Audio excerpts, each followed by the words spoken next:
Cock. Yes, indeed. Bread. He,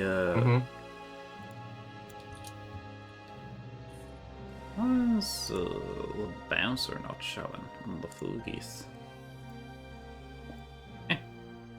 I'll just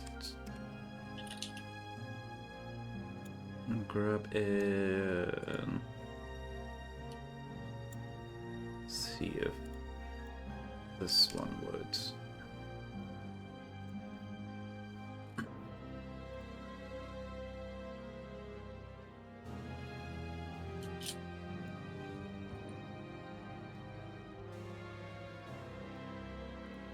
I'll see if individual source would work.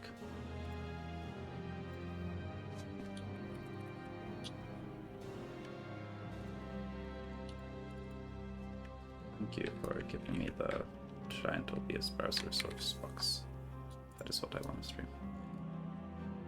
Yeah, I guess the individual source works. Just not the group one.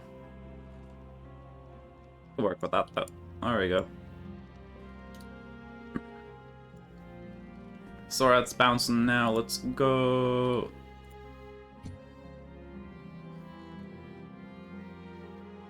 Hey! Let's go. Session 79. God, we're getting kind of close to 100, which is terrifying to me. We might get to session 100 during the Pleasant Valley arc. It's possible. Maybe. Or we're gonna TPK before then. Yeah. I mean, there are ways you could probably do that if y'all really wanted to TPK for sure. But yeah. Let me just actually do this because I forgot to squeeze the little thing over. Please game. There we go. And then just slide that one over here. Something like that. That's better.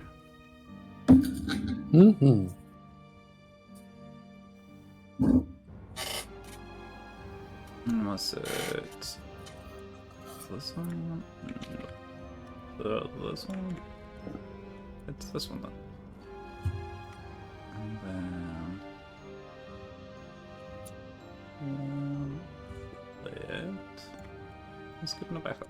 Okay, so Yeah. left off where we left off. It's been like a little week break because my executive dysfunction was beating my fucking ass last session, and I was not able to think thoughts. And sadly, I need to do that to run D&D sessions.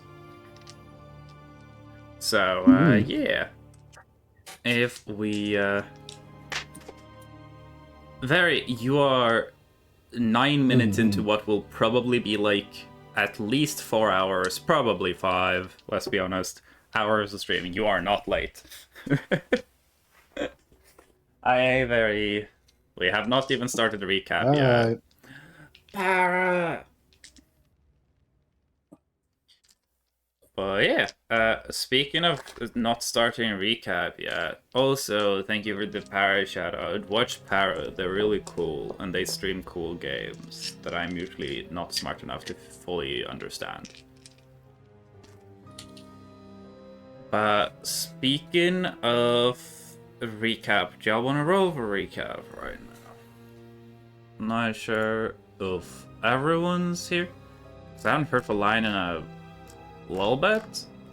So Lion might be doing PAX evasion again, but yeah.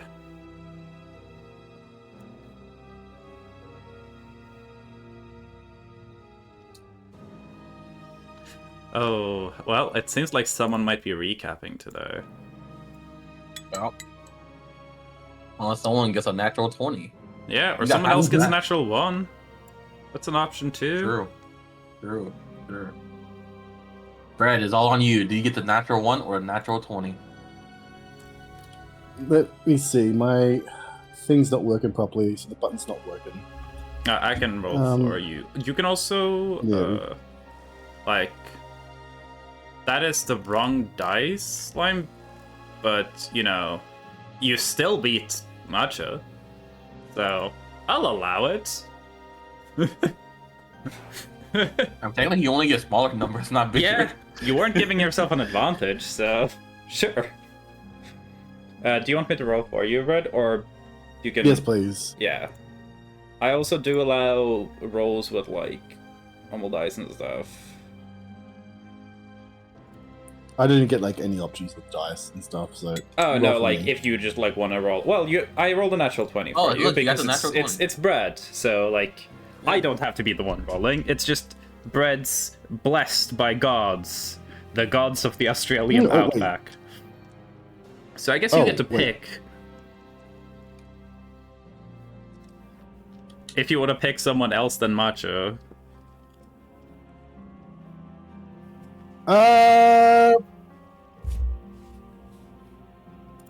Let's see. Panda, see what they remember. Oh, me? Alright, I got you. Mm-hmm. Alright, this session that happened 2 weeks ago. This is the dinner table one, right? This is dinner. So beforehand, did we do anything beforehand? That's what I'm actually trying to remember. Did we do anything, or did we went straight to dinner? Y'all had like a little bit of conversation happening. Hey, that wasn't important. We go straight to dinner. But like nothing crazy now. Yeah. Sorry, I remember. Basically, at Star Dinner, we met all of Sora's family. They I forgot what Sora's dad's name was at the top of my head. Yeah, Anselm. He was very interested in Gin as he was telling his adventure stories. Mm-hmm. As the grandma, she looked at everyone like they were boring pieces of shit while keeping a smiling face. And Levi described all his dreams and what he saw about the angel and stuff, and like he went into pretty details and asked questions. And then Sora came out and who she was married to. They called it family drama. Yeah. And then Gin got invited to meet Ansem to talk about monsters. Monsters and poisons. And then after dinner, Salem went to go talk to Grandma. Sora, but yeah. Yeah, no, her name is now Salem.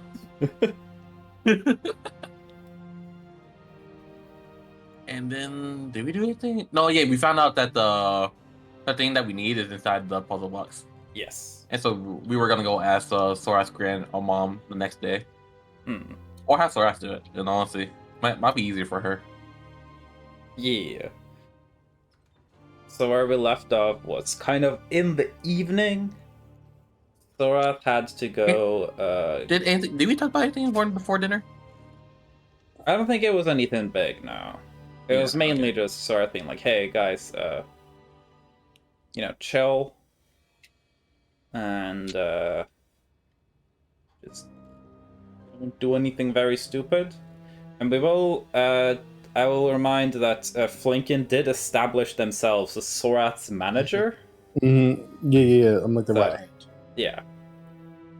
So that is the vibe. Sorath has a manager now. Let's go. And yeah. And for some reason, I was her left-hand man. Yes. Exactly.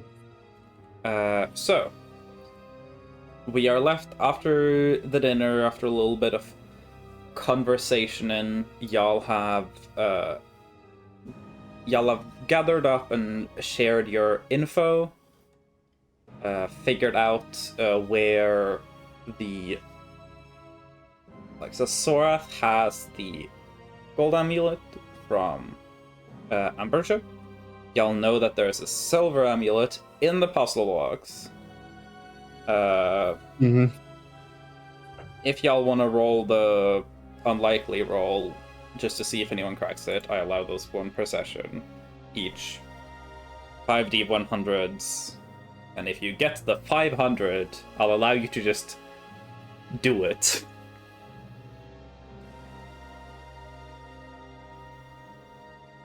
Hey, that's one of the higher rolls we've had. Pretty sure. 330? That's pretty good. If Sorath hit one of these, she doesn't have to go talk to her mom. True. Unfortunate.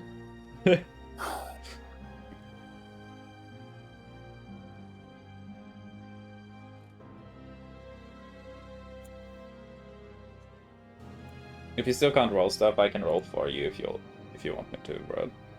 Yeah. I it's doing it again where it just allows me to not. Yeah, not even feel roll free at to all. like, if you have physical dice, you can use them, or just use any dice roller online. Like, that's fine. Yeah. Let me see. Can you roll outside of the BTT? If you roll on your normal D&D Beyond sheet, that also syncs to this. Yeah. So if that works, you can use that. Yeah. I can't do it at all. Like Yeah. unless like I get through. Yeah, just roll dice in whatever way you can. It doesn't have to be in D&D Beyond. The only rolls that I require to be in D&D Beyond are like very impactful like story moments where like I want everyone to be sitting and waiting for the dice result to load, you know? Like death saving throws. Only 329. Yeah. Hey, that was higher than what I rolled for you, so I'll allow you to keep that. If anyone else wants to roll their a random button smashing attempt, they And can. the button smashing, sure. Yeah, just 5d 100s.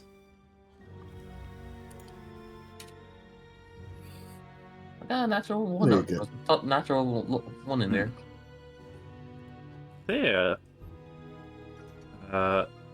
Lion or Amantra wants to do their rolls. Y'all can do those as well, but when that's done, well, consider the button mashing taken care of.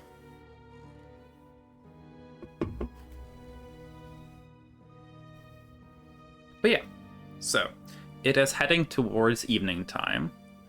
Y'all are like all like it's Panda who's just very slightly above average here, and then Sorath, and then Flinkin literally one below that, and then Resyuk literally one below that again.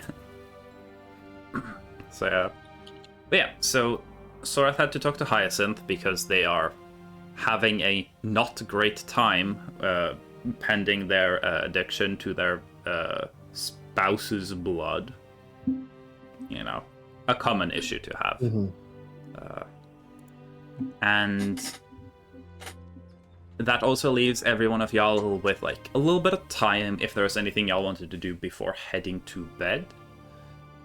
So I'll leave like the floor a little open in case any of y'all think of anything. And then I'll probably do some sword stuff. And then also during sword stuff, if anyone thinks of anything, they can do something. And then we'll just do the night. You know? Does that sound about right? Yeah. Yeah. Mm-hmm. Yeah. Okay, so just to put y'all back in the time frame, y'all had a dinner that went a little into the evening. Y'all spent some time where Sora talked to Ambrosia, and y'all were walking around and trying to figure things out and using spirit reading cards. So it's late evening. Not necessarily like y'all have to go to sleep yet, but you know, you don't have the most amount of time to do like anything crazy. But if there's any like evening or nighttime activities y'all want to get done, anything y'all want to explore, or just, you know, anything y'all want to see your characters doing, feel free to. Keep in mind y'all have your giant rooms for privacy, but you also have neat common areas and can also like buddy up and shit, you know? I'm just gonna start performing weird card tricks and stuff. Yeah. Yeah, dirty 20. I managed to get the drives running. Okay, are you just doing them, like, on your own for practice, or are you, like, have you found some staff and you're just, like, flexing?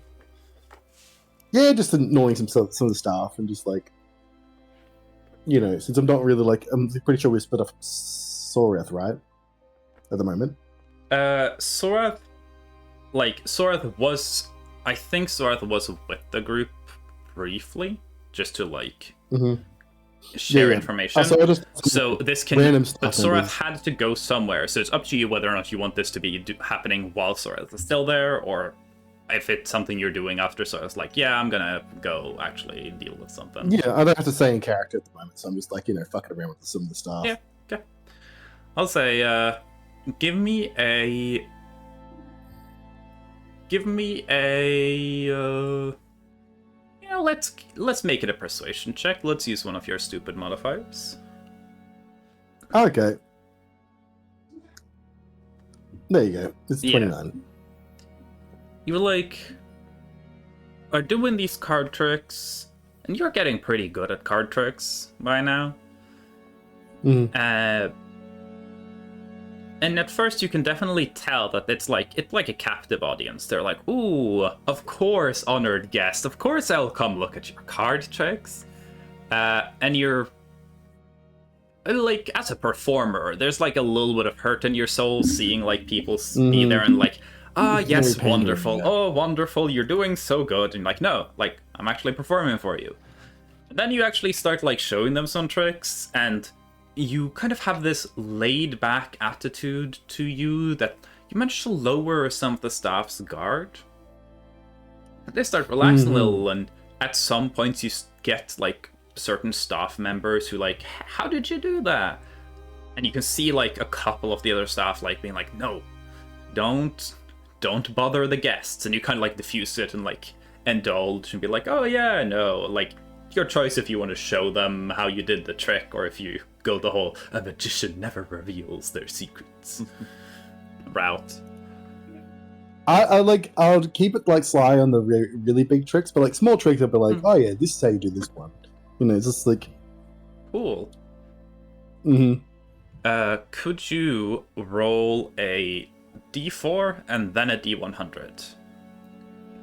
A D4, then that's a 2, and a D, that's not the right one. A D100.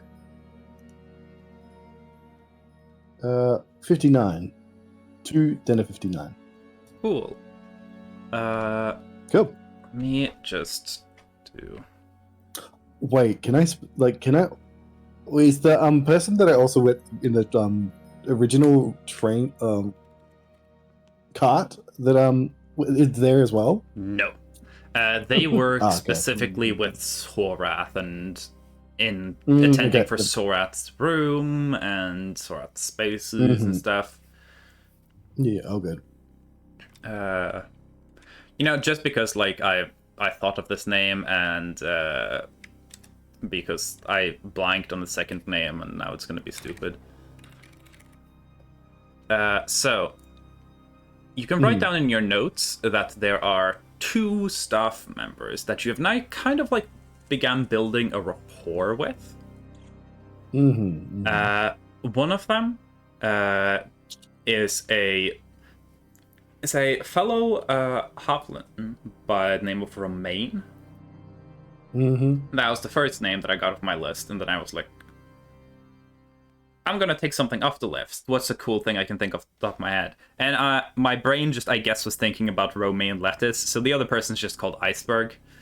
And I'm gonna make them, like, I don't know, a tree folk. They're gonna be, like, a little tree creature. Hair is gonna look like an iceberg lettuce. But these 2, I'll say, seem to be relaxed, and they're definitely like low-level staff, just kind of attendants picking up and like running about the place. No one with any like real power or anything, but they're people who like, you know, work here and probably hear and see things, and they seem to trust you a little more, and they definitely seem to be people who enjoy the fact that you're a little casual with them. You aren't treating them that like they're dirt.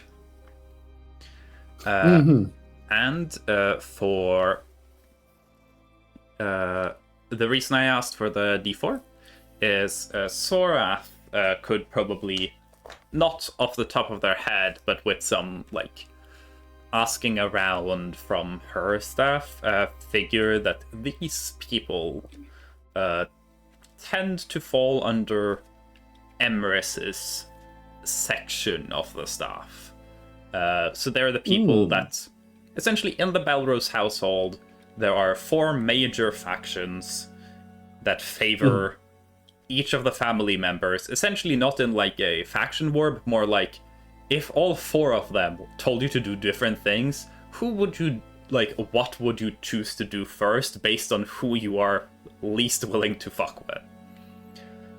These people, like the larger amount of the staff, are Emrys adjacent, Sorath's mother.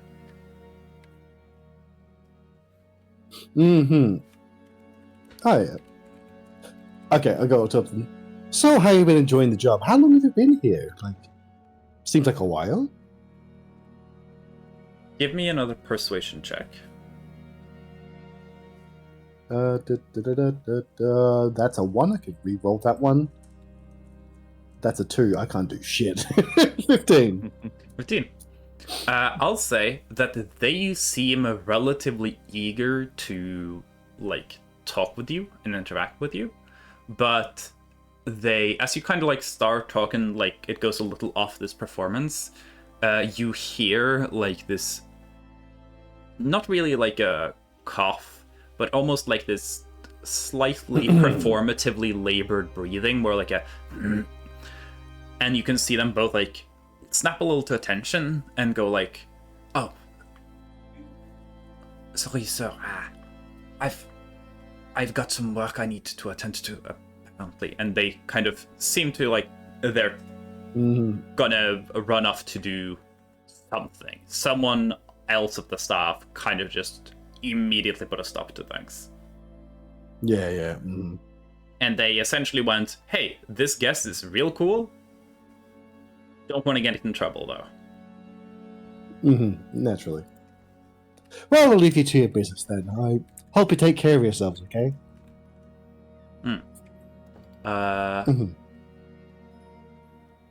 Could you give me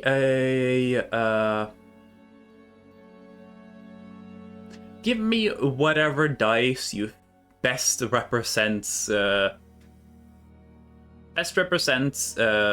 Flinken's chances of having experienced this kind of like luxury accommodation before in Flinken's like travels as a very well-respected cobbler, like before staying with the group. Has Flinken stayed at like mansions and stuff, and you know, if you think that's not a chance, like D4 it. If you think like, yeah, it's a decent bet for it, you can go for a D20. Just pick a die based on like how likely you feel like Flinken has had. I'll go with this D8 because like yeah, he doesn't really feel like he's like high end. He just kind of just does whatever. yeah. 4. 4. Okay. I'll say that with a 4, you know that you have the ability to probably go like, hey, I like those guys. Can those guys be like working around here? But you don't really know who to go to with that information. You could maybe just tell someone and then see if they can pass it along, but you don't know if that's proper procedure. I don't know as the DM if you care if that's proper procedure or not. But Flinken doesn't know if that's how you do it. Yeah. I think like what I'll do is if I wanted to like get them to kind of like be my kind of like, you know, main take, I would go to them and see who they could like direct me to. I reckon that'd probably be the way to go about it. Yeah, they're like heading off out of the room, so you still have time to be like, hey, Oh, one more oh thing. before you go, I would like it if you two were to like be able to help me more at this place. I am lacking in some parts of etiquette. Is there someone I could talk to that would be able to maybe make you attend to me more? Is that the word? Give me another persuasion check. Hopefully this isn't a nat 1 into a nat 2 again. 30. Yeah, that's better. So 17, yeah. Yeah, that's better. That is significantly better. So Significantly. you speak to them, and you can see that they immediately go like, "Oh," and they are like thinking like, "Okay, should I say something?" And you can see them look towards who seems to be the superior in their little group here, and that person kind of looks at them, looks at you. I bow. You bow. Mhm. And they, like... You can tell that they're trying to, like, tread very carefully here. You have the feeling that if what Sorath has said is accurate to these people as well, Emrys is the one who runs this place, and Emrys doesn't seem to like any of you. Mm-hmm. But you're also, by the actual head of the house, an honored guest. And bowing, you can see them kind of like... Give me an insight check. Okay. They seem to kind of like be coming around and accepting it. 17. 17? Okay. You kind of look at them, and in your head, you just go like, oh, wait, they manage these people. And they know to respect a manager. As you bow, they just go like, I will make sure that that is passed along to the floor manager. I Always thank a you for your pleasure, kindness. sir. The pleasure is mine. Give me another persuasion check. You are slowly but surely rising the staff. This is how the revolution begins. With 23 total. hey, you can definitely tell that this person has been told to keep you on a tight leash. And that they are definitely intending on do that, and is unlikely to go against their given objective. But it's clear to you that you've earned this person's respect somewhat. So, okay. yeah. You're starting not really to build connections, but like to build a sense of like just renown with the staff. So Just any sort of positive emotion. yeah, they seem to kind of connect a little with you. There's a little bit of that like workmanship connection there, where you're proving both to be a respected person who is displaying set like traits of someone with influence, but you're also showing that like, yeah, no, I'm staff too. We're on the same boat. Hey, you work for a Belrose, I work for a Belrose. I know what it's like. So, yeah. And sometimes I feel like I'm just playing the fool. So yeah, I'll say that for whenever you are staying here, as long as these guys don't like die or something, you can assume that any time you are within the Belarus Manor, as long as they're like on duty, you'll have your two best buddies, Romaine and Iceberg. Iceberg, this guy. Let's go. So yeah. How's you? I think I'll just leave it at that and just like go on the way. Yeah, nice. See, kids, this is why you should go for doing that magic act at your middle school talent show. This is where Exactly middle school why. magic card tricks gets you. Mm-hmm. Exactly. You know, it's a good icebreaker. That's for sure. But yeah,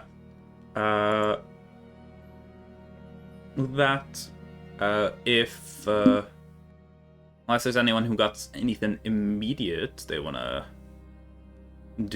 get off their heart. I've been kinda, I think, probably just still with the... Still not have anything until we go down to the... Or... to the... castle. What do you mean? Tell you, use the key. Okay, Or what we wait. found. Oh yeah, so you guys, are you talking about like the medallion keys? Yeah. Yeah. So, that is actually a thing that I could refresh the details on, because, so, you guys have the gold medallion, or Sorath has the gold medallion key that they got from Ambrosia. You know that the silver medallion's in the puzzle box. Ambrosia said that she knows where they are supposed to be used. She hasn't told you where it is yet, except that it's somewhere by the mountainside, and the way she talked about it was, it doesn't seem like it's like directly nearby here.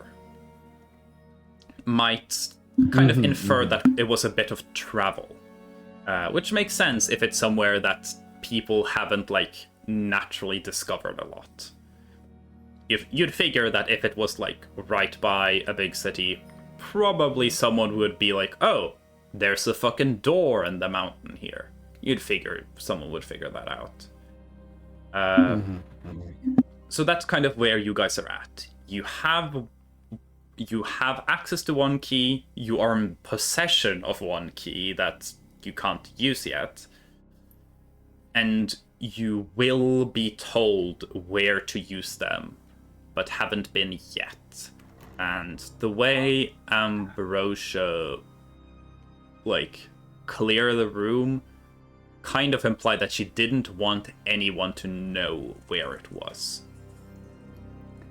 Maybe she is waiting to tell you the exact location until you guys are getting more ready to leave.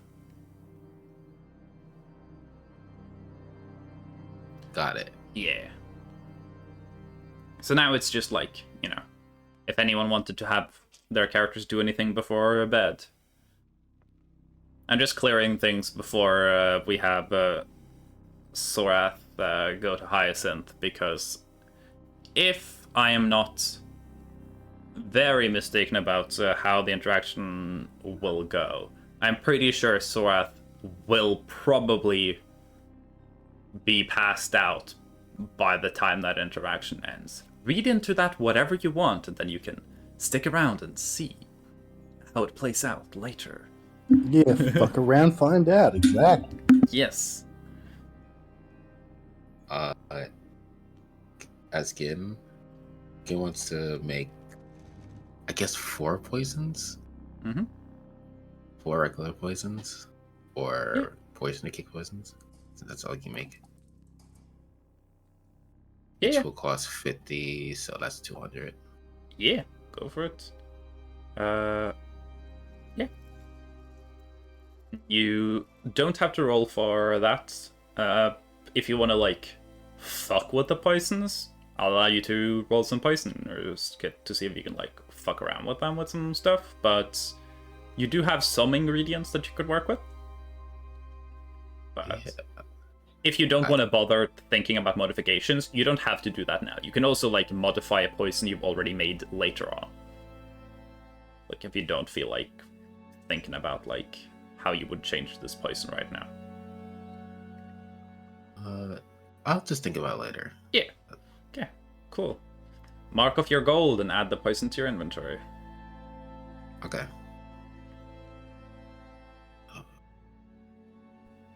So yeah. 100. Oh, Okay. Cool. So Risu not doing anything specific for now, kind of just holding on until action happens. Yeah. Anything Levi's doing before bed? And if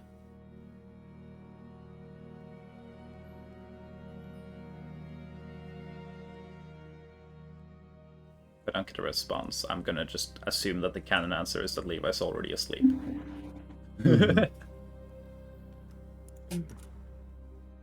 Masturbation. yes, Does I'm- Levi even know how? I I never mean, want the answer to that. I don't I don't know Why do you if ask Levi that would question? know. I like. He does- I don't think I think he masturbation does would wet be considered a dreams. sin in the faith of God, but that does not mean that Levi knows anything about it. Mm-hmm. I heard noises from Banda. I think in the distance he's probably. Yeah. Okay. Oh, Mm-hmm. in Ooh, that case. Oh, He doesn't masturbate. Question. He only has wet dreams. yes. How many Question. times can I use this heart root? What did you I don't put know. in the notes for it, or like what did you write? This is the one that increases the DC of Poison Maid. I think that's what you just said. Of the heart root. Okay, so you got heart roots. So you had heart root sap, I know, which in and of itself could be used to make like very specific poisons. Oh wait. So what does it say in your items? Do you have any notes about it, or is it just like something that's in your inventory? Oh shit. I don't think I wrote this notes right. I remember I bought two things. It says vein top mushroom and bloody vein. Maybe I mistaked it. Yeah, so those two you have, and one of them makes poisons last longer, which I believe is the marigolds that you have like a bunch of. So that's something you can use to like just make sure that the poison that's like short duration, like essentially shelf life, you can keep it around for longer. And then you had one that I believe could increase the DC of a poison by 1. Not a very powerful effect, but like you can mix it in. But you didn't have that much of it. I believe you had 10 uses of that, and then you had 50 uses of the increase the poison like lifetime. And I know you've used some of the marigolds. You have not yet used what I believe were called feather lilies. What was the feather lilies again? So you had essentially 50 uses of marigold. They make a poison last double. So like it's like Marigold. putting And then you had feather lilies. You have 10 uses of these, and they increase the DC for any poison by 1. So they're 1 harder to save against. No matter the poison. Okay. So you can do that to 10 poisons. Adding more feather lily will not increase it further, but yeah. Alright, then I'll use 4 of the feather lilies on the poison maid. Okay. Then just put in your notes that you have, like, that 4 of those poisons are feather lily buffed. Okay. So yeah. The marigolds are useful because you do have your necklace that you can keep poison in and it'll last forever. But if there's any poison that you don't have in your necklace, than like if you're making a special poison, because you can't put every single type of poison into your necklace. Then you can use marigolds to make it last longer. Like if you make a poison out of the leaf, you can use marigolds to make that poison last longer. Okay. Because the leaf poison won't go into your necklace. The necklace can hold like normal poisons. So yeah. Alright. And then you I guess also have Heartroot Sap, which on its own doesn't do much, but it can work as a poison that either can do damage when it's ingested, or you can put it on someone and it'll be mildly poisonous, but it'll stay on them. So if you mix a poison into Heartroot Sap, then you have a poison that you can like essentially paint on someone, and it'll have an effect as long as the poison is stuck on them, and they'll have to wash it off. Okay. So that's not really good for like damage, but if you have a poison that does an effect, then you can, you know, fuck with people. So do I have to put the poison I use very little in my necklace because it won't last long? Yeah. You can put it in your necklace. You don't have to, but I believe it's in the poisoner's feat. It says something about like how long the poisons can last. Okay, I see. need to look into that.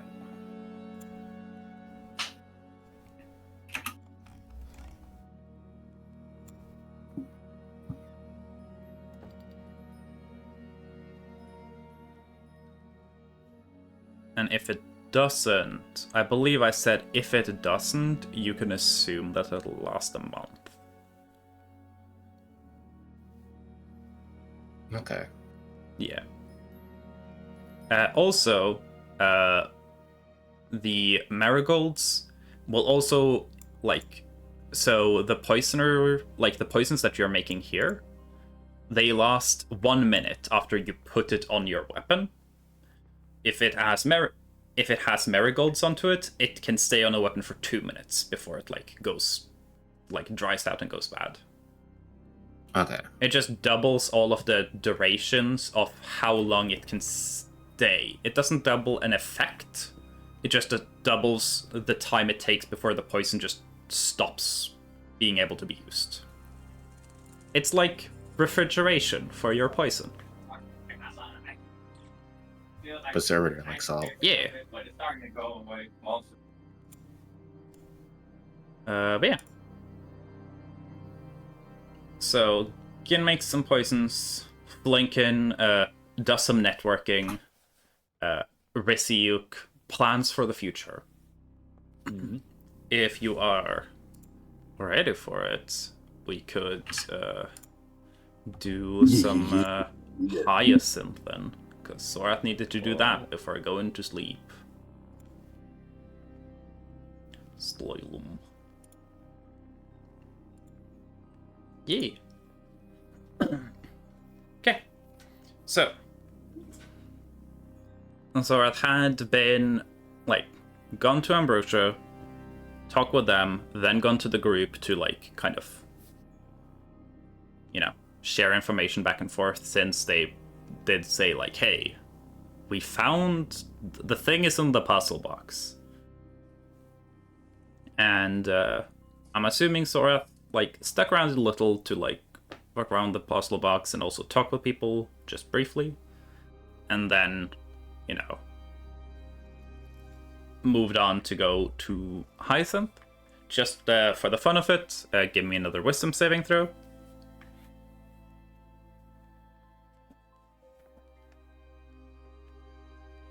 Hey, Sorath might have some issues, but we'll say she's real good at being addicted.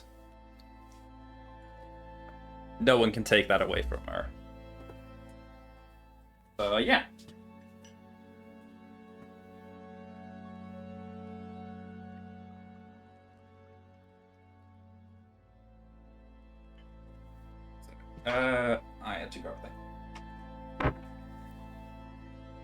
Also, what I mean by that is Sorath seems to be handling crippling addiction pretty well. Not that crippled by the crippling addiction. Yeah.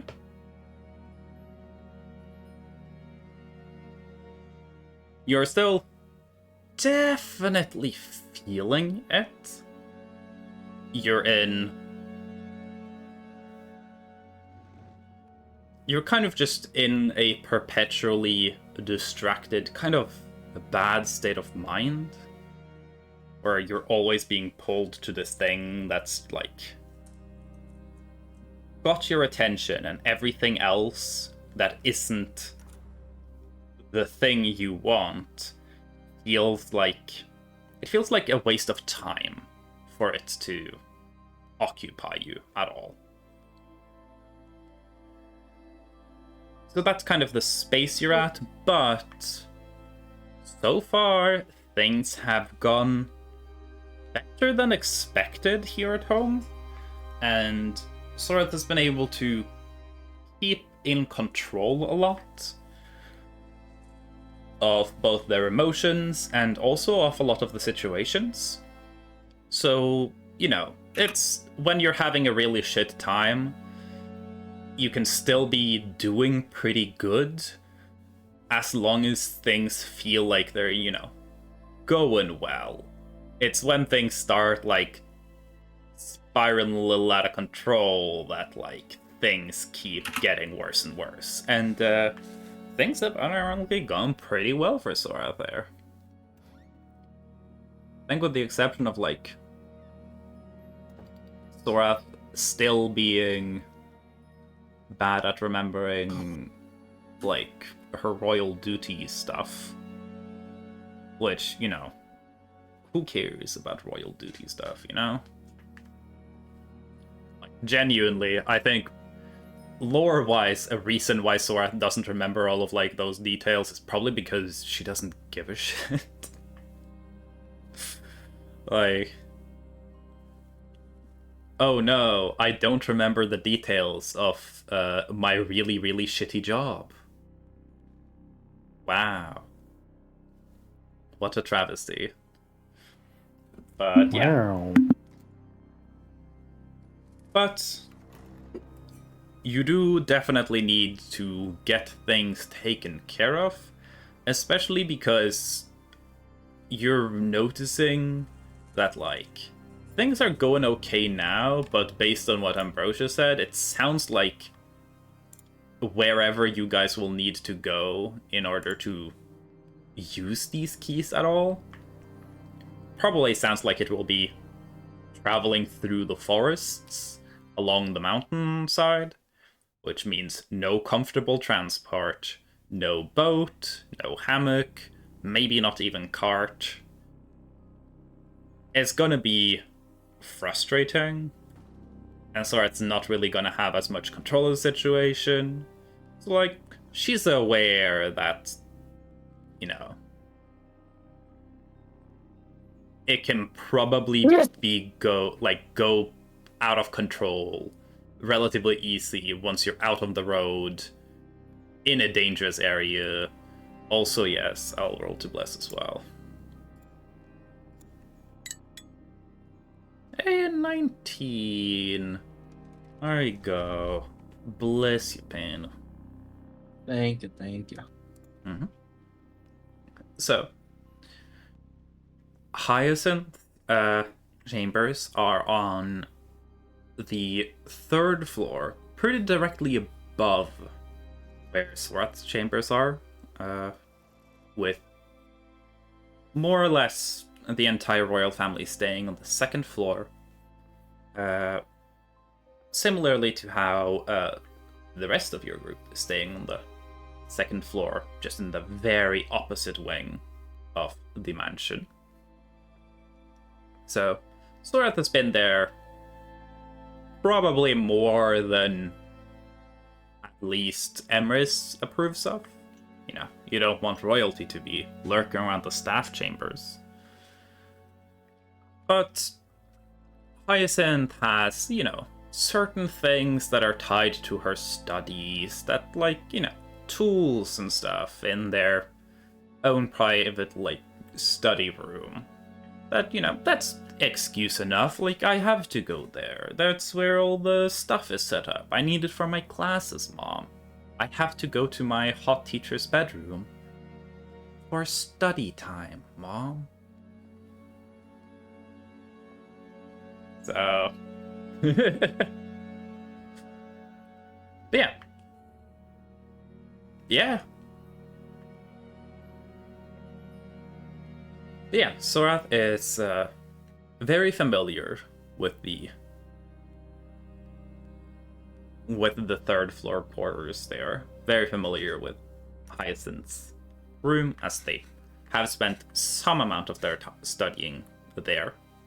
Especially later on, after Sorath got done with all of their general required studying, and Hyacinth kind of let them, like, study and explore, like, the world of curses a little bit. Sorath did have an interest in that. So, yeah. As a treat. A little curse is a treat, you know? But yeah. At this point, it is later in the evening. And how would Sorath, like, approach? Just like, if Sorath was playing by, like, standard etiquette, it would be like Sorath being trailed by some staff, then staff would knock on the door and enter and announce your presence. I'm guessing Sorath doesn't do that. Yeah. So, yeah.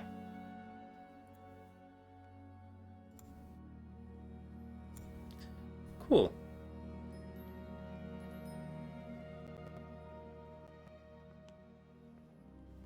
And Gin rolls an 18. For what? We'll never know. Oh, bless. I see.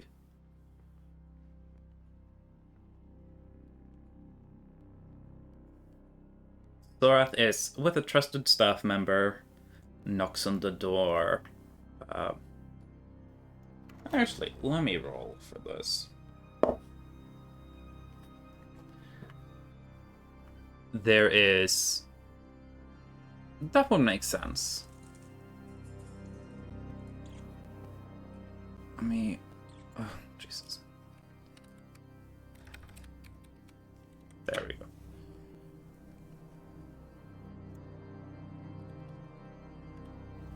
There we go. Okay, now I have that open. So yeah. So with Kathleen,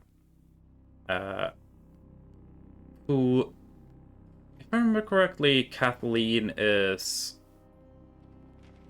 like a little newer to Sorath's staff. It's been there for a little while, but she, I think when we talked about it, she joined Sorath's staff kind of when Sorath went to Kimpur and started establishing things in Kimpur because Sorath needed a bigger staff.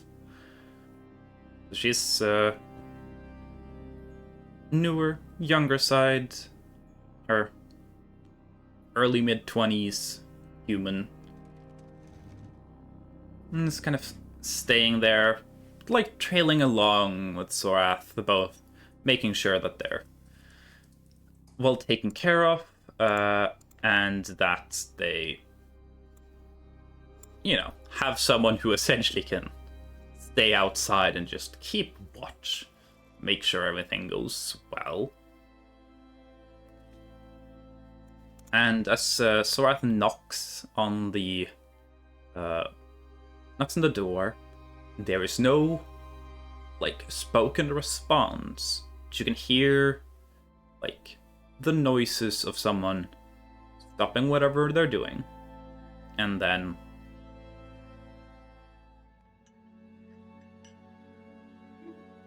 moving to one side of the room for a little bit. And then after like maybe just under a minute, the door opens. not with a questioning, just opens with Hyacinth standing kind of out of the way so that Sorath can enter right way. As Hyacinth does, like, immediately recognize Sorath being the one knocking based on the way that they've knocked on their door. I'm assuming that Sorath and Hyacinth probably don't have a secret knock, but I did roll pretty well on Hyacinth to just be able to recognize, like, oh, well, that's Sorath, because they know Sorath is here. Hey, yo.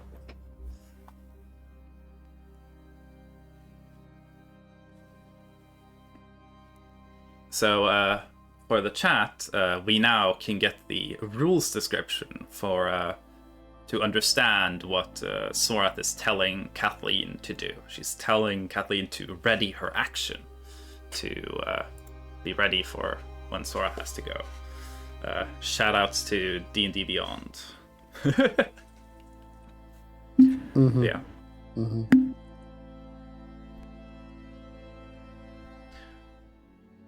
So, Kathleen nods, and yeah, it's an above VTT thing because above VTT connects with the D&D Beyond.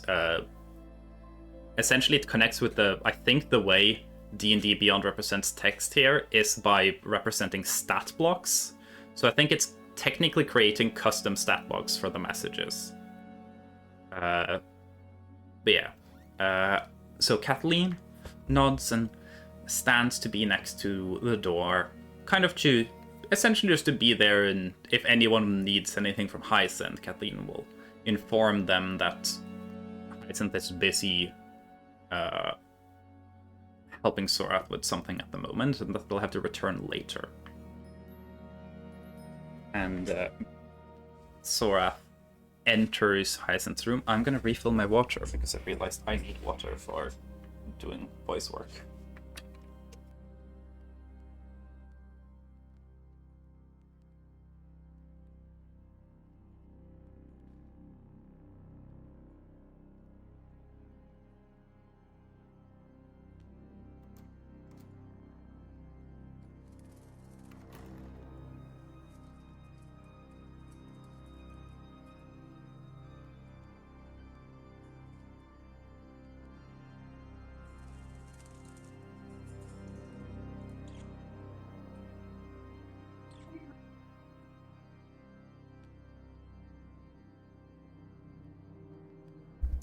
Yeah, stay hydrated.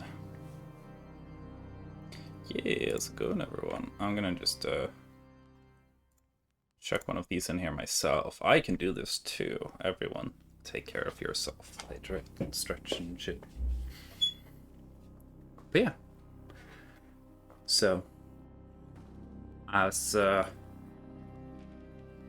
Sorath enters the room and Hyacinth closes the door behind them, not saying anything until the door is closed and they've had like a little bit of time to settle. Hyacinth's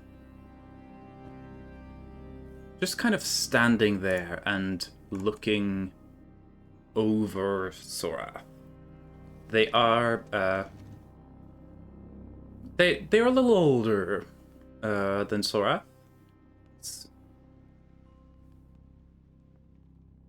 Probably somewhere in their 30s, would figure. They're a furbolg with kind of a Highland cow type aesthetic. Very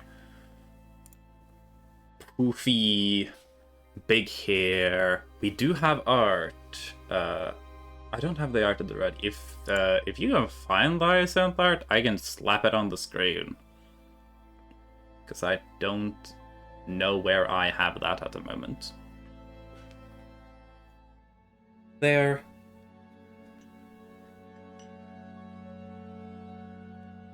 got a kind of curious type of look to them at most times.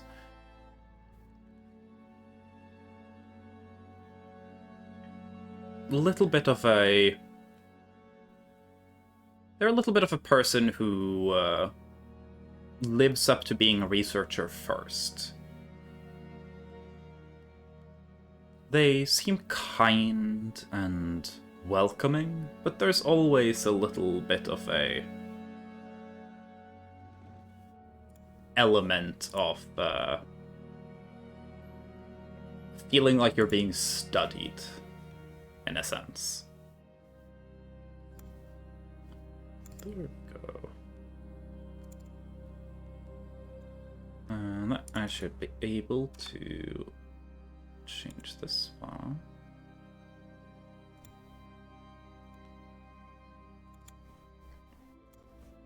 And do that. Yeah. Shoutouts to Astra, who did some wonderful art of this character. This was done a while ago. Oh. Big, poofy purple hair. Dark grayish blue fur, kind of just gently covering their body. I love them. Yeah. I love them. Probably here dressed both more in Belrose colors and in more period elements of clothing, though they definitely are not dressed or carry themselves in the same way that a lot of the other people around here do. Even before they speak, anyone who encountered them would get the clear sense that they're not from around here.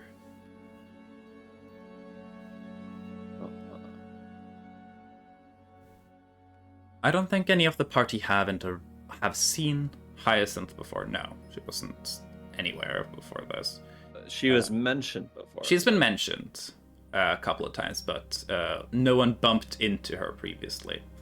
I'll say that, just so that's noted, that there are...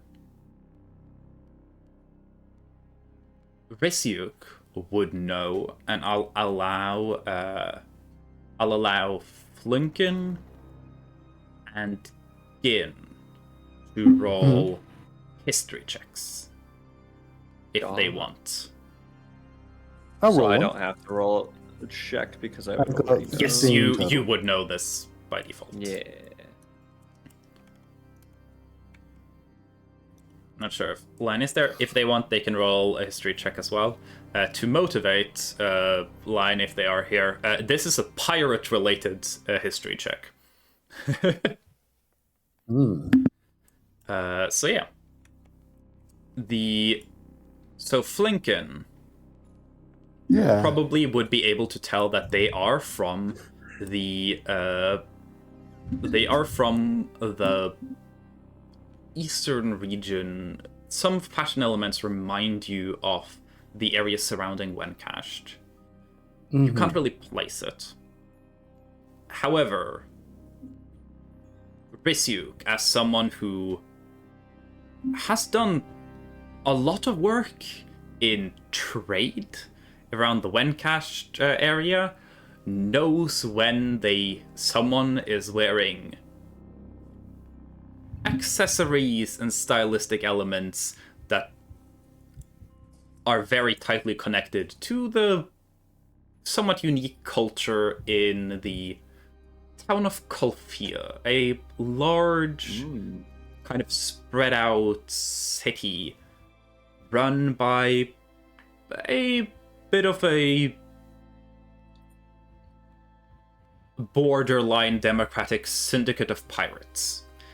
Essentially, Tortuga, in a sense, where a lot of the pirates that trail the eastern seas kind of gather. It's a interesting place. not lawless by any means. It's quite strict in enforcement of like just general about life, but it's the home of a lot of pirates. And Kolfia and the council captains is, for example, the reason why that one pirate captain on the ship that y'all raided in Wencashed was like, oh, yeah, no, I'll talk to some people and make sure that y'all treated my crew fairly. I'm not gonna make this a situation. He was talking about these people. So yeah. Flanking can place their region, and Risyuk would immediately see them and be like, oh, you probably aren't a pirate? Because, like, you know, most people who live in the city there aren't pirates, because, like, that would be kind of ridiculous. But that is Kolfia culture. So, yeah. So keep that in mind for whenever Risyuk might encounter Hyacinth, I guess. I mean, it might happen sooner or later. I need to talk to them. Yeah. They are kind of standing in the room at the moment. Hyacinth thought. They're just standing in the room at the moment. So far from all of the staff that has interacted with Sorath now, so far they've all been extremely respectful and servilely submissive in a sense. Kind of just standing by waiting for Sorath to essentially command. Hyacinth's just standing there looking over Sorath. There's a sense of disapproval as they clearly catch that Sorath is not doing well health-wise. They can clearly tell that they've got something going on. They're a little tense and jittery. And there's like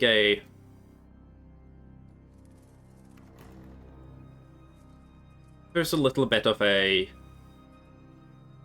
disappointed mom energy to like, have you not been taking your meds type deal. Well, like, it's clear that it's a very caring response. It's like a, yeah, no, you need to take better care of yourself, honey, type deal. For now, Hyacinth hasn't said anything, and she's kind of still just looking, gathering data almost. And after just like a bit of looking, she's gonna kind of just hold for a little bit, trying to gauge whether Sorath would want to talk first, or if it's better for Sorath if she talks first. She's an insightful woman, so it's up to you what Sorath is feeling and needing, and then I'll see if Hyacinth can pick up on it. I feel like Sorath would just want to, like, rip the band-aid off. Mm-hmm. But also, it's been a while, and she also wishes that they could just, like, talk about whatever. So I feel like she's very visibly, as well as being tense and jittery, she's, like, conflicted on, like, whether or not to just dive into why she's there, or to say hi to a friend. Like, acquaintance. Hyacinth kind of looks just for a little longer, and then goes,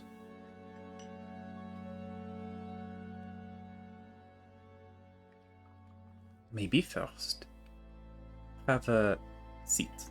He kind of just pulls there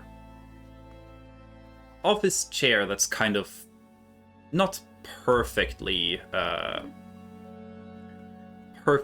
set up for Sorath necessarily, but it's comfortable enough.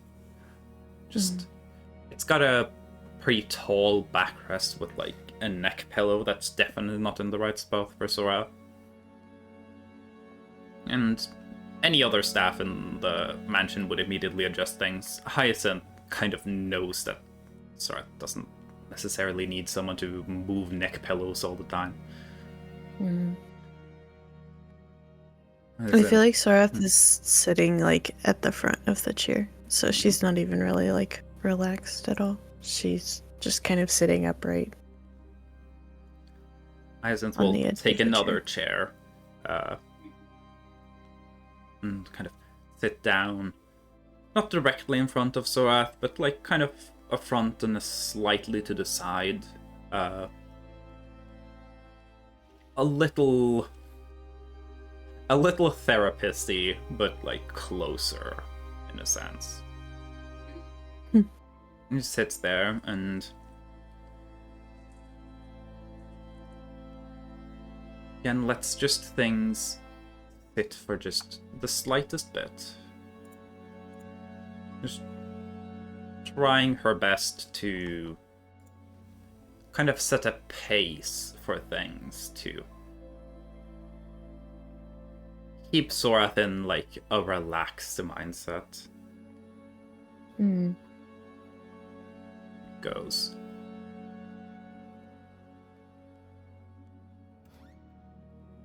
Sorath, I think maybe you should sit a little further back in that chair. Some time just to relax. She just kind of shakes her head, just like, I cannot, not sight now.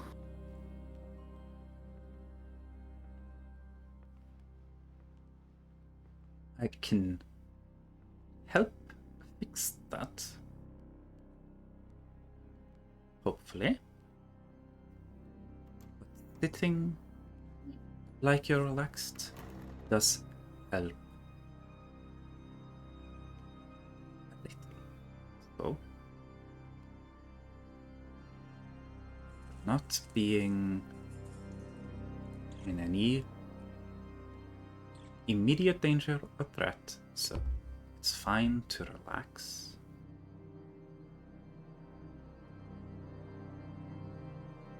And first, enjoy that you are. You can see her like pause just a little bit. Perhaps not enjoy the bit, but at least enjoy the being among friends. Places a hand on Sorath's hand.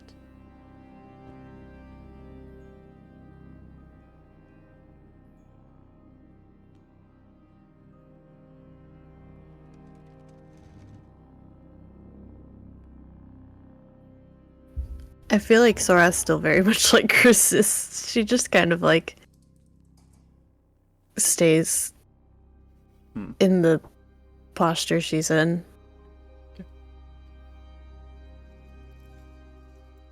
Immediately kind of like sits up on it and kind of just mentally she concludes like, okay, cool, I have to treat you like a patient for now.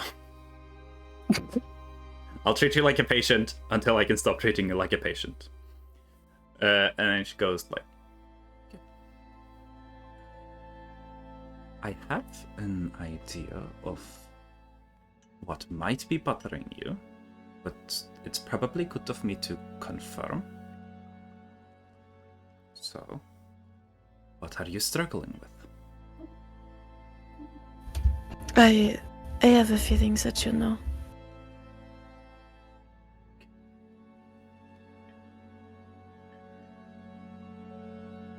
And it seems that you have been struggling with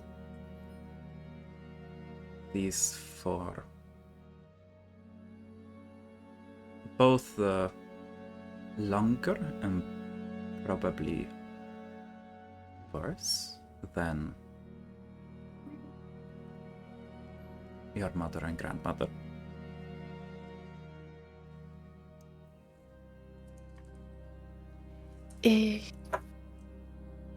You could say that. Are there any details I should know about that might make things different from you? I was warned not to indulge in a certain quality of blood, but life is not always kind, and I may have done the exact opposite out of necessity. Give me an insight check. Just a bit.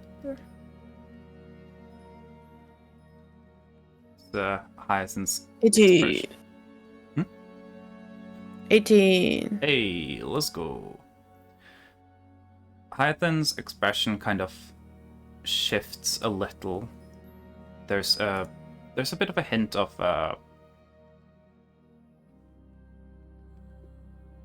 there's a hint of like excitement that's like layered behind like a couple of layers, like almost professional concern that is on top of a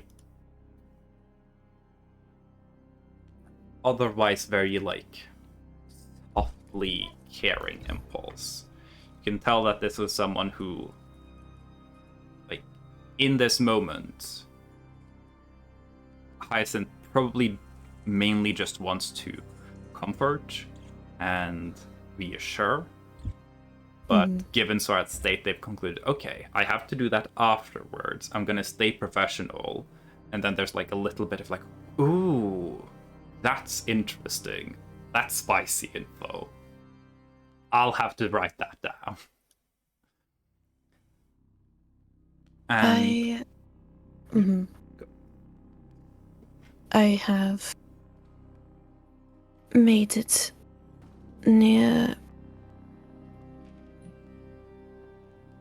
revolting to even think of consuming the blood of someone that is not appealing. And I believe curses amplify the appeal and other magics. The blood I was feeding on was mostly very, very cursed indeed, which I feel has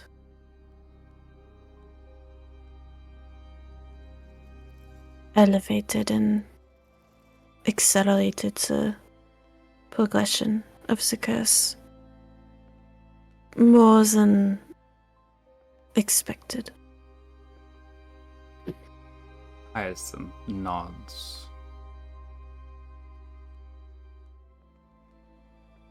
That is interesting.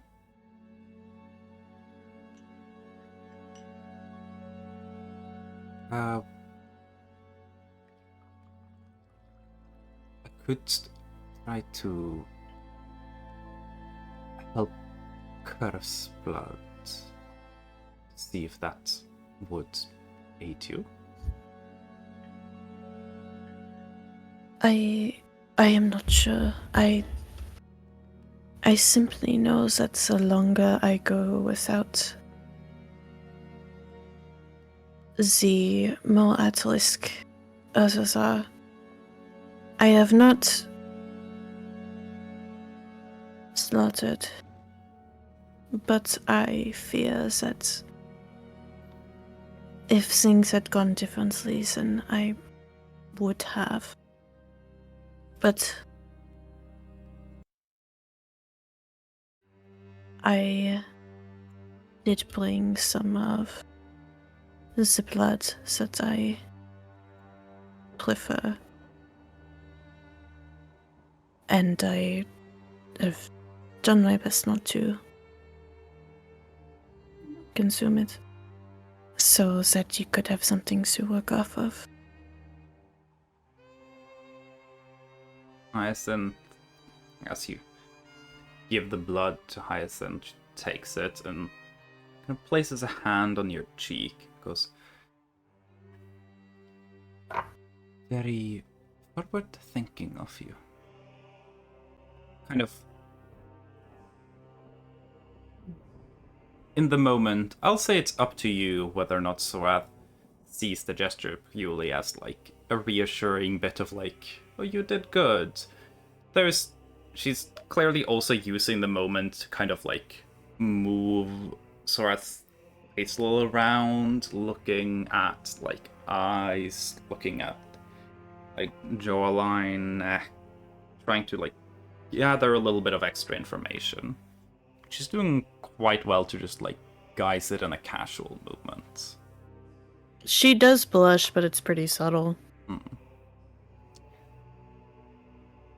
Still gay. Mm. That's for sure. Anson goes, I think I could probably work with this. I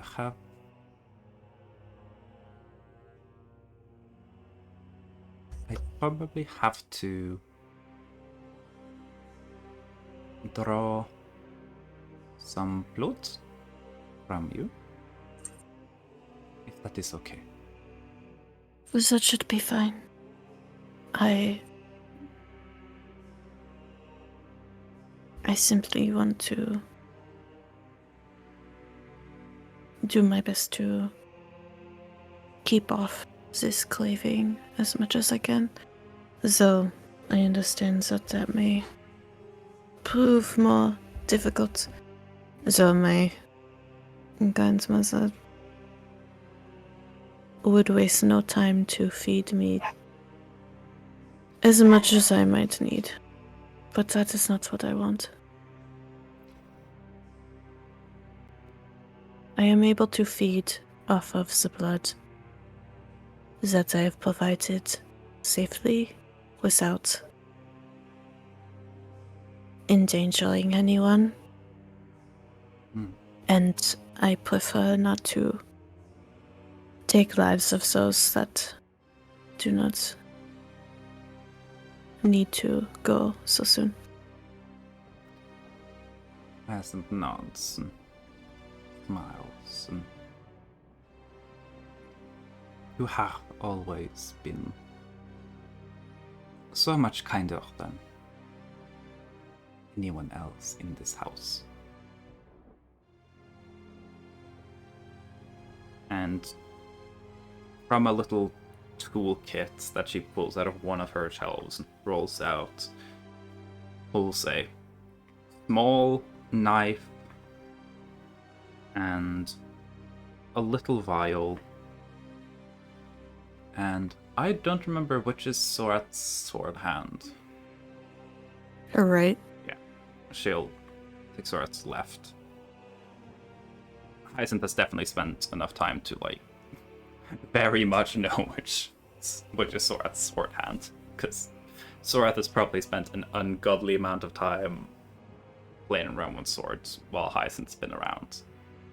Probably That and she's Yeah. She writes with the same hand she uses. She's just purely right-handed. Yeah. I figure also, like, Hyacinth has probably a decent amount of times had to, like, show up when Sora has been, like, practicing with Sword and been like, hey, you've got class. I'm gonna need you to go over to the library so we can, like, actually do our classes. So, yeah. Makes a little incision a little down Sorath's forearm from the elbow joint. Just nicking, not a major vein. It's a small incision that's easy to clean up and heal afterwards. Just lets a little trickle of blood run. This might be the first time Sorath has seen, like, a clean wound on themselves in a while. Because I think Sorath got a little injured in the Sudwald Beast encounter, but that wasn't really a clean encounter by any means. No. So it happened rolling around in mud in a rainstorm. So I'm not sure if Sorath did take damage because they were invisible the entire fight. Yeah. I think I only took a little bit. Give me a I think medicine the only check. person that took damage was Crystal. That's possible. And that was from Y'all did Ultras. that encounter really well. 7. Yeah. Sorath is not very medically trained. Well, There are definitely things you notice. Because, like, just blood. you kill people a lot. And, so you know how blood works. So, like, you can see that your blood is running thicker than what you would expect. It's, like, flowing kind of slowly down your arm. It's almost, like, a little syrupy. Yeah.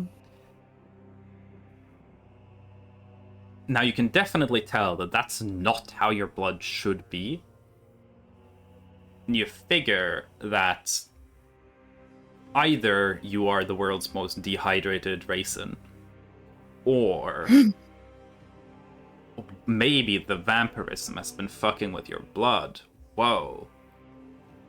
Well, But you don't really know that much about the medical implications of any of that. Hyacinth takes note of it, but doesn't make a deal out of it. Once she has a little bit of Sorath's blood in a little ampule, wipes the wound clean, just smears a little bit of ointment over to stop the bleeding, to let the little cut just heal naturally, open to the air, probably rather quickly. The ointment stings a very slight bit, but doesn't really hurt that much. And Hyacinth moves over to one of her desks where she takes the blood that she got from Dugal, which at this point has definitely separated out and coagulated and probably isn't great. But she takes that, goes through a couple of little analytical processes. If you want, you can give me an Arcana check with advantage. Advantage Oh because my God. you've probably seen Hyacinth work with these tools a decent bit, and also probably tried to work with them before. 23. See, Sorath knows her shit when it's an like it's a subject that interested her. She just didn't like math class. You know? That's just Well. all it is. She didn't like history. History also. History sucks. History sucks. It's just 1,000 years of Sorath's family's, like, biographies. Lame. They talk about that shit all the time anyway. But yeah, you can like you are familiar with some of these tools.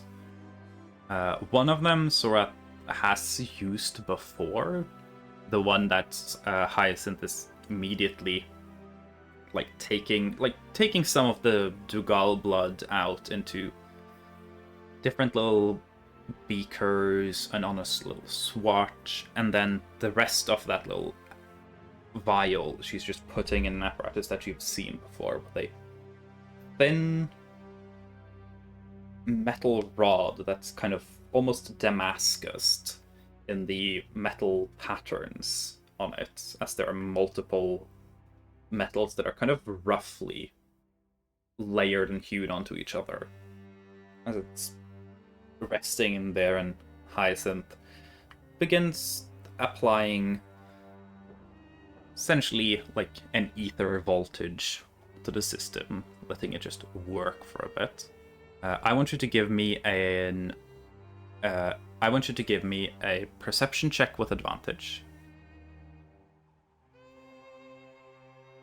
Depending on how high this is, you might have to save. 24. 24. There was a nat 1 in there, just Yeah. for everyone else to know.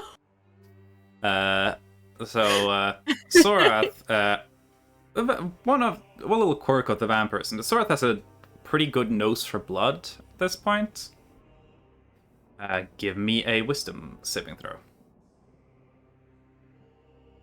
As opening that vial and kind of putting it into different beakers and spreading on a cloth swab is kind of filling the room with a smell that's probably very faint, but Sorath's currently elevated senses combined with intense craving is immediately overwhelming. I think that's the first, really low wisdom saving throw I've gotten. You've had some bad wisdom saving throws previously, way before. Yeah, that's fair. It's been a long time, though. But, this is the first time you've rolled poorly since you encountered Dugal at all. On these, Yeah. I think. Yeah. So. It isn't a nat 1, so you're not gonna, fully lose control of your character. But the second, the blood malice filling the air, so I can feel, the blood frenzy.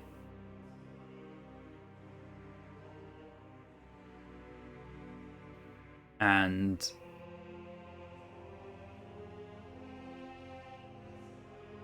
it is kind of stuck in a point between chasing that scent, essentially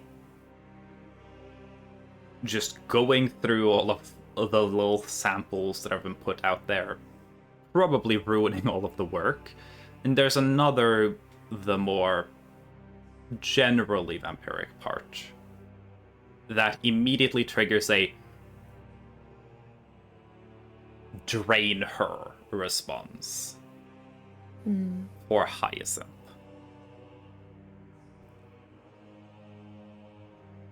I'll say, give me another wisdom saving throw. Depending on how this one goes, I'll say 23. Yeah. I'll say, as it's above a 20, you're able to stop yourself from doing anything. More in a sense of using sheer willpower to just force yourself to not leave this chair. But you have enough self-insight to know that you're going to lose that control at some point soon.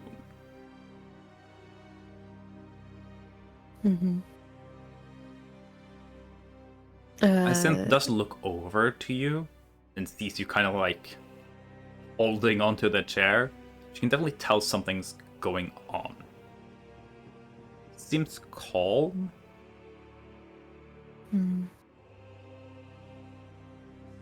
It's up to Sorath what Sorath does in this moment. If she says anything, if she does anything. Yeah, she'll say,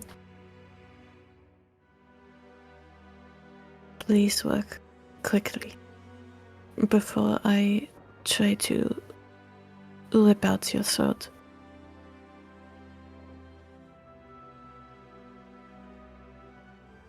Isset kind of just very accepts this statement very casually. And so, like, in Hyacinth's line of work so far, Sorath is probably one of the less dangerous things she's, like, had to deal with in a work environment. Let's be real. Turns out, curses aren't the safest research field. But No, it's super safe. It's super safe. Hyacinth stays where she is in the room, kind of just pulls her focus away from her work. To Sorath and goes, Sorathani, this might take some time. Do you need help controlling yourself? Or will you be able to have control for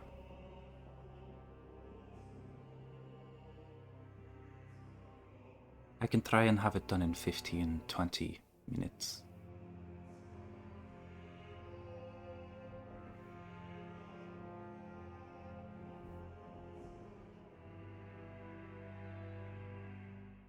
I feel like Sorath gets like really anxious at the fact that Hyacinth even stops. Mm-hmm. And she kind of is just like, why have you stopped?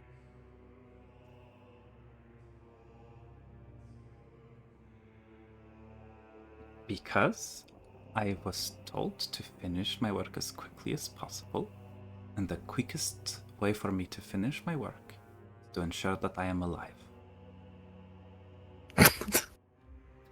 And she gives you this, like, kind of, like, slightly jokey, casual smile as she says it. She's definitely, like, taking precaution, but it seems very procedural.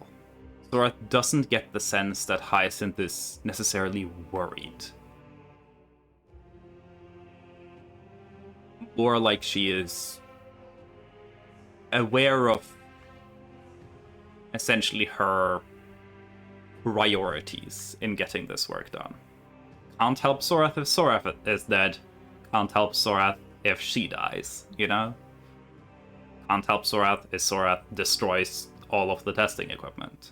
So at least that is like a bit of something to ease Sorath's mind. Probably not entirely. Definitely not entirely, but I feel like she's somewhat frustrated that like Hyacinth isn't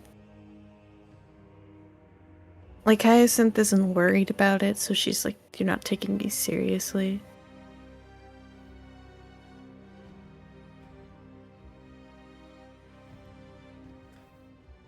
Because like Sorath is very just like deadpan, like doesn't find it amusing at all.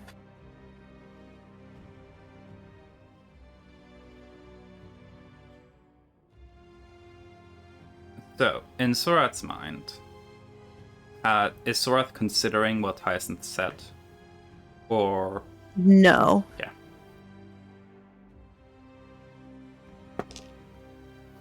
Hyacinth will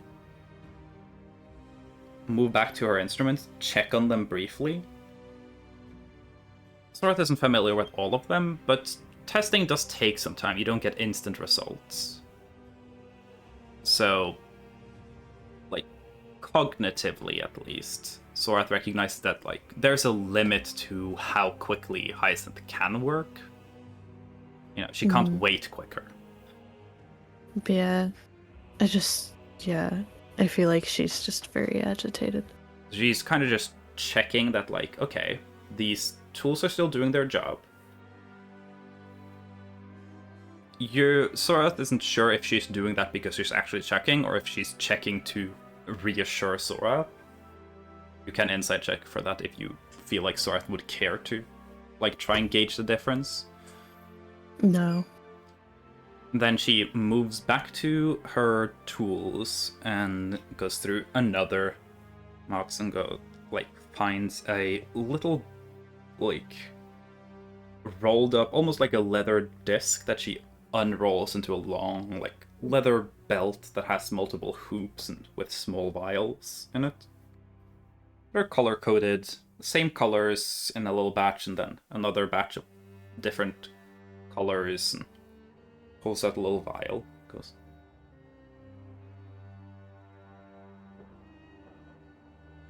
this will take some time. Not much, but a little bit of time. If that is difficult...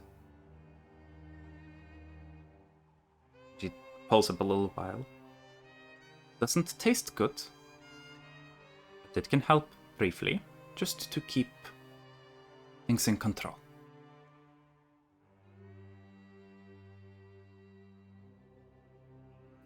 Should wear off by the time I am more done.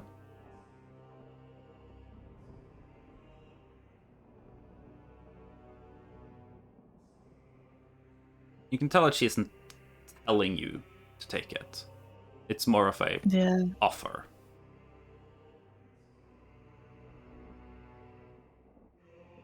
I feel like Sorath wouldn't take it. But if she had been thinking somewhat more clearly, she probably would have taken it immediately.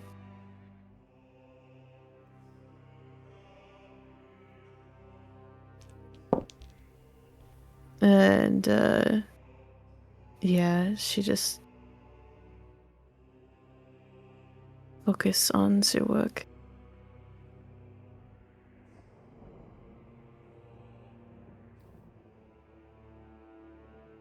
She nods and goes, okay. Just hold on. I need to know what I am required to do before I can act. Goes back to her instruments quietly. The room is very still at this point. Only really whatever noises Sorath is making and whatever noises the instruments are making. Cool. I say Sorath's breathing is probably a tad bit elevated, but like she's not making much noise. Mm-hmm. Okay. She's probably death gripping that chair, but like she's Another 5 trying minutes pass in that case. to not show. Give me another wisdom saving throw.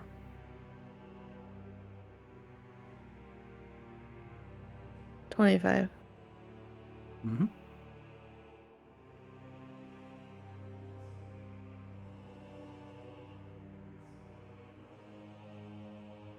Sorath isn't coming more like into control at this point.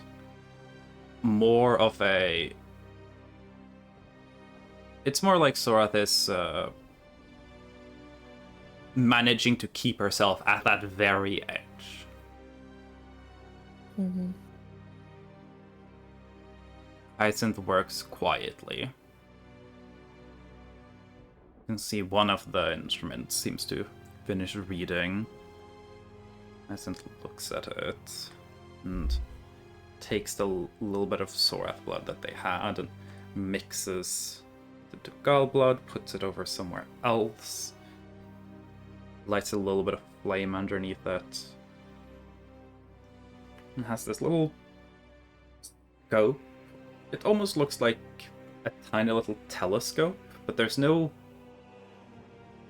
lens to look into.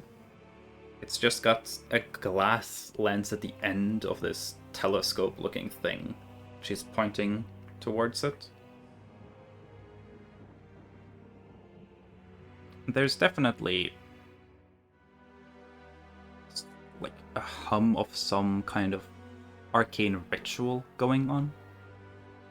Not something that Hyacinth probably is casting, as Hyacinth isn't really a proficient mage, but these tools are helping her achieve that.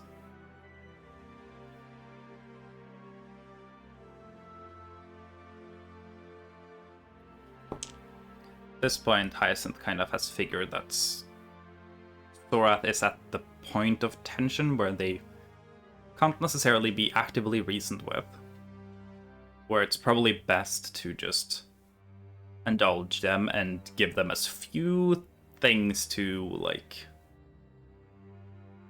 be annoyed about, to try and make it easier for Thorath to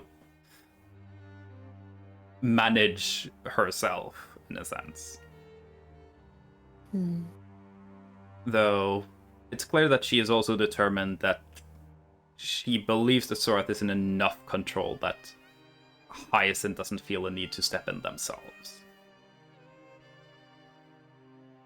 Again, up to you if you want Thorath to be, like, putting in the effort required to figure that reading out, or if Thorath is just, like, mind blank at the moment.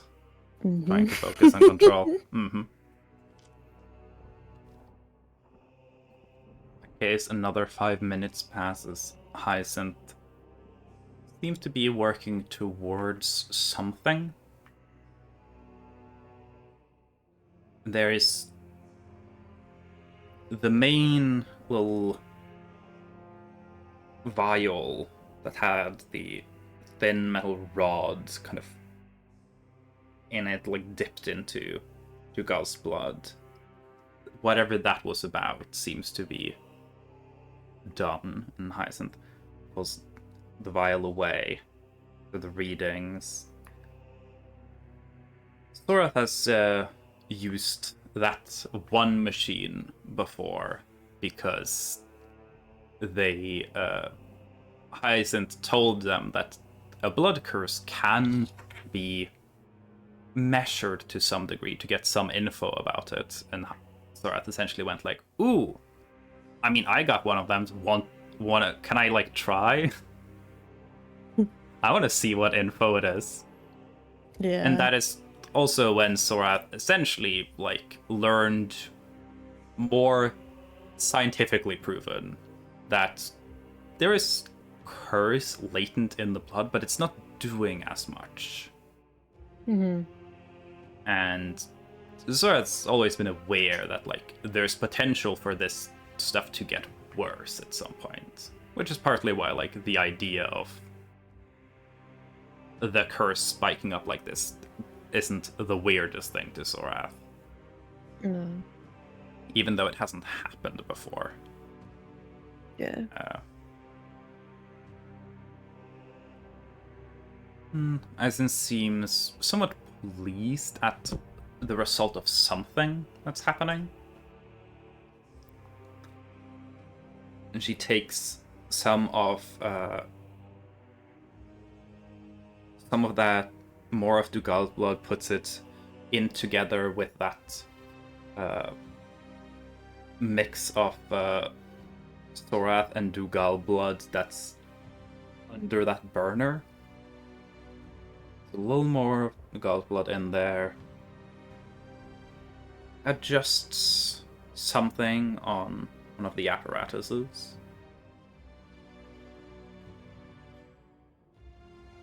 Give me another wisdom saving throw. Especially as this is happening, as blood is moving around, the scent kind of intensifies briefly.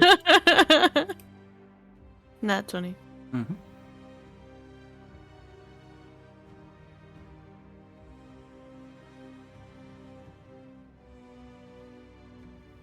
Okay, cool. Yeah. I will say, because I like pointing this out, the bar for the last save was 20. The bar for this save was 25. So Thorath is, at this point, almost not holding on, like, mentally. It's like physically holding on to this chair. You can feel your legs, like, tensing And your brain just keeps... It's so aware of the exact distance from you to Hyacinth and how quickly you could close it. Mm-hmm. There's like a predatory instinct that's just building and building and building.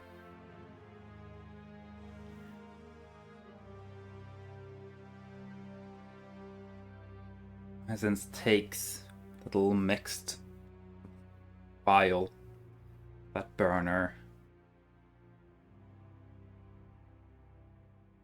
There's like a scent of like slightly burnt blood.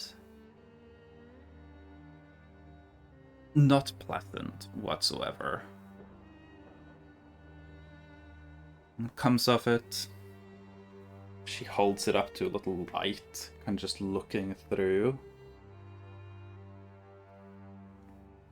And goes back to her desk, grabs a couple of little, like tiny little glass jars of different... They look kind of like tinted liquids. They're opened. The heightened senses that are firing on all cylinders at the moment kind of get overwhelmed by a sudden, very strong, like, scent that sounds like it smells like a mixture of like alcohol, like strong rubbing alcohol, and formaldehyde. It's like a scent that's familiar in some ways, and also kind of tell something in your brain that if you drank it, it would probably dissolve something inside your body at some point. She goes through a couple of them, and it seems like she's trying to match colors against something that you can't fully see or understand. Mixes a couple of things. There's like a somewhat like work distracted, quiet little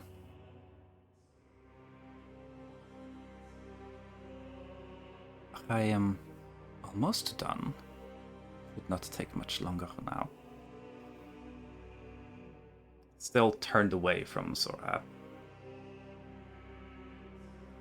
She mixes a couple of these liquids together, mixes it with that slightly boiled and charred mixture.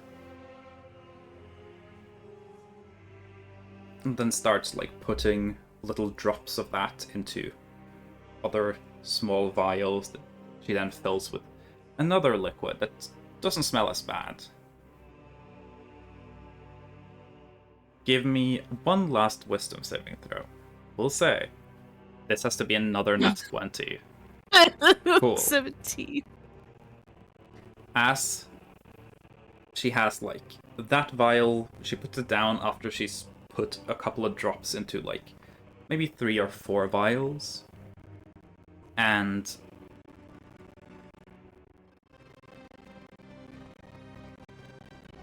you're not sure necessarily what it is that like finally snapped the last bit of patience. Maybe it's the very, very slow and deliberate way she like puts a single drop in, shakes it about. Okay, that one looks good. Puts it gently down. Then another single drop. Shakes it about. Looks like there's probably like, logic brain here knows like they're doing probably whatever is required for this to work, but frustrated animal brain goes, do it quicker. It might be the fact that they just spoke again. Some part of it just loses control.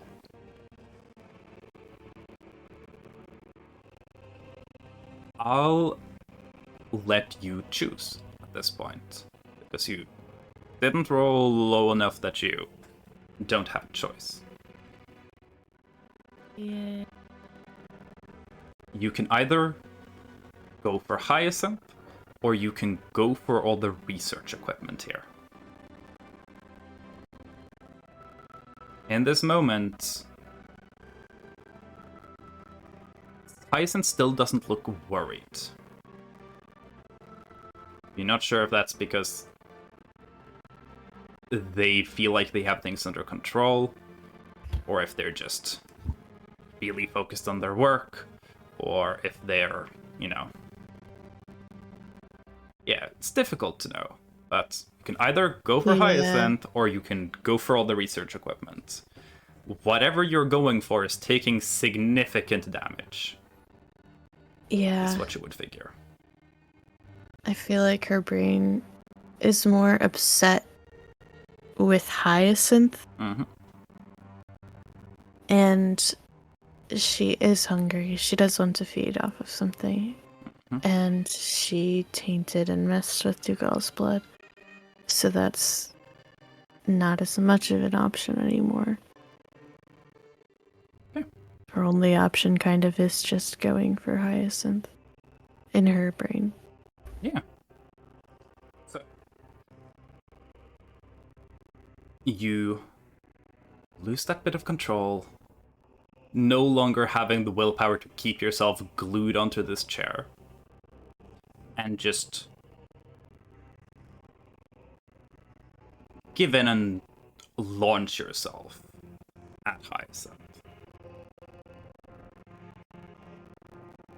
Upon hearing the noise of like the chair moving slightly, Hyacinth is going to go for one of the vials. I'm gonna ask you to do an attack roll. And your goal is just not to roll the highest in the world. Fred. Fucking. Such a good gift. Okay. I'll just. Does This is it a have to be a bite. certain attack? Okay, fanged bite. Okay, yeah. Mhm. Unnatural 20. Okay, cool. So, this is 100% hitting. It's not a question of whether or not Yeah. it's hitting. I'm letting this Yeah. attack roll. I'm allowing Hyacinth to roll against this to see if you can do her thing quicker than Sora gets for the bite. What Hyacinth does with a natural 19 and a not that great modifier onto it, but still, thankfully, beating Sora to the punch here, is she takes one of the vials and just downs it like a shot. With Sora's attention 100% focused on Hyacinth, they kind of like are, as they're doing, they're turning towards Sora. Maybe just so they can see and brace for impact almost. Downs the shot. It looks like what someone's face would, like what you would imagine someone's face would look like if they like took a shot of just straight gasoline.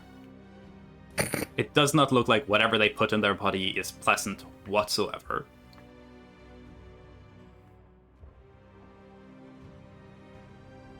But they look confident. And they kind of like bending their arms in the like split moment of you launching yourself at them, as the vial is kind of just falling towards the ground at this point. In the like freeze frame moment of Sora being midair towards Hyacinth, it almost looks like they're just turning to embrace you. Now Sorath launches into them. I want you to roll Fang Bite damage. Because your teeth are definitely sinking into her. Okay, I got a 1. So Hey, lowest damage. It's not as much a hug as Hyacinth kind of catching you a little. So you don't just slam full force face first into her. you definitely throw her against like the desk and wall, the mirror, and she's definitely hurt by it. You bite down. There is two things that happen immediately. First is a not full, but partial relief from the Dougal specific part of the addiction.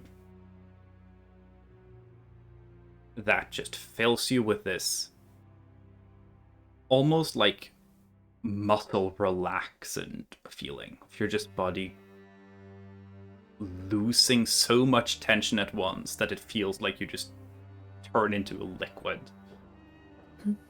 And then a burning sensation, like someone's injected fire through an IV fluid into your body. I want you to do a Constitution saving throw. Oh, I'm great at these. Chat, I'm lying. 14. So, That's pretty high for Thora. Better than I could have been. So, not fully, like, taken out by whatever just happened, but definitely forced to kind of recoil. Your body feels almost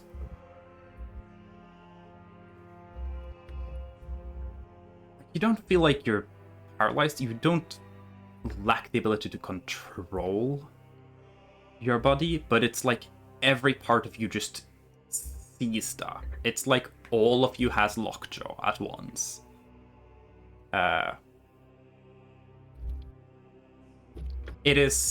You are stuck in the last moments of a stubborn dad who refused to get his tetanus shot. As your entire body seizes, every muscle, you are immediately just stuck by that recoiling and then freezing and just landing on the floor. Then, by the sudden feeling of my muscles aren't pulling air into my body, panic, before once again your brain being reminded, I don't need to breathe. It's just a habit. It's a habit that's so deep in you but that you don't need. So there's a brief moment of like, I can't breathe. I don't need to breathe. And then you feel like you're about to die, or like the world's about to end.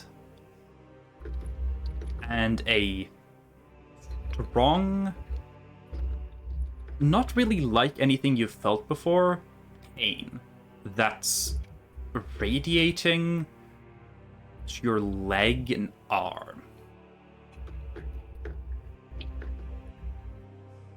You're not entirely sure how long you're on the ground like that, but it's long enough for Hyacinth to get up from on top of the desk, squeeze into the wall where you slammed her into. She's bleeding both from the bite and also from where her lip is burst upon being smashed, and a little bit of a cut at her eyebrow above one eye that's bleeding slightly. She looks so calm.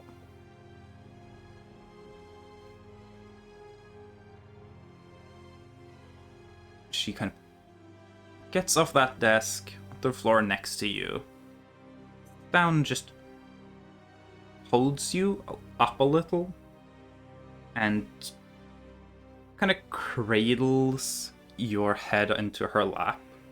She pours a kind of like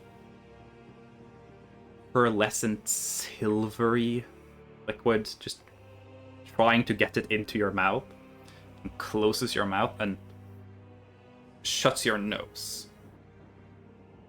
And there's like an immediate swallow reflex that only halfway works at this point, but well enough that it seems like whatever they just put into you has an effect. And the pain begins to subside, and your body begins to relax again. As Hyacinth's just there with you on the floor, just still holding your head kind of in her lap against her. Kind of patting your head, going, "It's all okay. It's all okay. You're going to be fine now." Just staying there with you.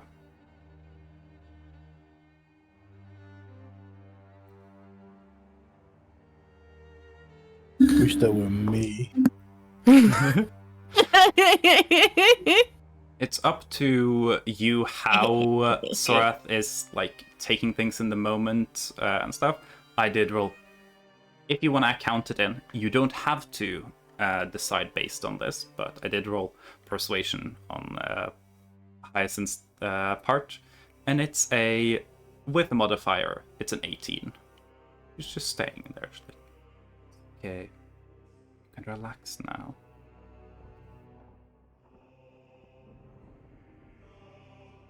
There's I feel like no Sorath's- longer an instinct to do anything. You don't feel the need to Yeah. bite, or eat, or drink, or have anything. First time, probably since entering Pleasant Valley, you feel almost zen, like you don't physically need anything at the moment. I feel like Sorath's, like, first, her face would kind of flush a little bit because she's just, like, embarrassed. Mm-hmm. And then I think she would kind of just start silently crying. Said No. silently, you bitch. That is unrelated crying from Levi downstairs. Okay. My bad. It's funny because Yeah, Levi decides to just step us in the force. the panda was gone, so we were joking like, "Oh, what does Levi do before bed?" And I said masturbation. So I just really love the idea of just Levi, in the Belrus manner, discovers masturbation and feels really bad about it afterwards. I don't think Levi would do that. No. just starts quietly sobbing. Okay, sorry. So, as essentially when Sorath begins quietly sobbing, it seems like Hyacinth, like, Sorath probably at this moment isn't in a mental place to try and like read the deeper emotional stuff at play with No. Hyacinth. But for the audience and also the rest of the group, this moment Hyacinth is doing everything to just be like, "I'm here for you. It's going to be fine. Things are fine now." There's like a bit of them there's like, "Oh, wonderful, you're crying. That means this worked. Let's go." They're crying. And kind of takes that as a cue to lift you up a little more, hold you a little more against them. Just let you cry.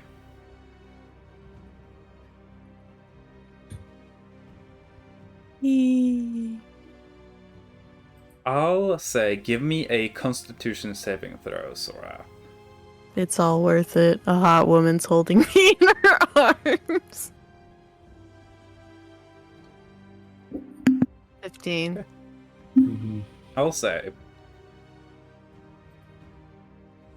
probably the combination of all of the stress that Sora's been under, the current situation that happened, the chemicals that Hyacinth put into Sorath's body, and the fact that Sorath is currently just recovering from a partial heart attack.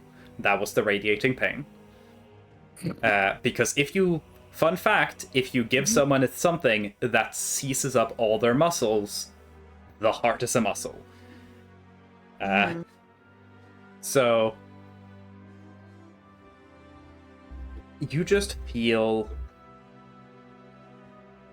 incredibly tired.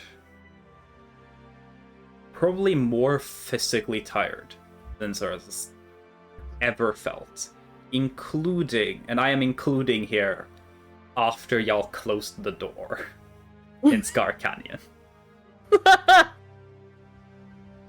Damn.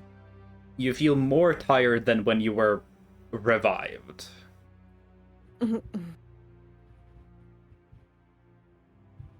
You've taken a beating before, but your body is exhausted in such a different way. This is probably the first time where the main thing that's been injured is just all your internal organs and the rest of you is fine. But you're holding on. So you don't, like, immediately just pass out. Hyacint's just gonna stay there and keep, like, reassuring Sora, holding them. You don't really have the energy to move much.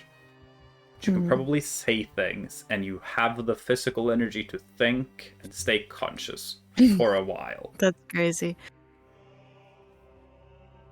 I feel like she's just staying quiet at the moment, just kind of gently shaking as she cries. Just overwhelmed. Yeah. Let's go. Sorry. Hey, born on the timeline, but in chat. Yeah. Hey. The real homies share porn from the timeline. For the Twitch chat, yes, it is. No, it's Agatha. like lewd. It's not. Yeah. It's just lewd. It's just like suggested. It's not Yeah. actual porn. It's just cute. Yeah, it's Ragatha from the Amazing Digital Circus. Good choice. Yeah, honestly. But yeah. Back to what we were doing. I'll say that Sora. This is something that Sora is familiar with. The being tired and currently functioning, but being, like, aware of the fact that, like, once what's left of the adrenaline that I just had in my system leaves, I'm going to fall asleep. They've got a decent bit of adrenaline in their system, but it's gonna leave quick enough. So it's up to Sorath if they just want to stay there until they fall asleep, or if they feel like they want to, like, try and say or try to do something. You can try to take physical action if you want, but I just want to know, like, what Sorath would. I think she'll. I have done so much since leaving the valley, and I have never felt so tired. Isset will just smile comfortingly and go, "Funny, it's okay. You can sleep now." I'm brushing your cheek a little. Everything is going to be okay now.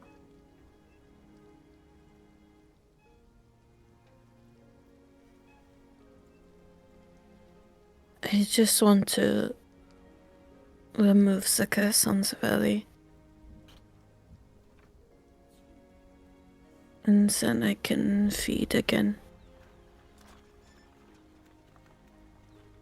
I'm just still caressing you. Spoiler alert, it never gets cured, ever. Ever. I am sure you will.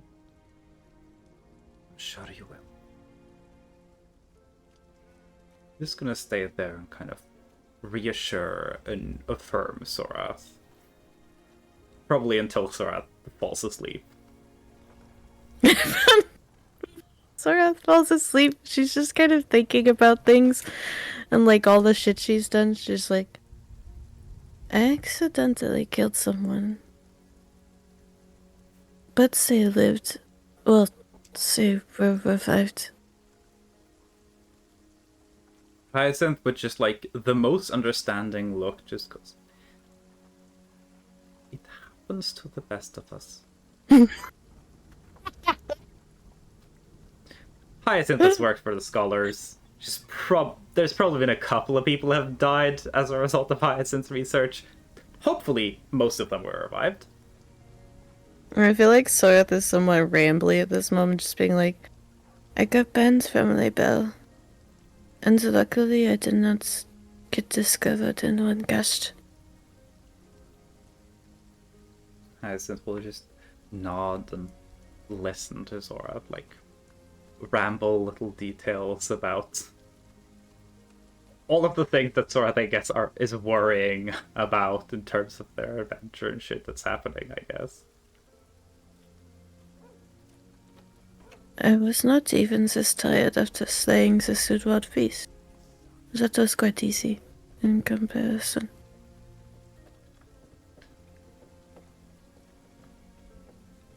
Hyacinth will just go like, I know. You did very good there. Very good.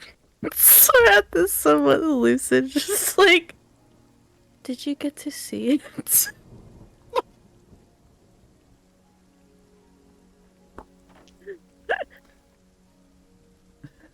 Okay, so I roll for it. So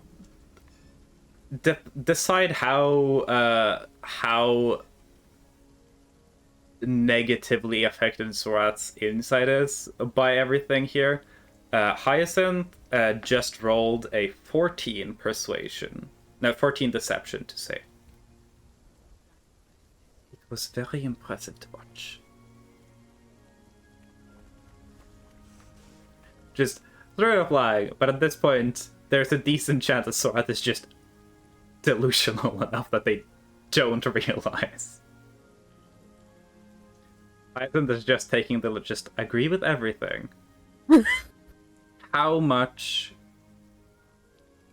do you feel like Sorath, like, I was essentially saying, you can decide a penalty on this. Put it Yeah, far down as you want. it's pretty bad. Do you feel like pretty Sorath bad. would be able to catch that lie in this moment? I feel like she might be a little confused, Mm-hmm. but she'd be like, did you get to meet Aspia? Hyacinth would just keep going like, very charming. A little special. She's not very charming at all. She's kind of an asshole. I think you'd get along great. I feel like Sorath is just like, what the fuck? I don't know if that's true. I can get along with almost anyone. I feel like you'd like my fiance quite well.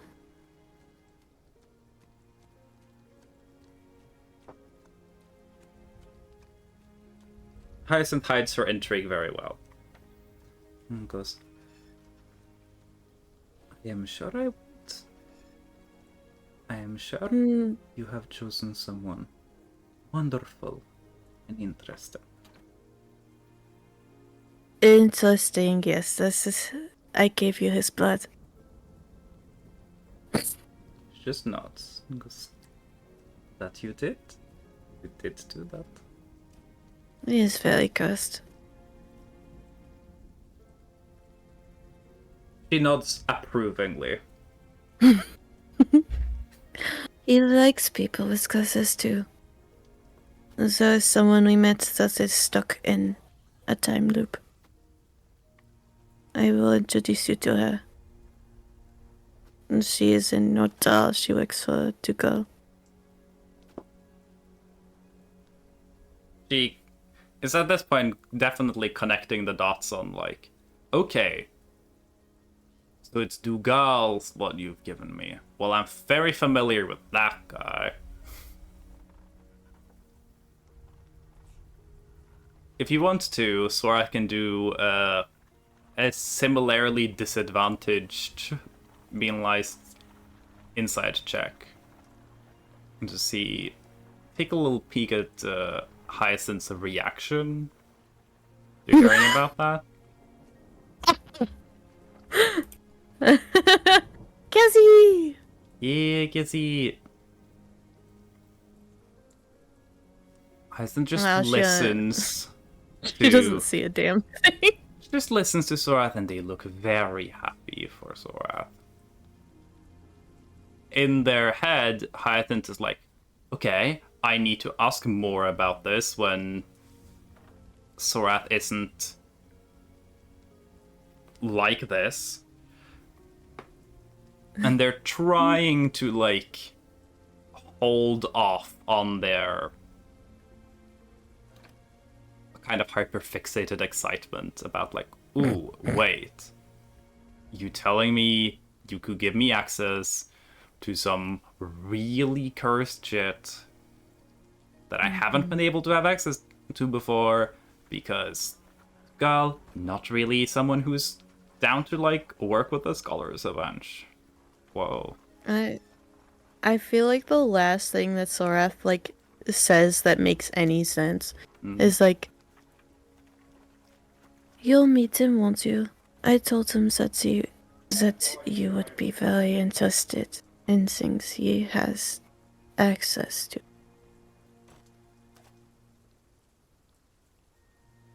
Hyacinth would agree. Not saying anything at this point, kind of picking up on Sorath, like, slowly just losing consciousness and being like, yeah. I'm not gonna say anything to, like, give you anything more to desperately hold on to. You need rest, girl. I feel like she's just like, oh, we're gonna get married. And she, like, spaces out for a second. Yeah. At this point, Just, Hyacinth's like- just gonna sit there with Sorath until Sorath, like, wears herself out. She's got, like, a little bit of, like, drunk, like, like, ADHD brain where it's just, like, slowly drifting through different, Leave for a little bit. Be back in a month. Cool. Okay. Sounds good. Sorry. Goodbye. Sorry. I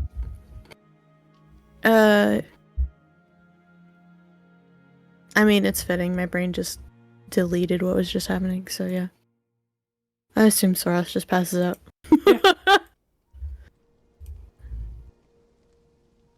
So, with Hyacinth seemingly having developed something that did something, but most likely not something that is ready to be a full functional solution to the problem, probably she'll need a little more than 15 minutes to make, like, a long-term solution. Well, But hey, it worked well enough. Thorat's gonna pass the fuck out. conked. Is there anyone who wants to do anything else before sleep for this day? Nope, not for Razuk. Okay. Not really. Gin's gonna do a flip, then go to bed. Okay, give me an acrobatics check. Okay. Snake doing a flip. Yeah. Ooh, Is it a Can't front flip believe or a me. back flip? It's a front foot. 8. that's so loud. So, I don't think we talked about, like, whose rooms are adjacent to whose, but whoever is adjacent to Gin we'll kind of like late at night just hear like a massive like thud and collapses. You can kind of just face plants onto the floor before bedtime. You probably hurt yourself a little. Don't take damage, but like definitely hurt yourself a little. Major emotional pain. Just ignore me. Then I do a backflip to my bed. Okay, give me another acrobatics check. I picture I got this. son. I picture this every time. 23. Oh my You- god. Manage the backflip into the bed, I will say. Yeah. I'm gonna. You just had to warm up. It's fine. Can you give me a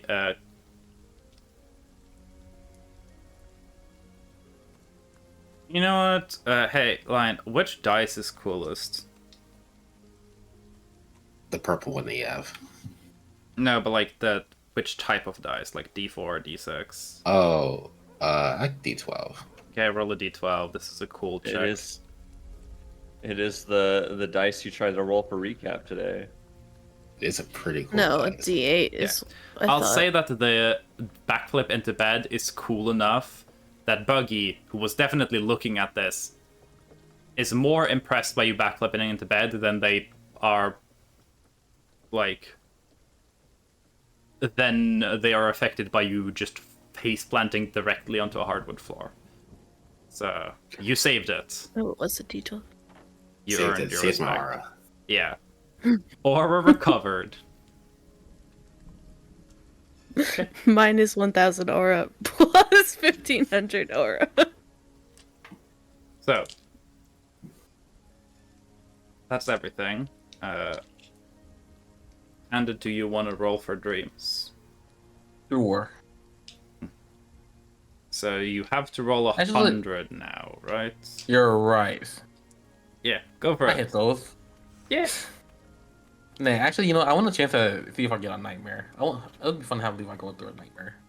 Okay. Yeah, I'll take the autofill. Just as a treat. I'm gonna do I'm this. about to get arrested by the dream police again. Unfortunately, I can't. I'm trying to do Just everything I for fun, can. since I don't have the Discord window open, I want y'all to arrange yourself in a list, essentially in an order. Okay. What? Pick an order for Oh. y'all to be listed in. Alright, who's oldest? Gunther's oldest. I haven't. Yeah. Wait, are we going by character? No, age or borderline? IRL. By character. Oh, I'm probably me. No, Bread. No, bread. What, is Brad like 80? Brad, are you 80? Yeah, 89. But I'm also here. Yeah, to be older than me. Yeah, night, bread. Have a good one, Have a Bread. lovely time. See you. Thank Okay. you. So Bread. it's 4 of y'all. Panda, were you Nine born red. in the 2000s? Nope. Alright. Okay. I'm gonna be next. I'm a 96er. Yeah, that's next to Crystal. I mean, sleep next to Yo, Crystal. Bam. millennial. No. Baby game bigger. Bam. Forgot, Ignore bread. But bread's there. Got Crystal. Mel's not here. This is for dreams. Oh, okay. I thought you were talking about like better. Oh, rooms. Best don't for do last, bread, bitches. So we don't include Brad, so it's Masha, me, Lion, this thing. Okay. So that's the order. Cool.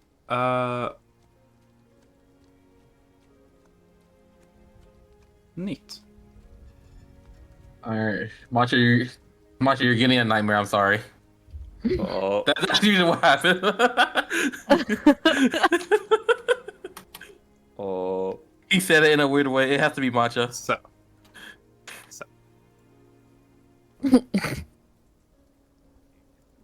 Red's not here. Nope. Cool. Brett just left. Yeah. Yep. They're not part of the list. Everyone goes to sleep.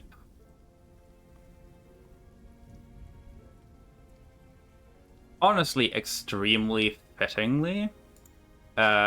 First we'll deal with Sorath. Boo! Dang. Yeah. Ah. Sorath finds themselves back in the forests, in their dreams that they've... It's been a little while since Sorath had one of these dreams. Yeah.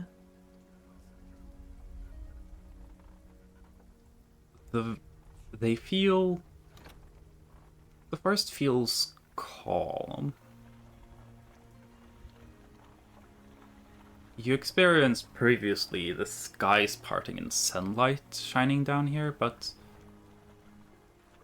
there's no sunlight right now.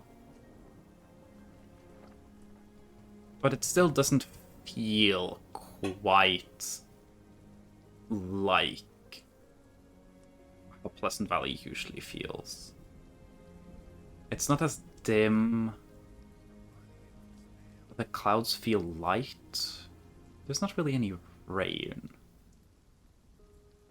Also noticing that, like, you're stepping on dry leaves and grass. You're not sure if you've ever encountered things on the ground in Pleasant Valley that weren't moist as fuck. Because, you know, all the rain. Soggy. Give me a... I'll allow you to choose between perception or nature. They're going to go in two very different directions, depending on which one you choose.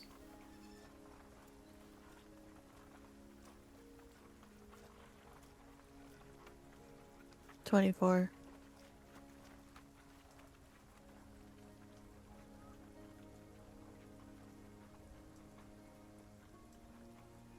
You can hear...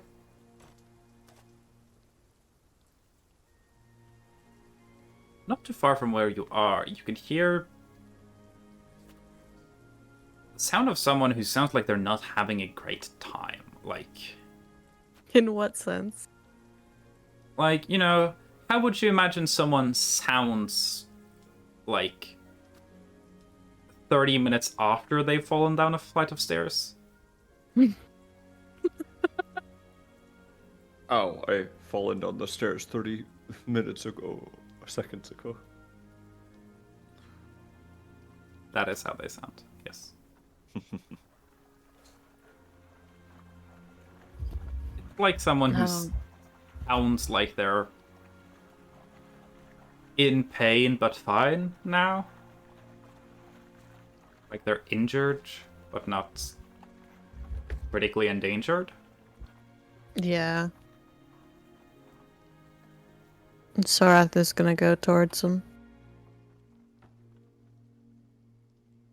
It doesn't take much effort at all to find a little spot between the trees where you can see one of the heartroot trees that's like one side of the trunk of it is just scorched black. Like there's been a fire on one half of this tree.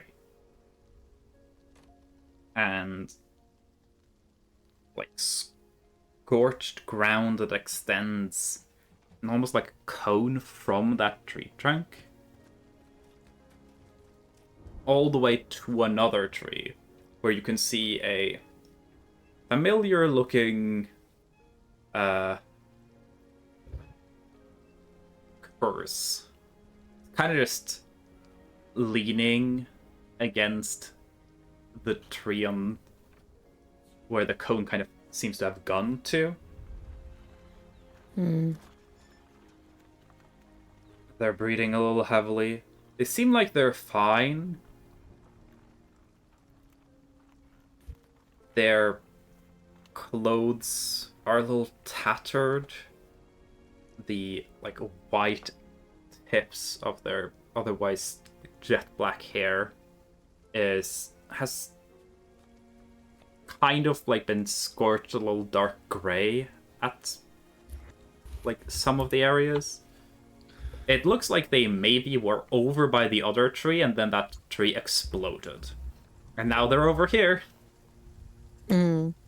Looking at them a little closer. Give me a medicine check. The DC is not very high, but it'd be hilarious if you fail it. 17. Yeah, cool.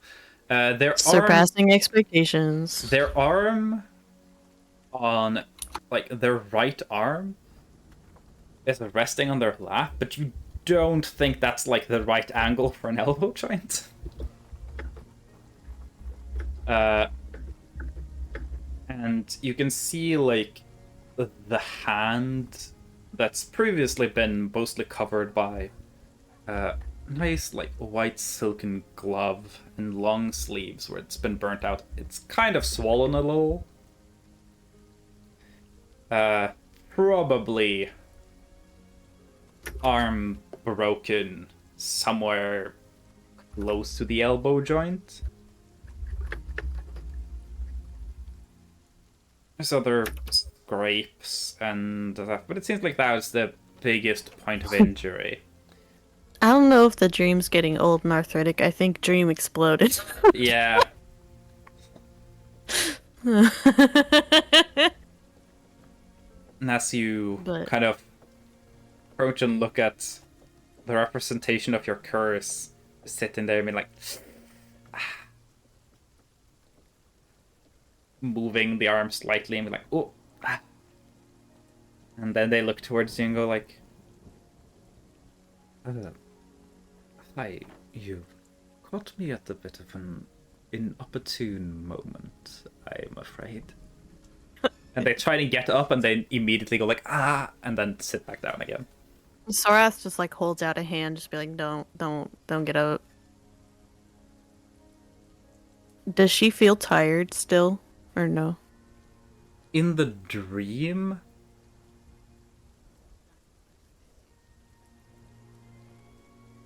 not physically. Like, okay. There's like the lingering exhaustion from like, you kind of get mentally tired after you exert yourself physically a lot. That bit is still there, but like, besides that, no. Sorath will go and like sit next to the curse. Mm-hmm. Just kind of like crossing her legs and leaning back against the tree a little bit. It is fine if you're not feeling well, given I think it is my fault. Oh no, I am feeling wonderful, thank you. Never been better. Breathes heavily. Yes. So if I were to, and Sorath like does a playful hit on their arm. They do not respond to, like, in pain at all.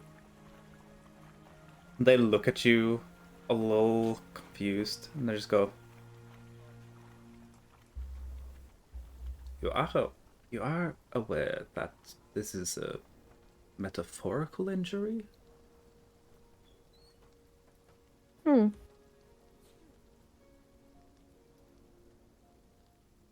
I was not until you said that. And they go like, huh. I'm sorry, I believe I might have misjudged you. And they just kind of like, their arm that still looks broken kind of just lifts up normally, kind of shakes it back into place and brushes themselves off. Go like, so much for that display. How are you doing? Sorath is just like squinting at them, just like just really confused, just like You fought back against your curse, and you clearly, in this round, triumphantly defeated me. I thought it was fitting.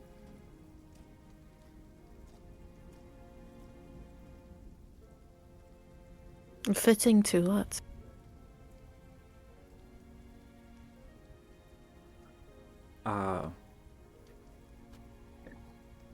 metaphorical communion.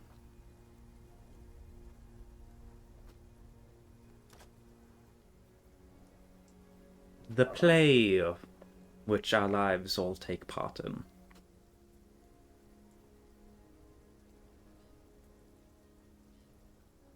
I'm sorry, must admit I probably am just rather bored.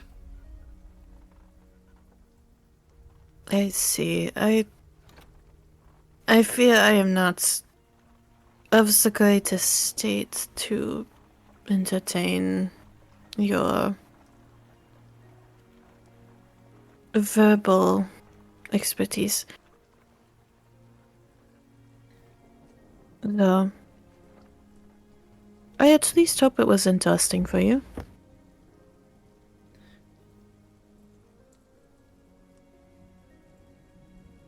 It was not something I had foreseen. Put it that way.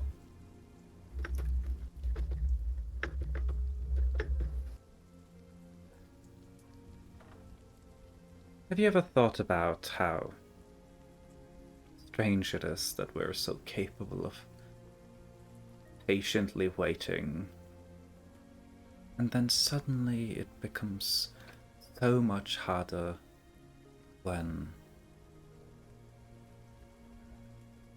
we know we are so close?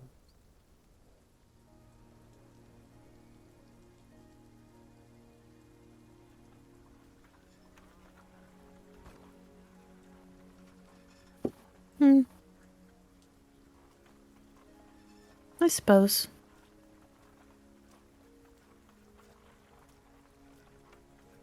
Feel the rest of the curse. Lingers.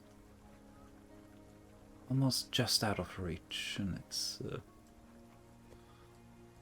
most intoxicatingly infuriating.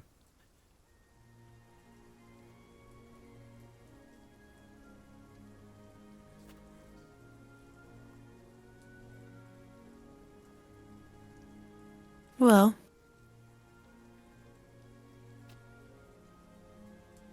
it will prevent mass slaughter, so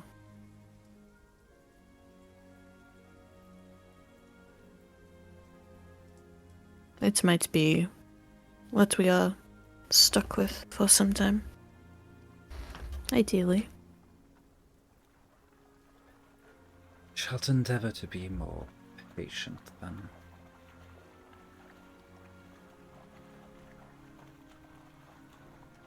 Oh, fear not, I believe you are headed on the right track.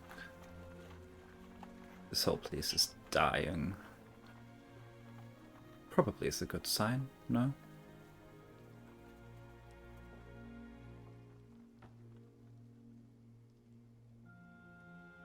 Yes, I do hope we can free the valley from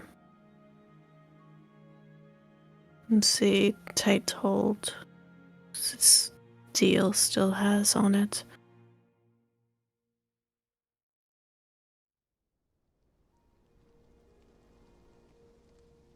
We are closer than I thought we would be. This soon.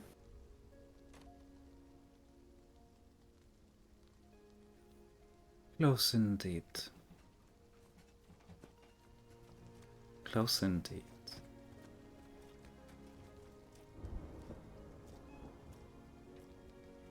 I assume you will be no help to me in this regard.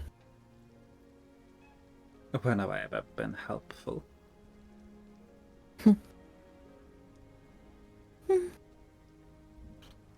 I am optimistic that some things are open to change, but it is understandable if you are persistent to stick to what you are used to.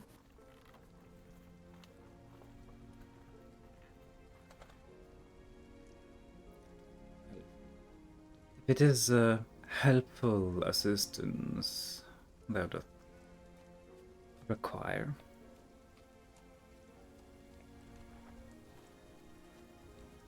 Allow me to encourage you to consider the benefits of keeping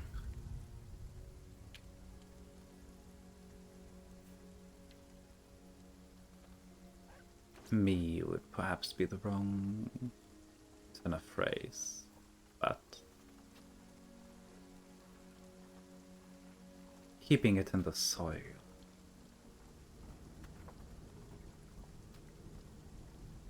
It's a soil. Like I said, this whole place is dying, isn't it? So perhaps that is a good sign for you. The curse vanishes. And suddenly you Sora? feel extremely alone. Yeah. And you get a kind of ominous feeling that reminds you a little bit of being in the Scar Canyon. That, like, feeling where your just instincts know that there is no life anywhere near. This place is just barren. You're probably the only living, breathing thing in days and days of travel.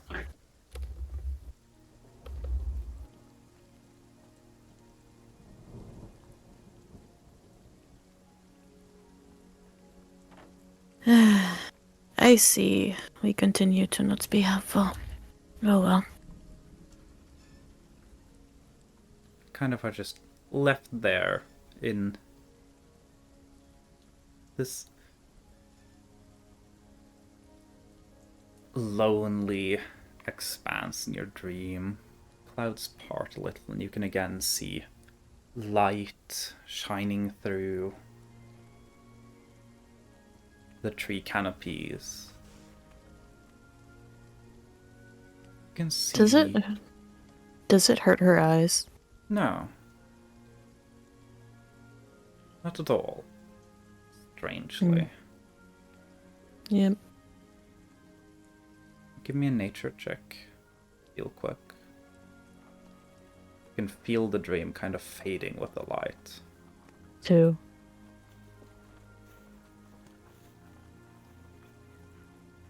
I'll say, I'll allow you to pick high, low, or in between. In between. With the light,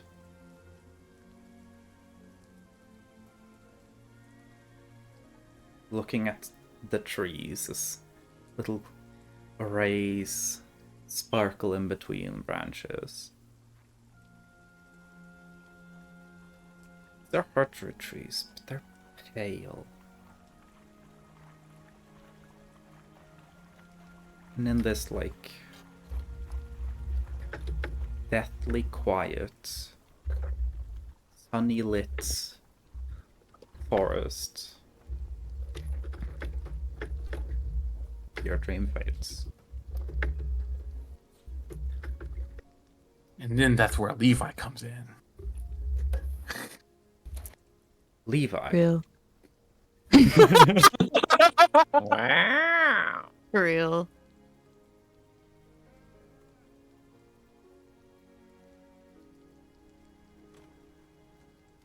Levi. I want you, Panda, to describe what Levi dreams about whenever there's nothing all that important to dream about. All that important? Yeah, just like a random dream. Probably one of the ones that Levi doesn't remember when he wakes up again.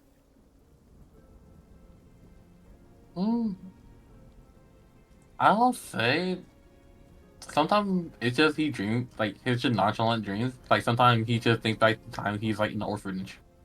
Mm-hmm. He's just working, doing, daily tasks. Find yourself in a dream like that.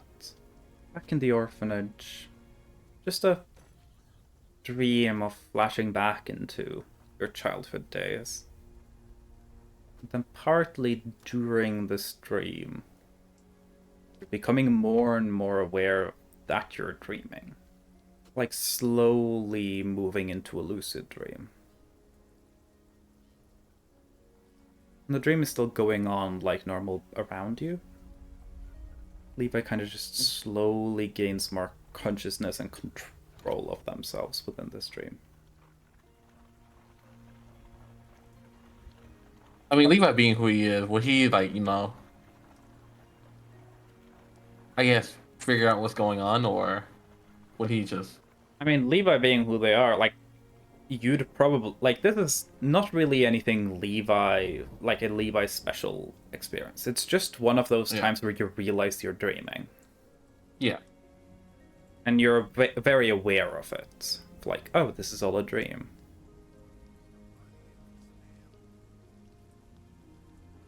Oh, I remember this time. This is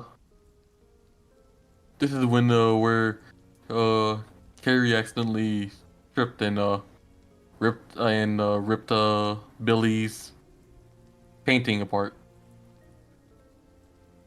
As you say it, you hear the noises that you heard back then.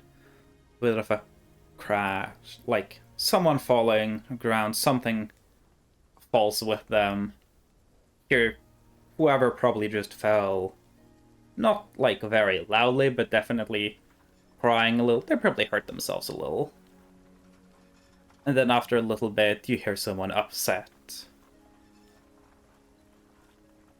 There's a little bit of yelling of, no, you ruined it! You did it on purpose! And after just a little bit, you can hear the kind of heavy footfalls of Brother Bob just walking to kind of calm things down and break them apart a little before they start like fighting or anything. What are you doing in this moment with this situation? I was thinking during this time in Levi's orphanage age, where he was learning, he would probably be in his teens. Mm-hmm. So that's meaning he was probably in a training and learning how to cook, or like maybe like learn like cleaning around the orphanage and learning like being a protege. Yes. So The Levi's cooking two training. things are wood carving and cooking. So probably one of those two then. Yeah. At the orphanage, he would probably be more cooking. Oh, at the moment you're just stirring pot, just making sure that nothing burns. And as you kind of like are aware of it, suddenly it's like the ladle handle stops being solid. And things just begin acting like liquids floating in zero gravity, and the ladle handle just pushes away. And it's like you're pulling the space along with it, and the wall, and the cauldron, and the fireplace kind of warps along with it. Levi looks around. He's like, "This is weird."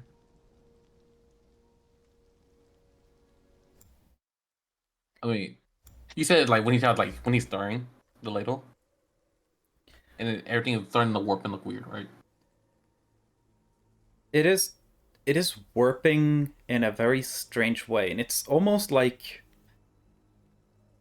as it kind of moves, the best way I can describe what it looks like, it's like a reality is paint floating on the surface of water, and you just pulled your hand through it, and it's just moving and bending and falling apart.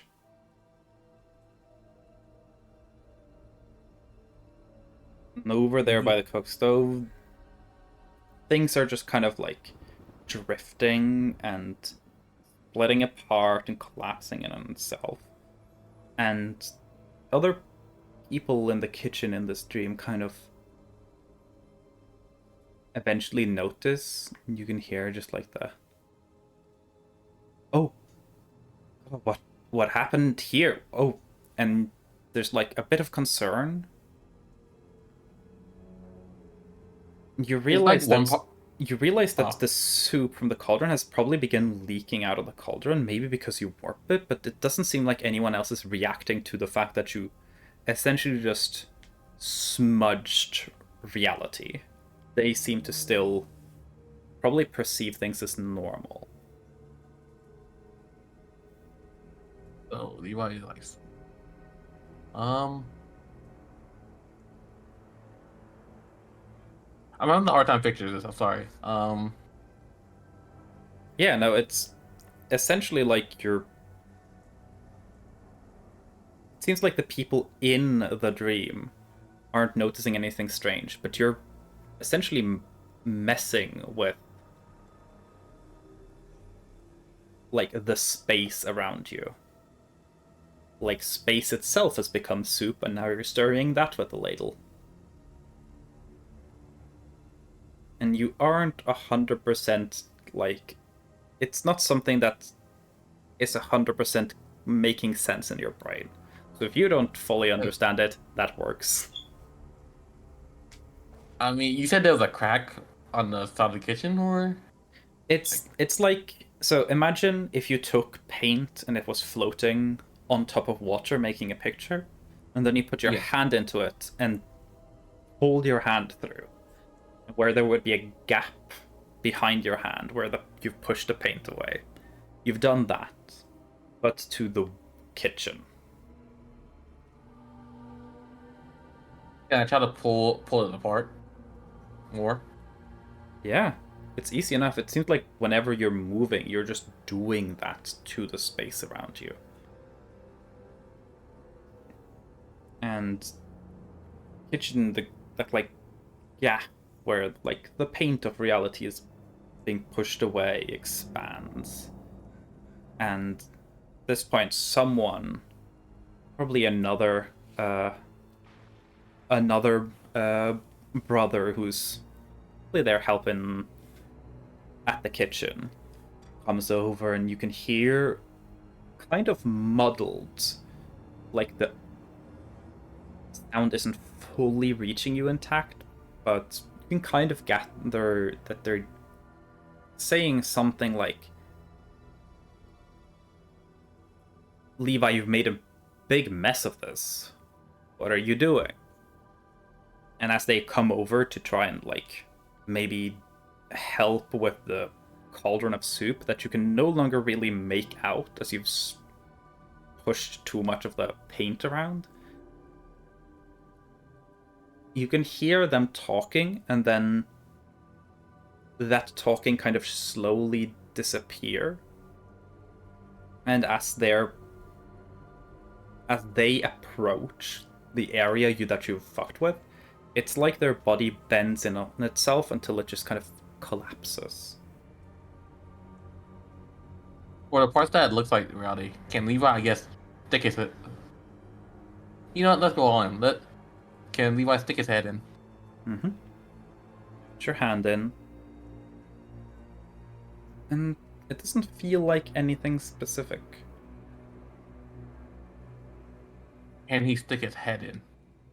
Yeah.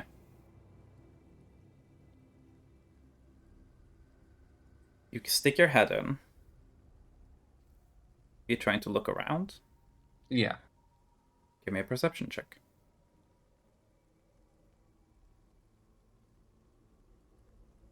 23. Okay. Give me an intelligence saving throw. I'm good at these. 13. 13. Say you peek through, and you don't really see anything. It's just kind of black. You can kind of see shimmer, almost like you're seeing a little bit of reality, almost from the back side of it. But it's not clear. It's like a very faint shimmer of color and light. And at this point, the area that you disturb is kind of like continuing to ripple out.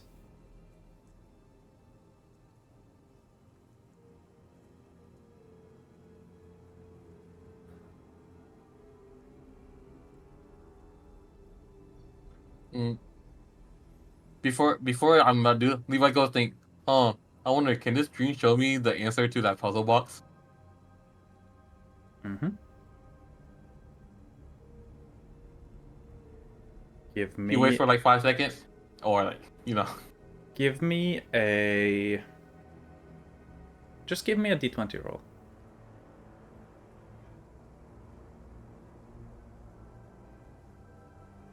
19. Okay.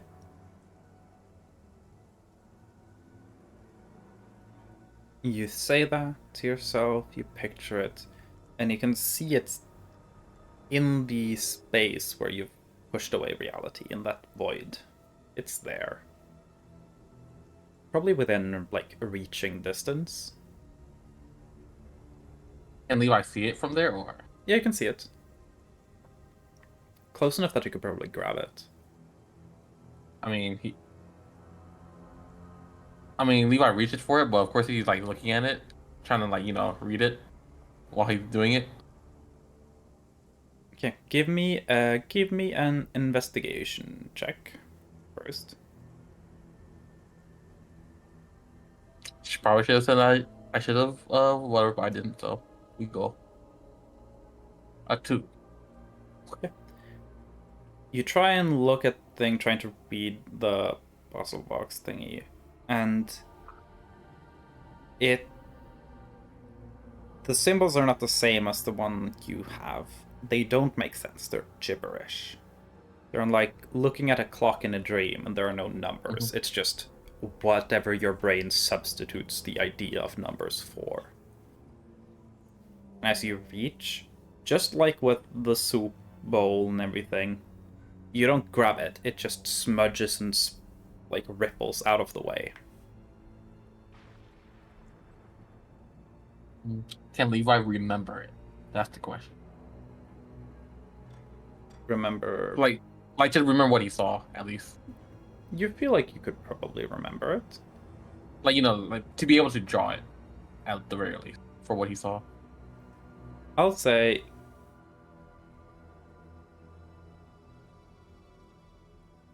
Yeah, I know I rolled a 4. I'll give you so- advantage on the history check to remember it. Okay. Sure. Because you're committing some of your effort to remembering it now in the moment.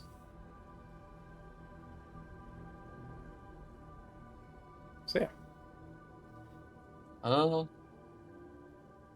Other than that, This you're hearing like concerned noises behind you. Like out in the room outside of the void you've shoved your head inside. I mean, Levi. I'm tempted. I'm tempted to have Levi just jump in, Okay. but I already died once. Should I go and try to tempt fate again? I mean, I'm sure it's fine in there. I only had you make an intelligence save upon putting your head in there. So, Yeah, I Probably don't know what fine. happened. I don't know what happened when I fell. Who knows?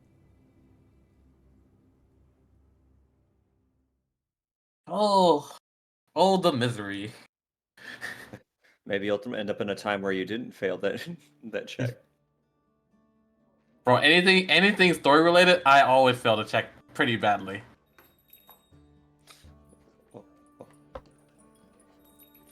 But safe players should have Levi go and check the concerned noises. The fun play is jump up into the rift, into the void. so give me a perception check. Oops. Perception. 23. So, from the void, you're getting nothing. Yeah. Give me another intelligence saving throw, though. Oh. And while you're rolling the intelligence saving throw, behind you, those concerned noises are now turning to like noises of slight panic. I mean, Levi. Okay, then Levi will probably start get up and see what's going on. So you get up and turn around. You can see now that, like, kind of like, tossing a rock into a pond, the ripples just continue outwards. The ripplings of you moving started moving out throughout the room, and it's warping walls and the rest of the kitchen and people. You can see kind of some of the people seem like they've just kind of fallen apart slightly and are just in heaps on the ground. They almost look Levi like they've upon crumbled, like they were made of like clay Levi- and they were squeezed. Levi upon seeing this, maybe I'm the problem in this dream. All right, let's just jump into that void. Okay. Maybe this will fix it. Okay. So I couldn't hold my Levi- temptations. If I die again, you know what? Levi Die hops into the void.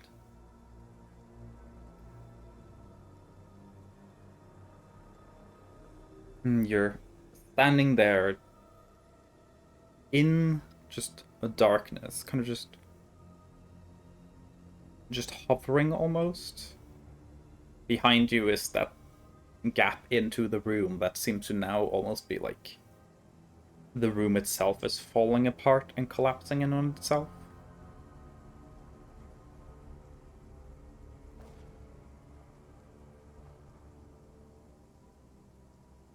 And now you're just in this black void space.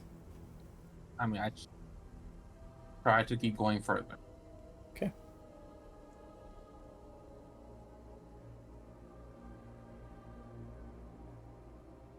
Give me one last intelligence saving throw. Natural 1. Oh.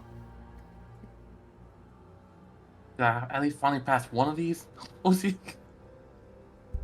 Alright, it's a pretty low DC. Oh, actually. Yeah. This is not something that, well, to put another way, what you're saving against is something that your mind has been very, very tailored to protect itself against. So the DC isn't that high. Enough that the 10 saves. I mean, Levi looks around the void. He got the answer to the clues, though. He's like, oh, I wonder, can I get any other answers? Can I help with Sora's problem? Is there a way to fix this curse? Do I know where the other half of this wand is? He's just pondering questions that, you know, out loud as he's just going through this void. Occasionally you'll think of things, and it's like you are conjuring hazy visions of those things. But if you're trying to get close to them, they also like ripple and warp and distort away from your grasp. And you're just moving further into this void space.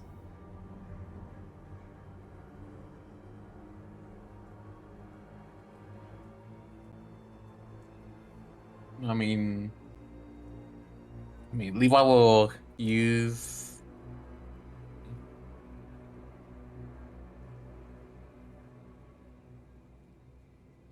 What did Levi do here? I mean, is there any question that's pondering Levi's mind right now? Right now. Of importance.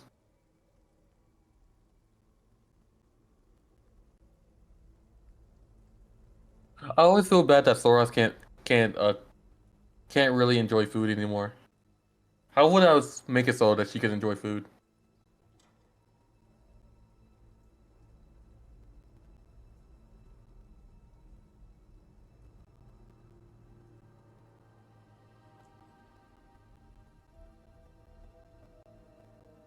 And you say that pick an item of food I don't know food. that you think Levi would think about. Some sort of food that Levi would want Sora to be able to enjoy. It's curry. Very. Okay.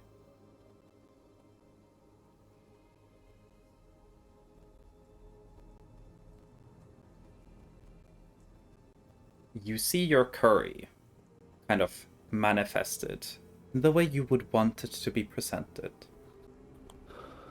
Basically, like all the other things, nothing else is happening. It's like your mind is just conjuring images of things. It's just there. Each has to focus on it. Mhm. As like all the other questions he asked, he wasn't really like, you know. But he was like, this is an issue I wish, like he actually does wish to like solve. Like some of these small joys. Hmm. Each Focusing has to like really focus. hard on it. Yeah. Give me one more intelligence save and throw. Just for fun, I'll tell you that DC is 8. Oh yeah, I got you a 5. Let's go.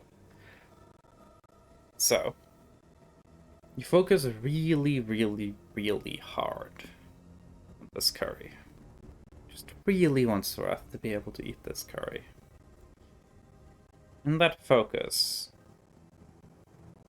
you can feel something in your brain.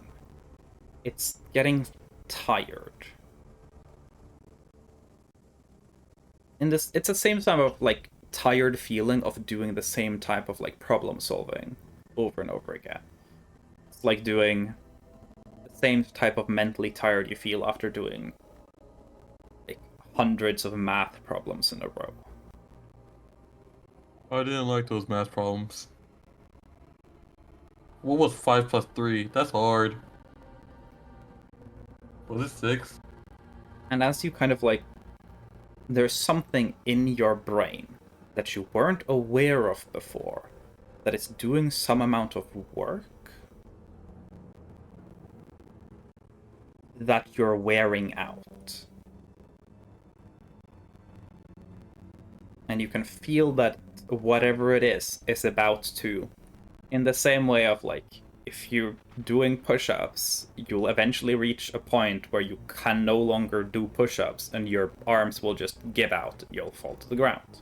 You feel like that's about to happen to whatever part of your brain is working right now. And he tried to focus and get the answer before he, I guess, tuck her out. Run out of steam.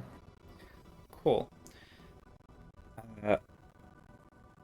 I'm gonna ask you to give me a religion check and another intelligence saving throw. This intelligence saving throw is going to be higher.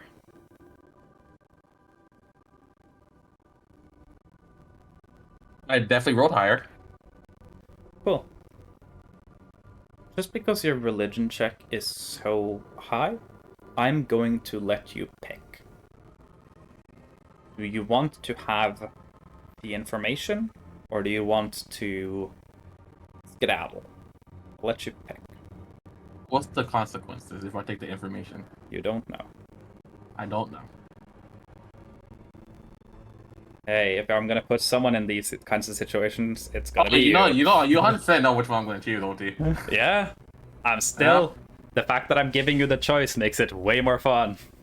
Yeah, hey, you know the choice I'm going to make. Mm-hmm. Mm. Okay.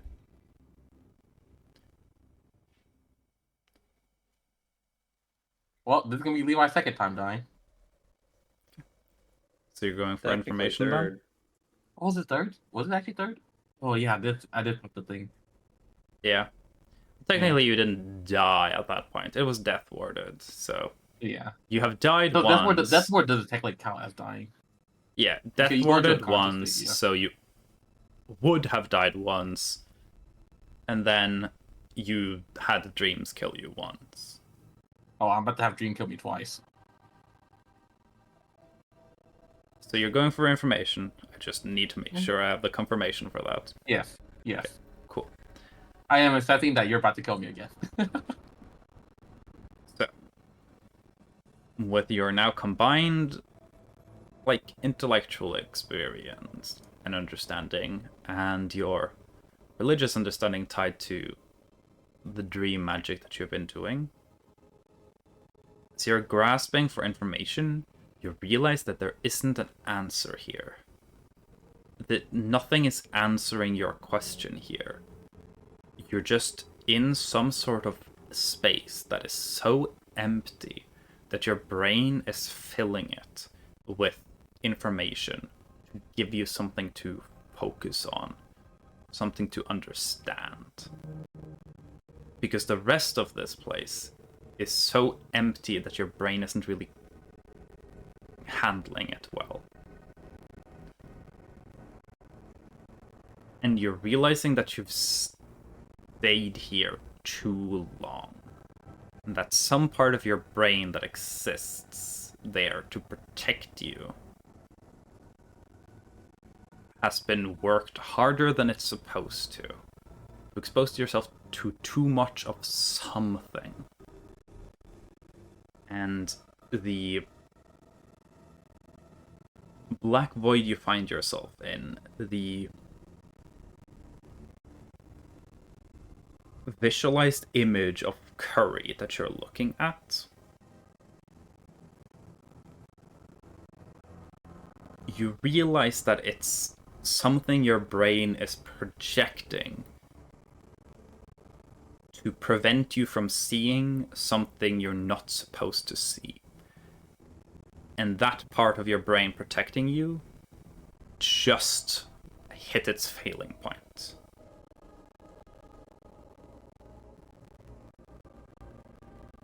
I'm going to ask you to make the last intelligence saving throw. This doesn't determine whether or not you succeed on something. This will determine consequences. Not too bad. Okay, cool.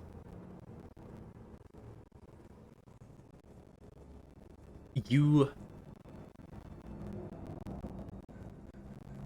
have this strange moment that you can't explain in the right now. You probably never will be. Like you're seeing something that can't be seen. You're hearing a noise that can't be heard. You're overwhelmed with this impossible sensory experience.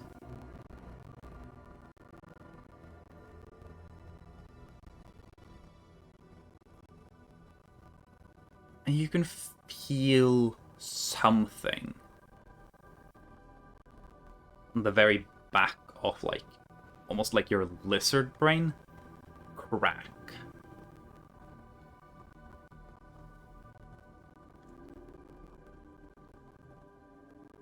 And for just the briefest moment while this dream still holds on, you feel like an intense feeling of, I should be afraid right now. Why am I not afraid right now?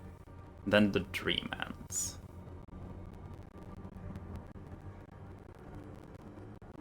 And I think we'll take a break there. Well, what's the consequence?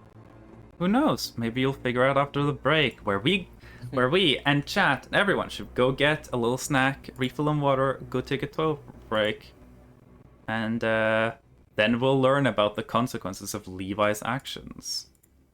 Whoa. Yay! I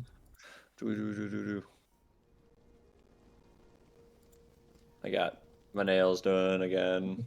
Yo! OT knows I'm gonna keep pushing until I poke the beehive. Oh, don't worry. You have poked a significant amount of beehives. This is not the beehive I was expecting you to poke. I was expecting there to be very different consequences from this. But Was it? Wait, so did I roll a nightmare again, or? this is the first time this has happened for anyone. I rolled a... So, I've shown you all how I roll before. And the threshold is you have to get a 4 or higher on, and I'm rolling with Vampire the Masquerade dice. There are 2 equally rare and special outcomes. the highest I can roll is a 6. And that's like what? A 1 in 10,000 or something? No, it's just a 1 in 1,000, I think. A 1 in 1,000 chance that I roll a 6. The other 1 in 1,000 special option is that I roll a 5, but it's a nightmare. This is that. I knew I got the nightmare. Yes. And you're gonna learn about some consequences now, and you're gonna learn about some consequences at some point in the future. -8 intelligence. Levi gets dumber. Yeah. I lose half my stats. Don't worry. It's nothing like that. But yeah. I'm gonna get some more water. But the next question I was asking me if I could somehow fix Rizvik's armor thing. Yeah, you could have asked whatever questions you wanted. No, because that was Levi. I was gonna go down the list. Mm. You know.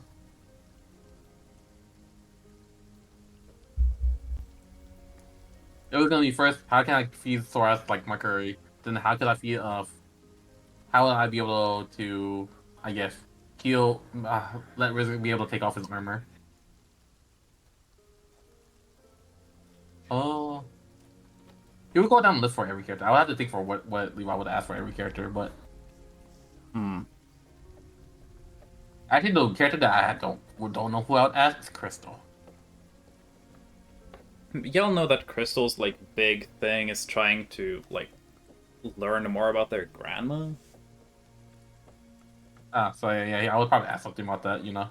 Yeah, Crystal's kind of like like people got some shit going on, but like Gin is just here mainly because he's in timeout and he wants to like fuck around and see cool monsters. And Crystal's just like, yeah, I'm just here because like I'm traveling the world, trying to travel where my grandma traveled when she was younger. And you know, like I want to learn more about like my grandma and what people thought about my grandma, where she were. Because Crystal essentially was like, oh yeah, my grandma went here. And then they were like, oh, that's your grandma? She's kind of important. And then Crystal like, oh my god. Ooh. Oh yeah, I 100% don't think I'm gonna die. I have Levi die in a fight. I'm gonna die fucking in the Dream Beehive. Yeah, no worry. The consequences for this are probably worse for Levi than anything.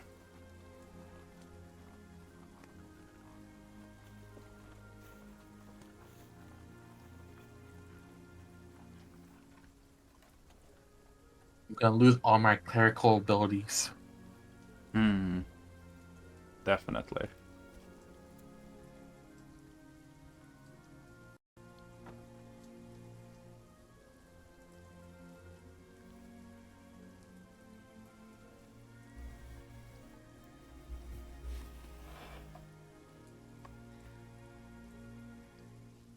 What do you think I was gonna interact with?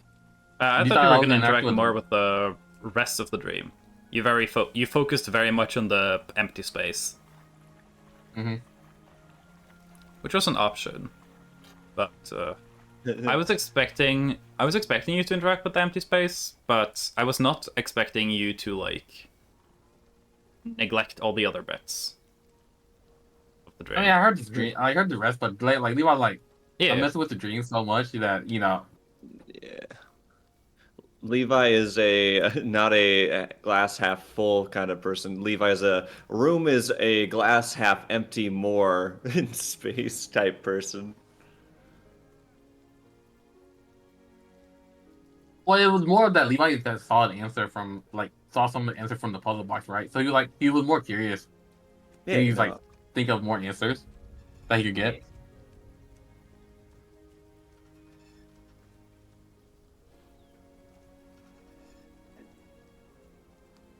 But yeah, Levi saw the sponge on dream, like, oh, that's just the dreams being weird for some reason.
I'll BRB for a bit, and we can probably start up a little after I'm back.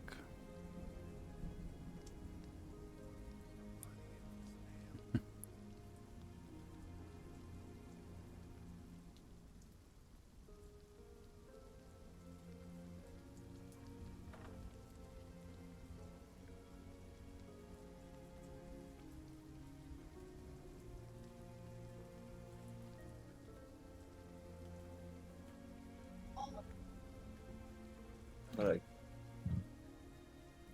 I always just want to put it out of the way.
I'm back.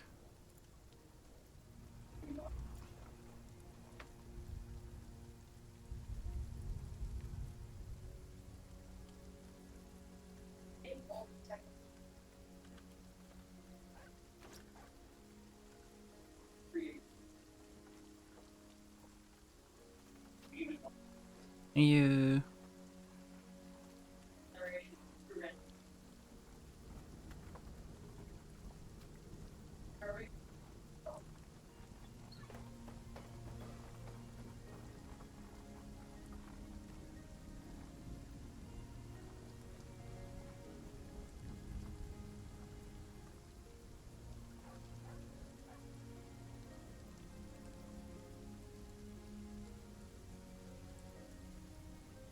Ugh. I'll give people a little bit of time to get back, but I can probably start up more or less when people are back. It's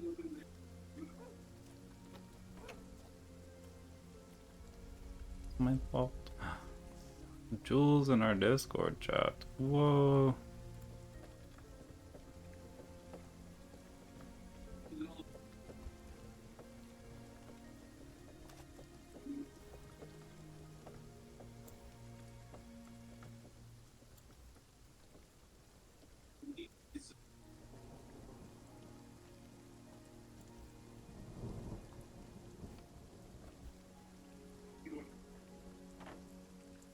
Let me roll.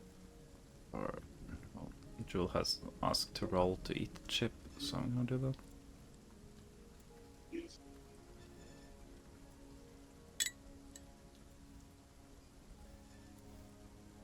Let's go. They got the 7.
I can fix this because this keeps changing on me.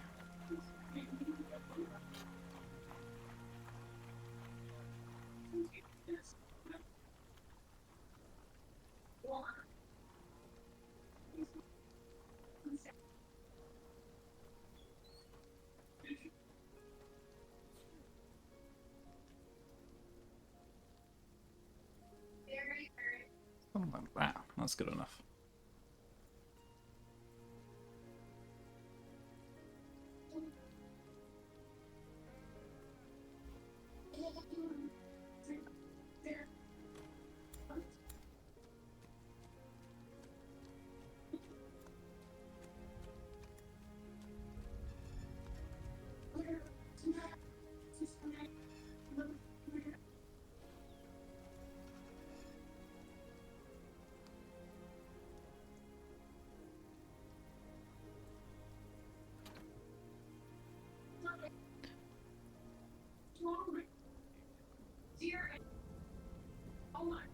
Do tell me, people, when y'all are like back though, because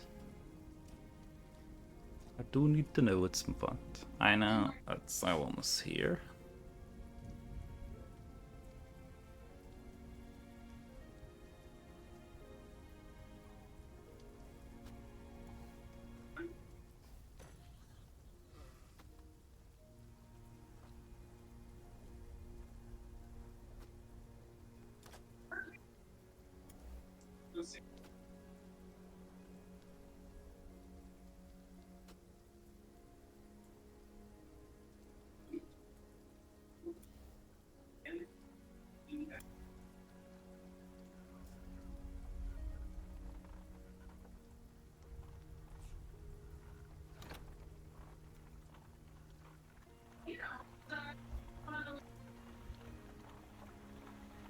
Welcome back online. I'm guessing that Panda still guns, so mainly herring background.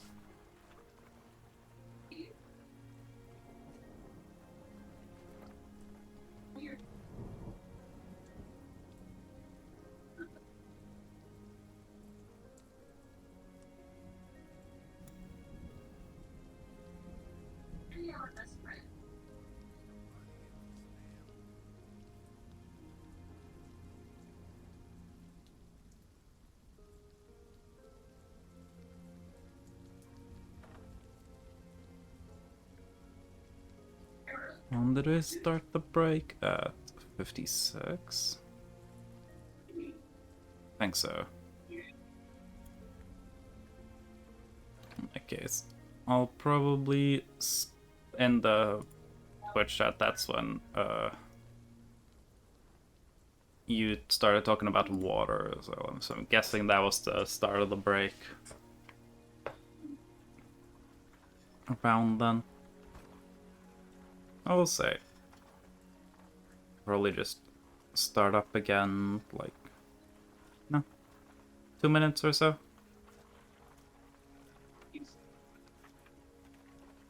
Oh, Welcome back, matcha.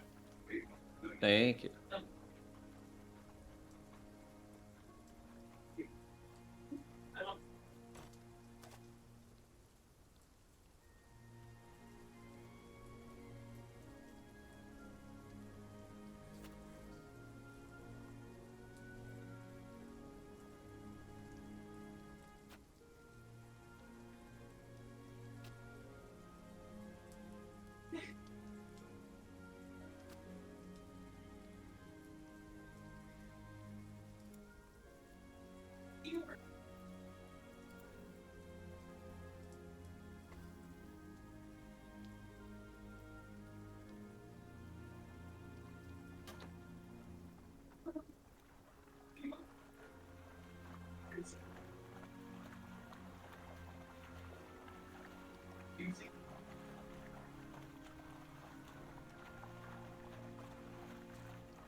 So, Panda will probably come back at some point soon. We can probably start up again now.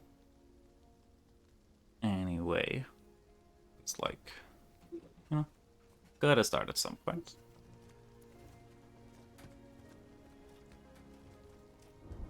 So, I guess we'll get to consequences for Levi eventually. But as long as the three of y'all are good, we can start up.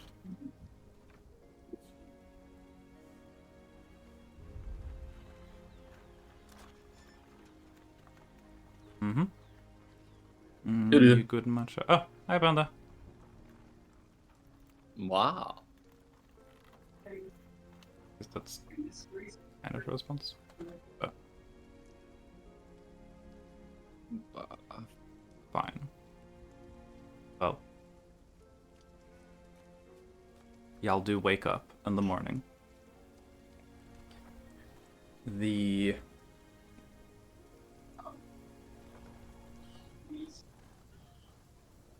Especially for the people who haven't been spending like as long as Sorath in Lugal's luxury, and even compared to that, this is a little extravagant compared to that. I'll say especially for Risyuk, this might be like one of the first times where like it almost felt like actually comfortable to sleep in the armor. It's probably a combination of the fact that you've gotten pretty used to it at this point, and also these beds are really good, really soft, and kind of offer a more even support. It's kind of needed when you're sleeping on metal plate. So you guys do wake up after probably, at least physically, good rest. Good.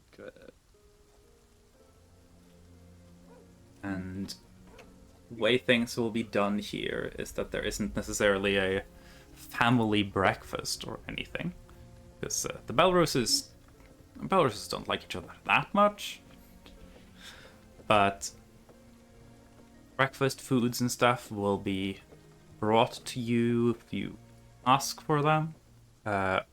You can either eat in your room or eat gathered somewhere. Attendants will take care of that. As for like what this day will be used for, it's so far a little open. You guys know that at some point you're probably leaving Custom to go deal with this like key thing. But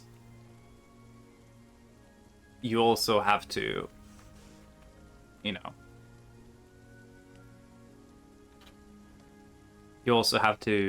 make sure that you can get out of here with all the stuff you need.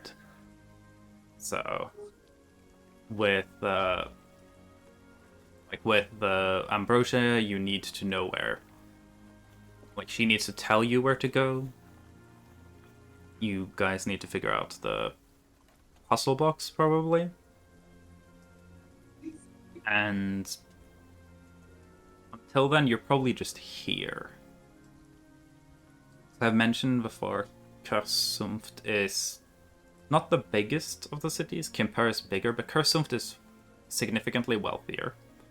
It has a lot more of luxury and specialty shops. I'd probably say that it's probably this day where Gunther is gonna sell their row that they had been hearing and stuff like that. So you guys do have the freedom to take care of a little bit of stuff like that today. But until then, if there's anything early in the morning that anyone wants to do, I'll get to Sorath morning at some point, but I want to give you all the option to just nothing past the usual preparations in the morning and stuff. Yeah. I guess I'd go out to shop. Mm-hmm.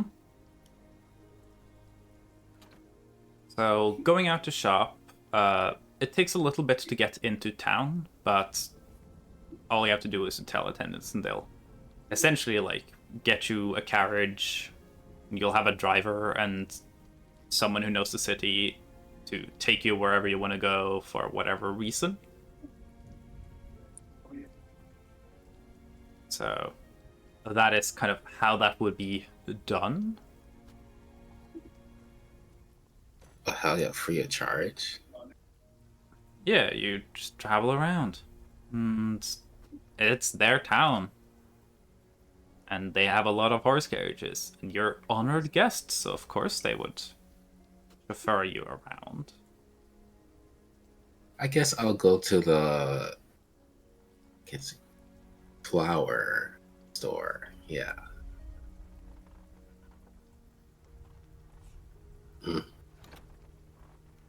Okay, so that is actually I'll say this. You will probably be informed that there isn't much in terms of plants or fresh anything. You could be taken to a herbalist for dried and preserved plant stuff. But yeah, there's not really a flower shop, mainly because flowers don't grow here because there isn't sun, and there hasn't really been a lot of flower imports lately since the entire place has been shut off. Okay. But yeah, you can definitely be taken to like a herbalist's office or stuff like that. Yeah. Yeah, I guess go to the herbalist. Also, wait. Second. Yeah, true. Okay. Lincoln's not here, but Rysyuk. Rysyuk, I want an Arcana check from you. Got it. 28. Oh, fuck. Okay. That's a lot.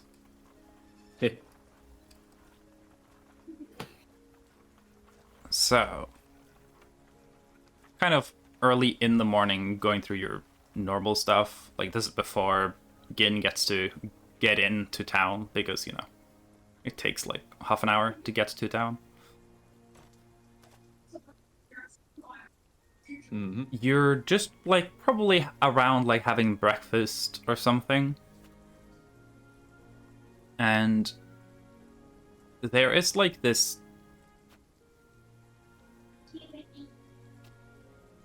It's like you can feel significant magic go off.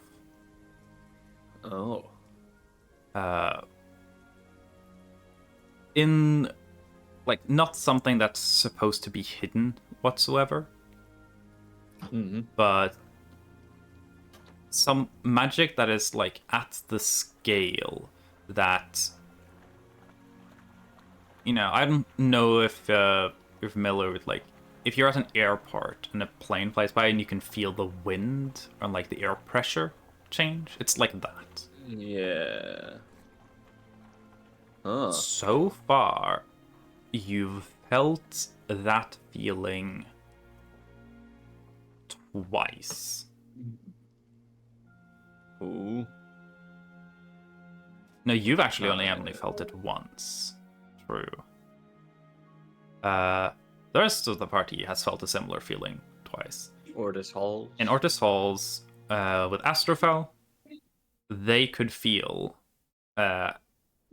significant, like, a feeling like that, and that was when Astrophel, like, teleported themselves out of Ortis Halls when Ortis Halls was put into a pocket dimension. And Yeah. the other time you guys have felt that, and also the only time Rysyuk has felt this kind of, like, unleashed, entirely unconcealed magical, like, wave almost, When Cash. was when Gideon stopped Eustace. So not even the god, not even the general. The general, you wouldn't be surprised if, like, they could, if, like, that was the level, but probably because the general isn't magic whatsoever. Like, the blowing up of, like, the water near the ship, that was like a punch shockwave. The guy is pure physical strength on, like, an insane level. And the only, like, magical ability he has is that kind of, like, hive mind connection with the guard. Damn. He's just using hockey. Yeah. The general, to me, it was like, I mean, what if Garp, but he actually is a fascist since he works for the fascists? Yeah. Oh shit. Yeah. The general, you guys were like Water 7 and were like, oh no, and Gin's like, yeah, we should fight the general, and it's like Oh my actual Garp. They're like, yeah, no, Goal? probably not a good idea to fight that guy. But yeah, you feel hey, that. if we wanted to reset the campaign to something else, then yeah. True. Very easy way to TPK. But yeah, you feel that kind of wave. Other people would probably feel something similar, like a little after waking up. But Lincoln and Rysyuk would be the two people best equipped to, like, Clock it. to, like, understand it, I guess. Yeah. definitely makes Ryzyuk's like stomach drop, just like Yeah. what the Sorath would be thing able to kinda- get this, but I am ruling that Sorath, with their combined drug issue, heart attack, heavy medicine recovery, is probably, hear me out here, going to have to sleep a little longer than the average person in this party today. Yeah. Sleep longer than Levi? Yeah, a heart attack will do that to you. Levi doesn't have to sleep that long. He just does. Also, right? Levi is probably might be waking up earliest. He's shocked awake. We'll deal with the consequences of your actions soon. Currently, we're dealing with the consequences of Ryzyuk being, like, studied at magic. Ugh. So, you noticed that, like, feeling of magic. Which, like, as far as, like, you could figure, like, this is a sign of very powerful magic being used. But it's either the sign of someone who is bad at using magic, using very powerful magic, or someone who used very powerful magic and made zero effort whatsoever to control it.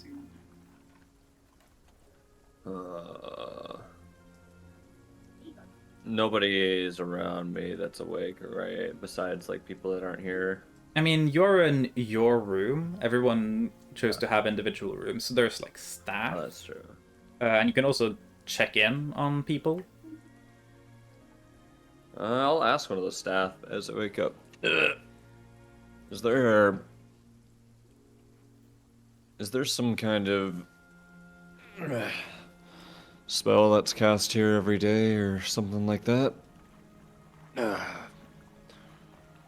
Any routine or kind of looks off, just like I probably don't know much about it. Roll a d4 and a persuasion check. Got it. I'll roll the d4 first. Mm-hmm. That's a 2. Cool. That's a And 2. persuasion. Dice a 1. Yeah. 3. Neat. So, the staff member just kind of looks at you and goes, I am deeply sorry, sir, but I'm not sure if I'm at liberty to discuss routine or otherwise. It's a safety precaution. Hope you understand. That is fair. Give me an insight check. Yeah. Insight.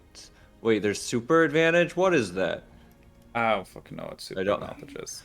That's new. I'm not doing it, but let's see. 10. 10.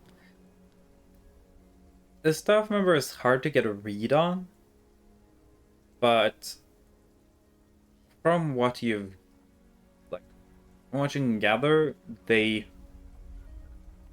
probably know something.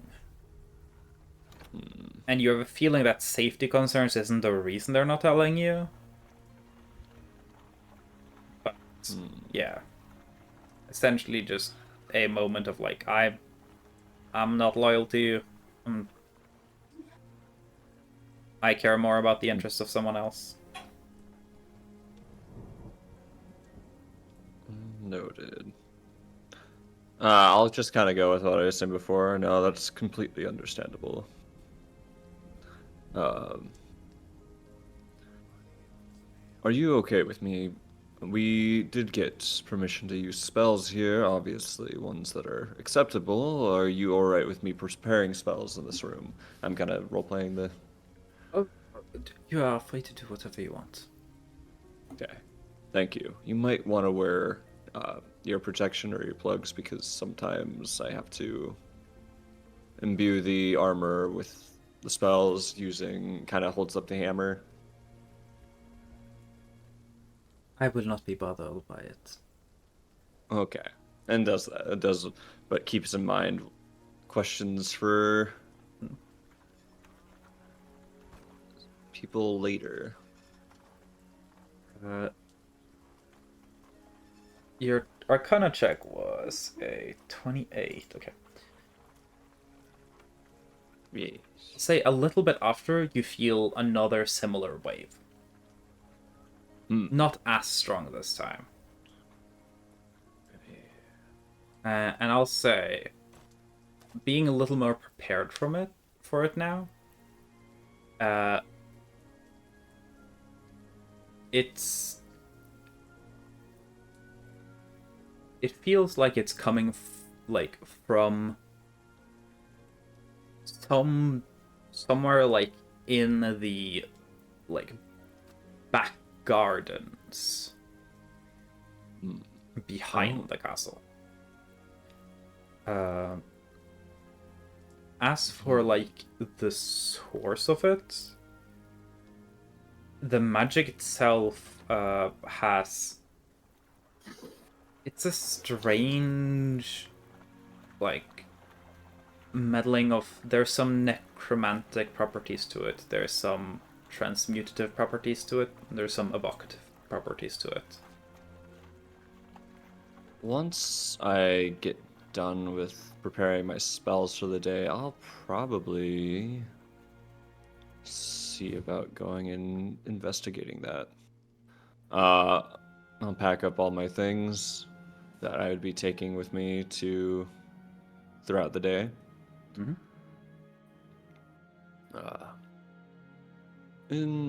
Yeah. Do I have a pretty good lay of like the more allowed areas that we're able to go to in this place? You have like a decently good understanding of them. I mean, you haven't explored all of it because this place is massive. But the first floor has a bunch of like rooms for events that aren't crazy interesting, as well as the large kitchen where you guys are allowed to enter, but they were like, please don't bother the staff. That also is like a large like productive staff quarter. Just like washing and stuff happens there. Then on the second floor here, in East Wing, you have the like guest quarters and a lot of like smaller social spaces, and the West Wing has the Belrose family, where you aren't supposed to go. And then above that, you haven't been explicitly told not to go up the higher floors. They just went like, hey, maybe keep to the lower couple of floors just because, like, to begin with, because this place is big and you're gonna get lost. Mm-hmm.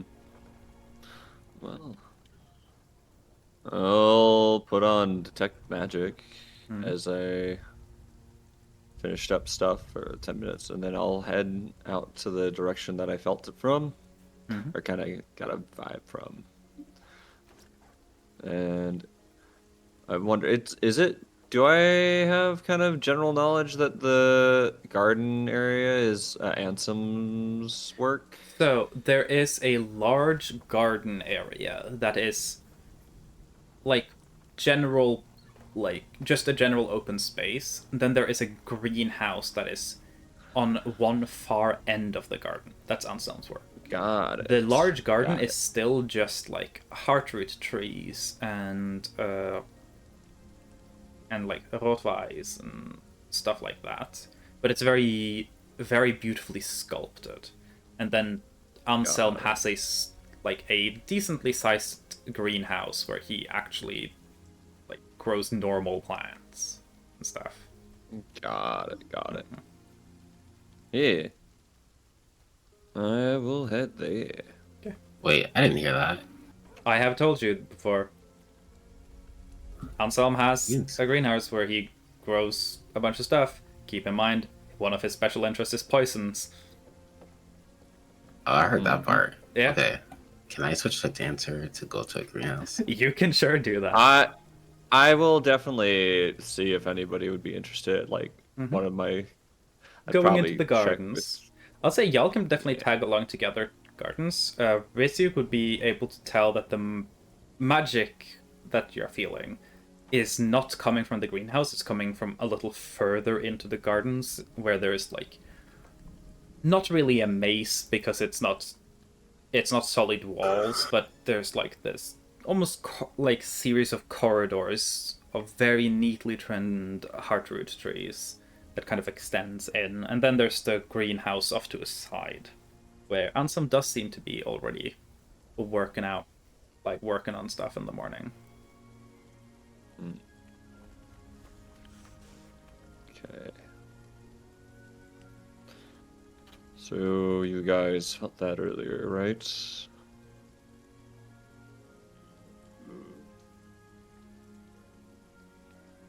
Gin definitely felt the weird magic, just doesn't really know what it's about or necessarily where it's from. Oh, the weird magic. Aren't you always feeling weird magic? Yes, but usually not as powerful or untailored. Is it? Well, do I know that it feels similar to the other magic? It in- feels similar to... You've only felt magic like this twice. It was a weird magical feeling when Astrofel, back in Ortus Halls, used some really powerful magic to teleport himself out of Ortus Halls when the city went into magical lockdown and no one could enter or leave. And then you felt it again when Gideon showed up at the end, when you guys were done in the Scar Canyon, and he used a bunch of really powerful magic to stop Eustace from trying to kill all of y'all. Yep. Gideon. Yeah. Does it feel like Gideon's magic? It doesn't feel like Gideon's magic or Astrofel's magic. It just feels like that kind of powerful magic. You know what? I'm gonna just say that Gen's just mad because he thinks it's Gideon. Yeah, very valid. Looking a little tense there. So it feels like that powerful magic like Gideon. Probably That bastard. similar, but I don't know if it'd be him. I don't think there's been any real evidence of him being in Pleasant Valley, and I don't think he'd want to have himself trapped in an area for so long. Sure. Yeah, If he stuck here, he can't get out. Yeah.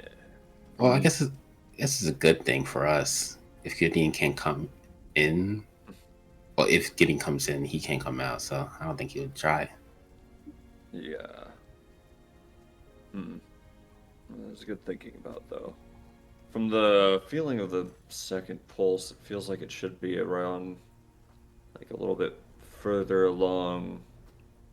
Wonder if that might have been Hyacinth, maybe. Well, I'm on my way. I'm going to the garden. So, is Gin gonna go for where the magic comes from and not go to the greenhouse right away?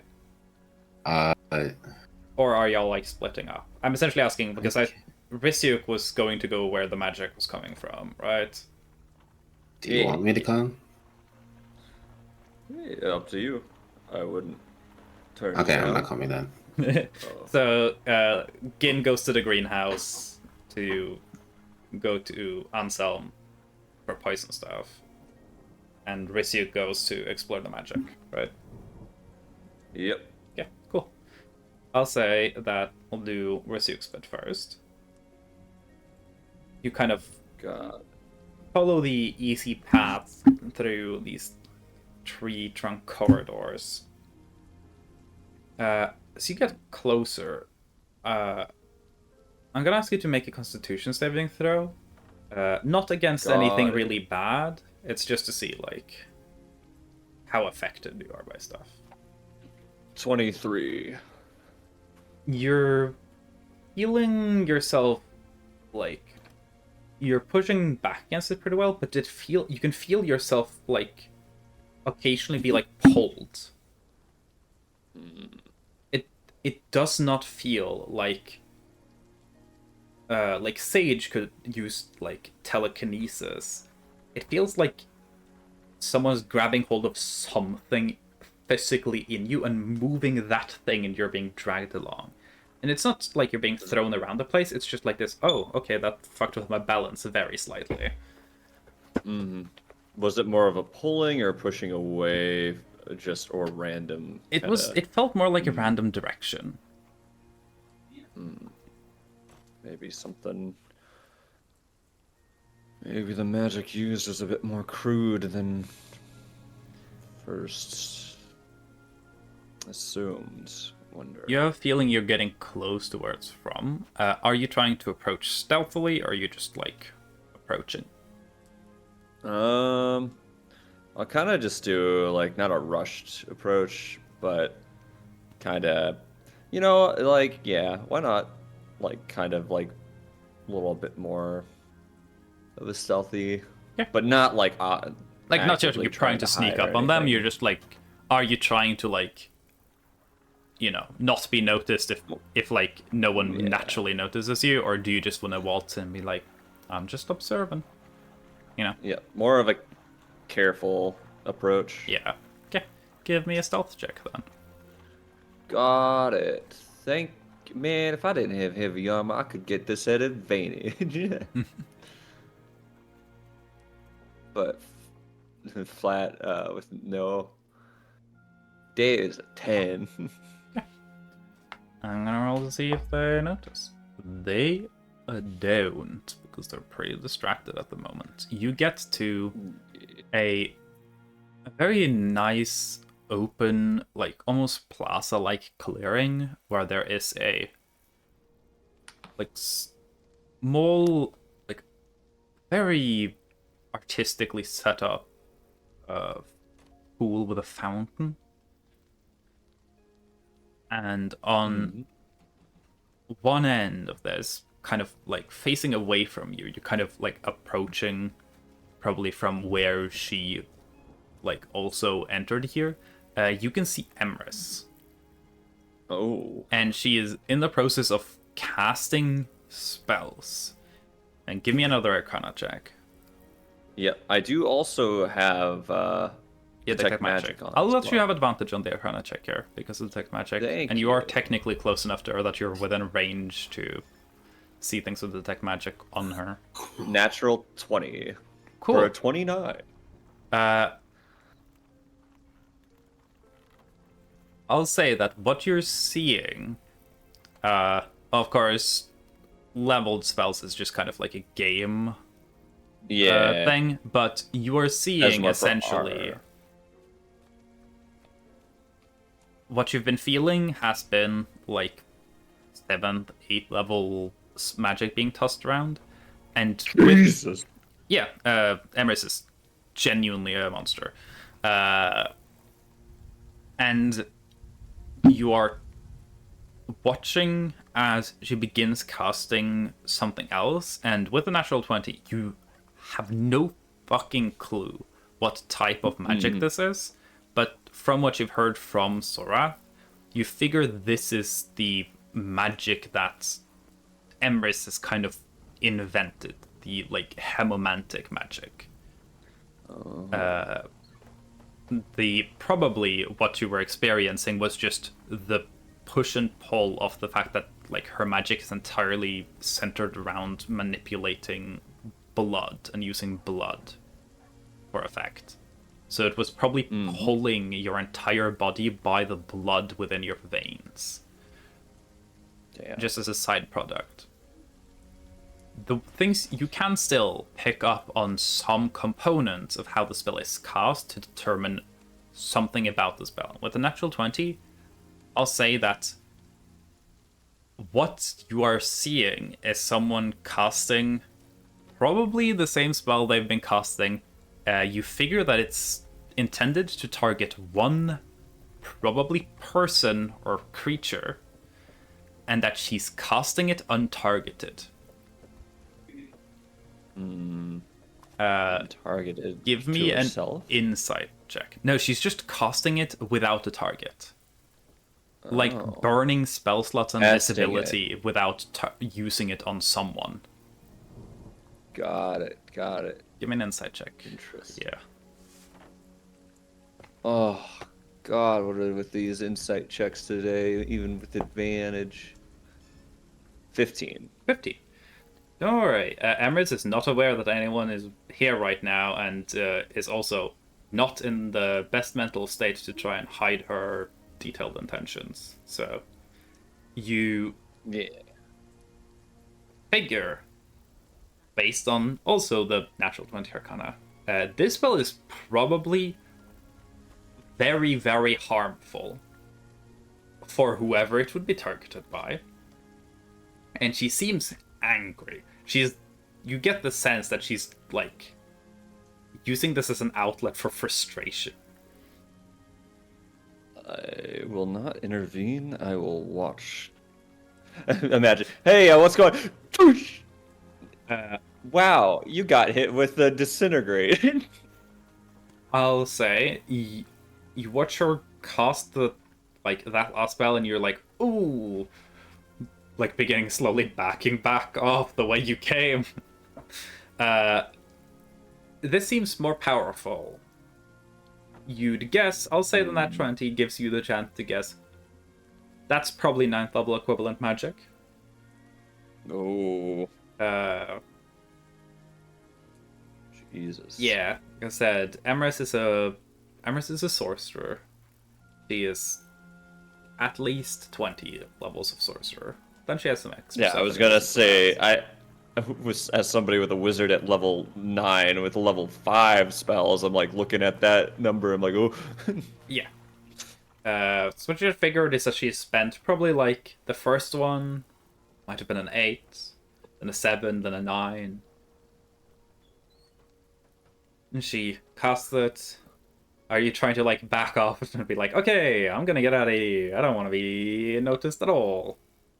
I'll try to keep without backing up. Just kind of like I'll stand up, arms at attention, kind of observing. She Just finished trying casting to it. like, yeah. Mm-hmm. I'll say watching her finish casting the spell is upcast, probably. What you're figuring. Oh. This is probably not a high level spell in and of itself, she's just upcasting it. And with the little bit of insight, she might have been using other spell slots earlier on it. It's just you were only started feeling it when like the 8th hit. Got it. And you figure that like she is good in her form and control. It's just the fact that she's casting this powerful magic and then deliberately making the spell fail. And the magic doesn't have, like, the ether doesn't have anywhere to go. So it just disperses. Got it. Yeah. Like, she's essentially just pulling a bunch of energy into a point and then just not doing anything with it. And it needs to go somewhere and do something. Like, the way she's casting is... I'd say she probably, from what you can gather, you could say her like efficiency in casting is probably better than Gideon. Damn. Which, like, that is only a part of casting, but Yeah. she has like flawless form in a sense. So she seems to like kind of just stand there after the 9th level spell is cast and fizzles. And she seems to calm a little, like she's worked through some stuff.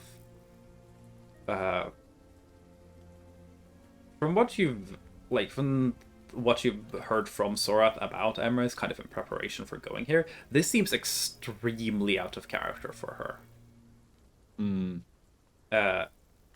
And for like audience sake, Sorath would not have experienced a situation like this. Like Emrys will lash out if she's angry or frustrated, but she does so like controlled, often socially. But like this kind of is essentially like throwing stuff around a room or wrecking something, and it does not seem like something you'd expect from what you heard from Sorath. You figure she is probably uncharacteristically upset at the moment. Got it. And then she seems to like kind of calm. She's like worked through, she's breathing a little heavy.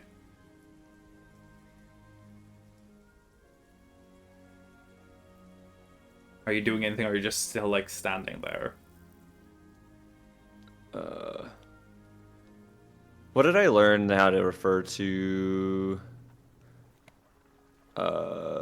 Emrys as hierarchy-wise? Because I know it's not Emrys, kind of... the easiest title is just to refer to essentially any, like, you can refer to Sorath as Lady Belrose, and you can refer to Emrys and Ambrosia all as Lady Belrose. If you want to use like a royal title, they are princesses, all of them. Okay.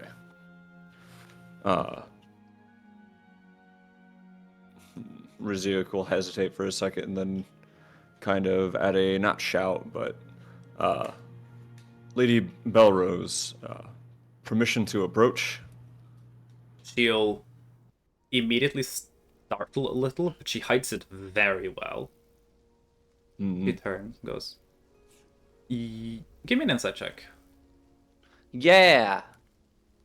We love those. Honestly, I think I've rolled more of those, but... Oh, yes! Finally something of substance. It's still 1. 18. Yeah. You can tell the look on someone's face when they're like, oh, they shouldn't have seen that. And they go in immediate to like a professional mode of like, okay, save face, focus on that. And she goes, permission granted, Mr. Talmus. Thank you. I did not mean to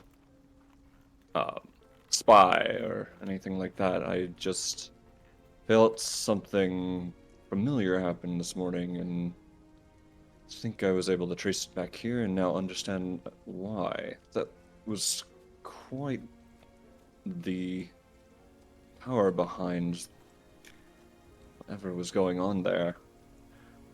You can see Emrys kind of like think, and you figure that she probably hadn't, in this moment, had not realized that those like waves of ether were going off, which both tells you that, I mean, she clearly was very distracted by whatever is bothering her, and also that this is probably not something she's done before.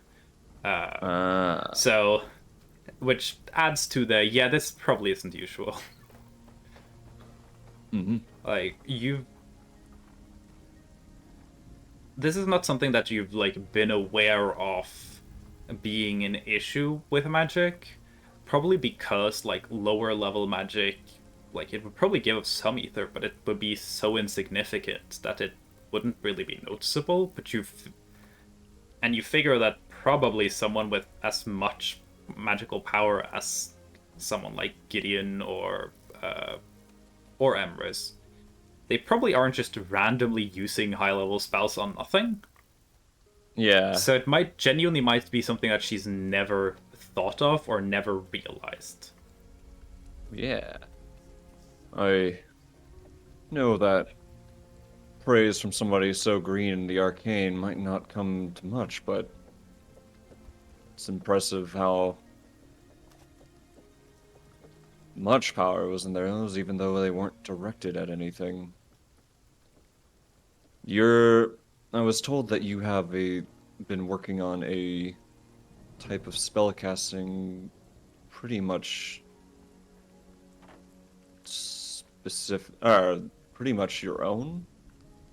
From what I can see, it is very impressive. Give me a persuasion check. Roll for Go ahead. flattery. Yeah. 11. She does not seem like amused, but she takes it kind of cordially and goes, "I appreciate the compliment." Doesn't really elaborate much further than that. I ran into a couple of strong spellcasters in my life. One that actually, I would say, inspired me to get into what I do. What was his name? Runfried. I think that's what it was. That was so long ago. I had created a prosthetic for myself, and he told me that I should keep working on stuff like that. He was interesting, frail man, but he was able to kind of does an eye of kind of like a almost a 1,000-yard stare for 1 second, and goes like he was able to stop like an extremely powerful looking woman that might have taken a swing at me without doing so much as move a hand. She But she's been like slightly absent-mindedly like twirling a little pendant on a bracelet. She stops as you start talking about Runfried and goes,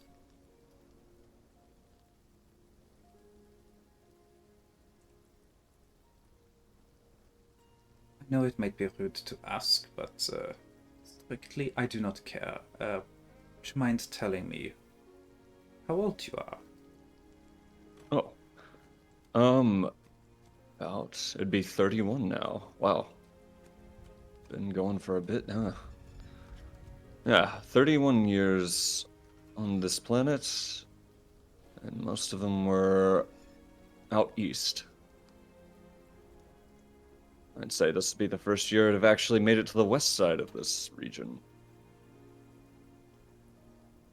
Well, Give me an insight check. Yeah.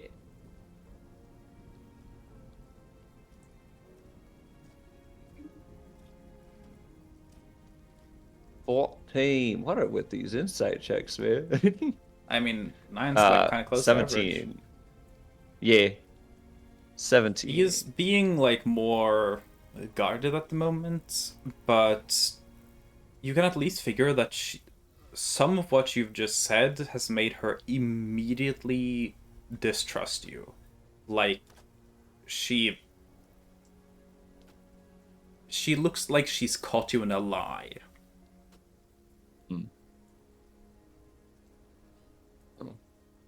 Sorry if anything I brought up might have been, or sorry if I was overstepping with sharing.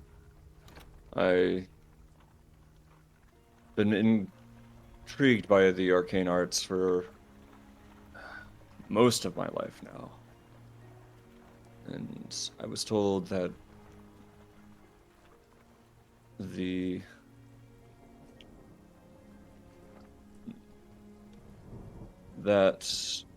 there are two very powerful mages here, one being you and the other one Hyacinth.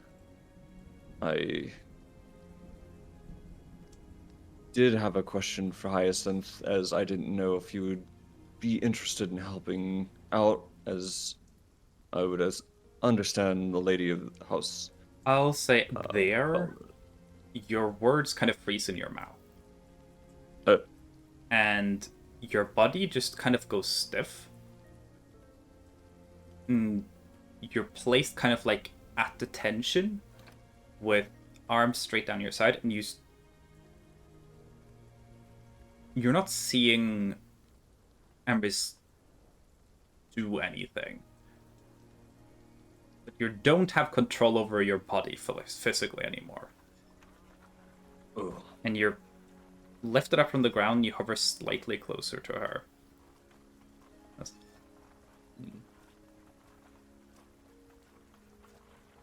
First of all, Hyacinth is no mage, and it is insulting for you to insinuate that someone like them is close in any fashion to me, even to you. And she lifts like a finger, and there's no pain, but you can see blood like slowly trickle out from the side of your neck. Not that much of it. mm-hmm. And stops. Like there's like a little blob of blood floating. Does it correlate, or does it crystallize? No. Not immediately, but you can see the shimmering.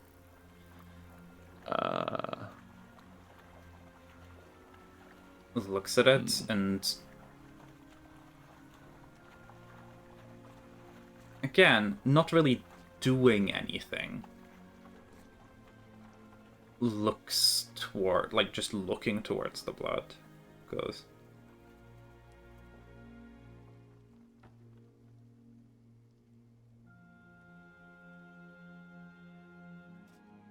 I would appreciate if truths were told rather than lies. If you intend to gain some sort of sympathy from claiming knowledge of someone who is far too old for you to have ever met, then please understand that I have no love for you. I have no love for Winfred von Raciel.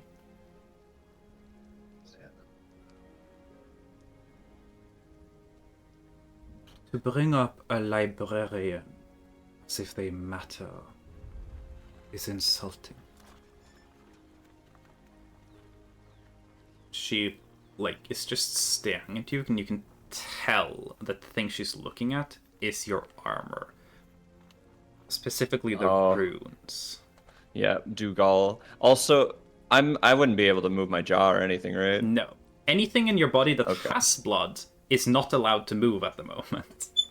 Including your eyelids, which is starting to become very slightly uncomfortable because you're not allowed to blink at the moment.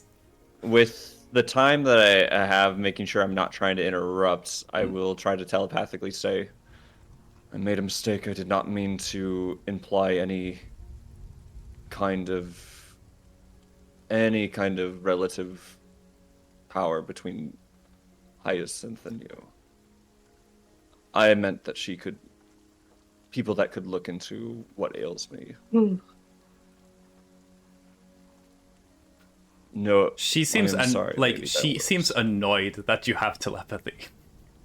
Like, it's definitely like a person who thought they were in full control of the situation, realizing that they are in almost full control of the situation, and she's upset at that at the moment. I will not interrupt any further.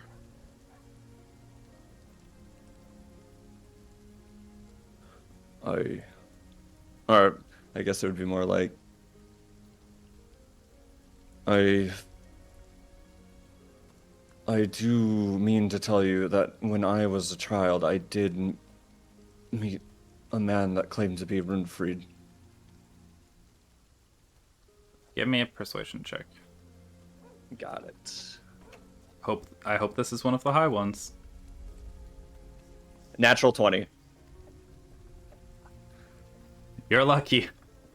Yeah. I was a child of 13.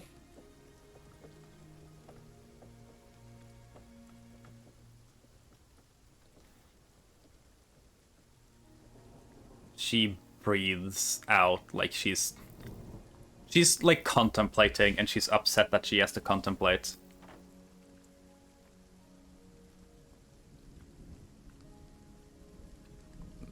And she's like, it's like she's trying to connect dots. Give me another insight check. Yeah. Oh, that's not what it means. Let me roll it again. I mean, you can just roll another one and, see what Yeah, comes out. yeah. So that's 20 Plus a with D4. 22. 22. You can tell that she's trying to think things through, but she's definitely quicker thinking right now. She's not.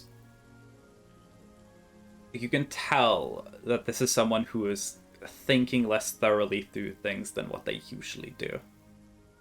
Yeah. Also, thinking about it now, I realized, I meant to bring Runfrid up as a name that I could bring up as a powerful wizard that I have met. Not because of what happened. Oh my god. I just remembered the information I know that Rizyuk doesn't know.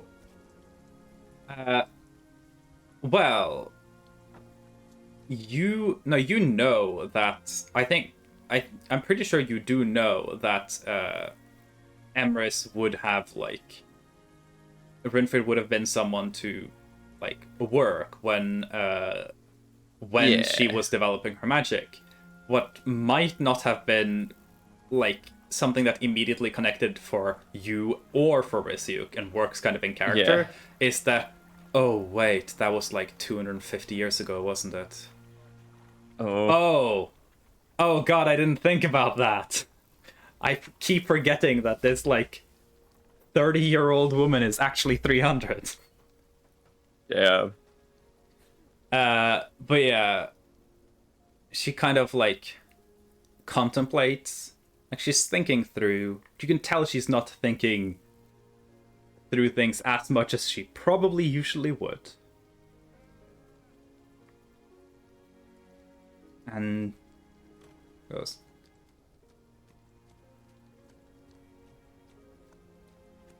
I would not have imagined him to use a name like that. And then she actually, for the first time, properly does a magical gesture and just flings you. I'm gonna try to use my... She flings you, still stuck as you are. She's gonna fling you towards the mansion, and she's gonna try and fling you over it. I'm gonna use... So, I'll say, you do not have access to somatic or verbal components, but you can use anything else. Okay, let me see. I will see 1 second if this feature is... Listen. I'm gonna use my bonus action to use Gem Flight. Okay. She flanks you at alarming speeds, at a very good trajectory to go above the mansion. You're sturdy, so you're not 100% sure if the fall would have killed you, but you're pretty sure there was a chance. And you gem flight out. There is no blood in your gem wings, so you're able to fly. Yeah. I'll say, given where you guys were in a tree-covered environment, she probably does not see you pop your wings out and then fly away to safety. And after a little bit, Troll returns to your body. Ugh. I'll slowly lower myself down. Yeah. Would there be any force damage from me stopping? Nope. Or was it more like it was a just throw and let she go? applied like a vector force to all the blood in your body. Got it. Oh my, yo, I love. So that makes me think of a book series I love. Okay. Yeah. Just slowly lower myself down. You essentially like you can use the momentum, and then your wings can just glide and slow it, and then eventually land. I'm sure she would be annoyed. Thinking to myself, I'm sure she would be annoyed about this too. Yeah. Well, interesting. Yeah. So, something that the party is aware of and was made aware of during the dinner is that she fucking hates Dougal. And, funnily enough, Risyuk is the only person who has Dougal style of rune glyphs carved onto him. That was in my mind as I was talking to her before all that. I'm like, oh, yep. Yeah. I have a lot of ties. I have a lot of ties to a lot of people she probably hates. Yeah.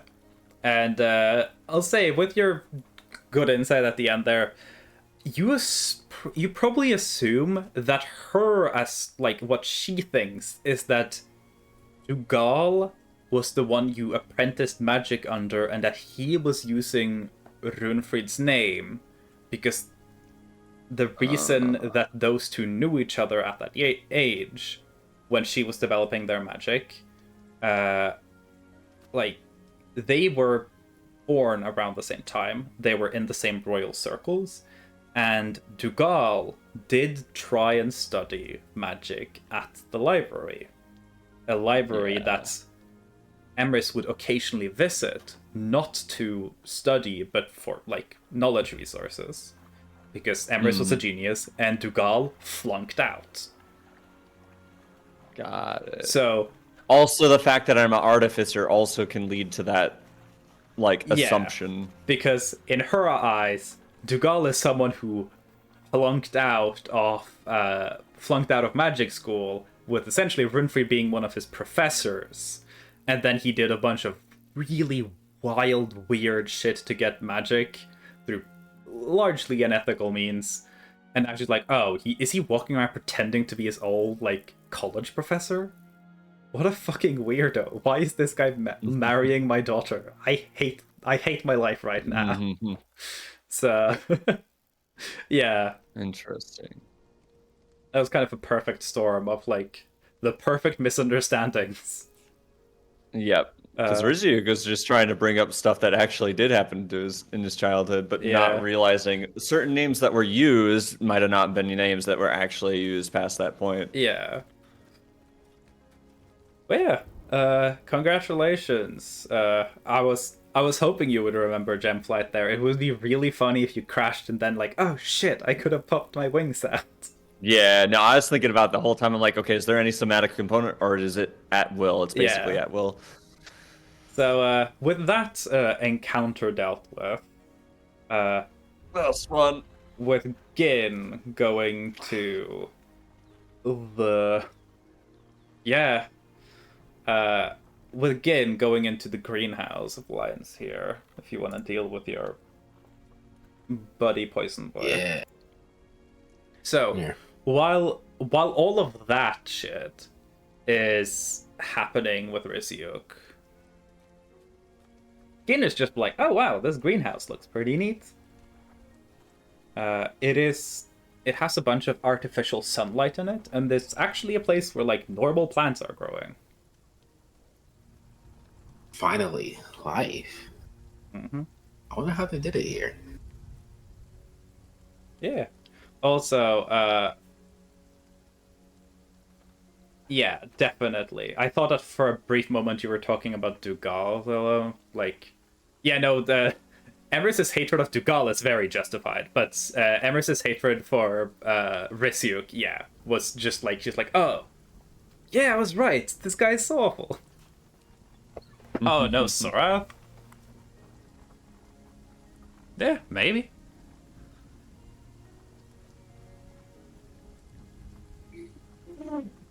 Yes. Oh, yeah, from Sora's perspective. Yeah. I also didn't give I didn't give up the fact that I know Gideon, at least. Yeah. Or That depending on would the have given too consequences. much. Yeah. Depending on the consequences I got, so that might slip out today. So with with the risk being that, so the greenhouse, bunch of artificial lights, a bunch of plants growing. There are a lot of plants that Gin has never seen. They don't look like they're from the same areas, and there are different parts of the greenhouse that are different temperatures, different humidities. This is very meticulously maintained. Very, very, like... I wonder who takes care of them. I look around to see if there's anyone like a gardener. There is not a single person in here besides Ansem, who's kind of sitting at, like, on a little movable stool. He's sitting, like, almost at the dirt bed level where he's working, like, on a little plant with, like, thick leather gloves that extend almost up to the elbow. You figure whatever he's touching is not something you should touch without thick leather gloves on. I get closer and I say, "Yo, you took care of all these plants?" He responds not startled. You're guessing he probably just heard you enter. Without looking back up at you, goes like, "Yeah, I've been taking care of these almost since I moved here. I tend to miss the sun. We get fairly little of it here." I imagine. I miss it already. Yeah. Imagine spending most of your last 30 years here. Y'all don't take vacations? Well, not now, but when you're not in prison here? I get out of the valley whenever I can, whenever I have a good reason to. But You should stop by the sing. Oh, I was gonna say you should stop by the sing stand if you get when you get the chance. The sun is amazing. The landscape is breathtaking. no, I traveled through the singing sands once when I was young. I must say, the singing didn't live up to the stories, but it was a wonderful area. So many creatures. It's a thrill. Enough about old days. You from there, huh? Yeah, me and my family. The traders around there. You are of the snake caravans, right? The giant snakes. Yeah, huh? We traveled to with wa- them for a little while before your time, but who knows? Maybe I encountered your parents or something when they were younger. Oh, He says with like this really big smile. Get the sense that he puts some amount of value of knowing people. oh, dang. Then does the name I don't know their names. Yeah. Mom and Pa ring the bell to you. Well, I don't think you have ever named your parents because I've said No. you should name them at some point, and you said I'll get to it. I don't Yeah, think I you've get gotten to and it. never came. Let's say, for the sake of it, to not make you on the spot name your family NPCs, let's say that Gin does know what his parents' names are, and Gin says, Do you know insert names here?" And Yeah, insert names here. and I'll see.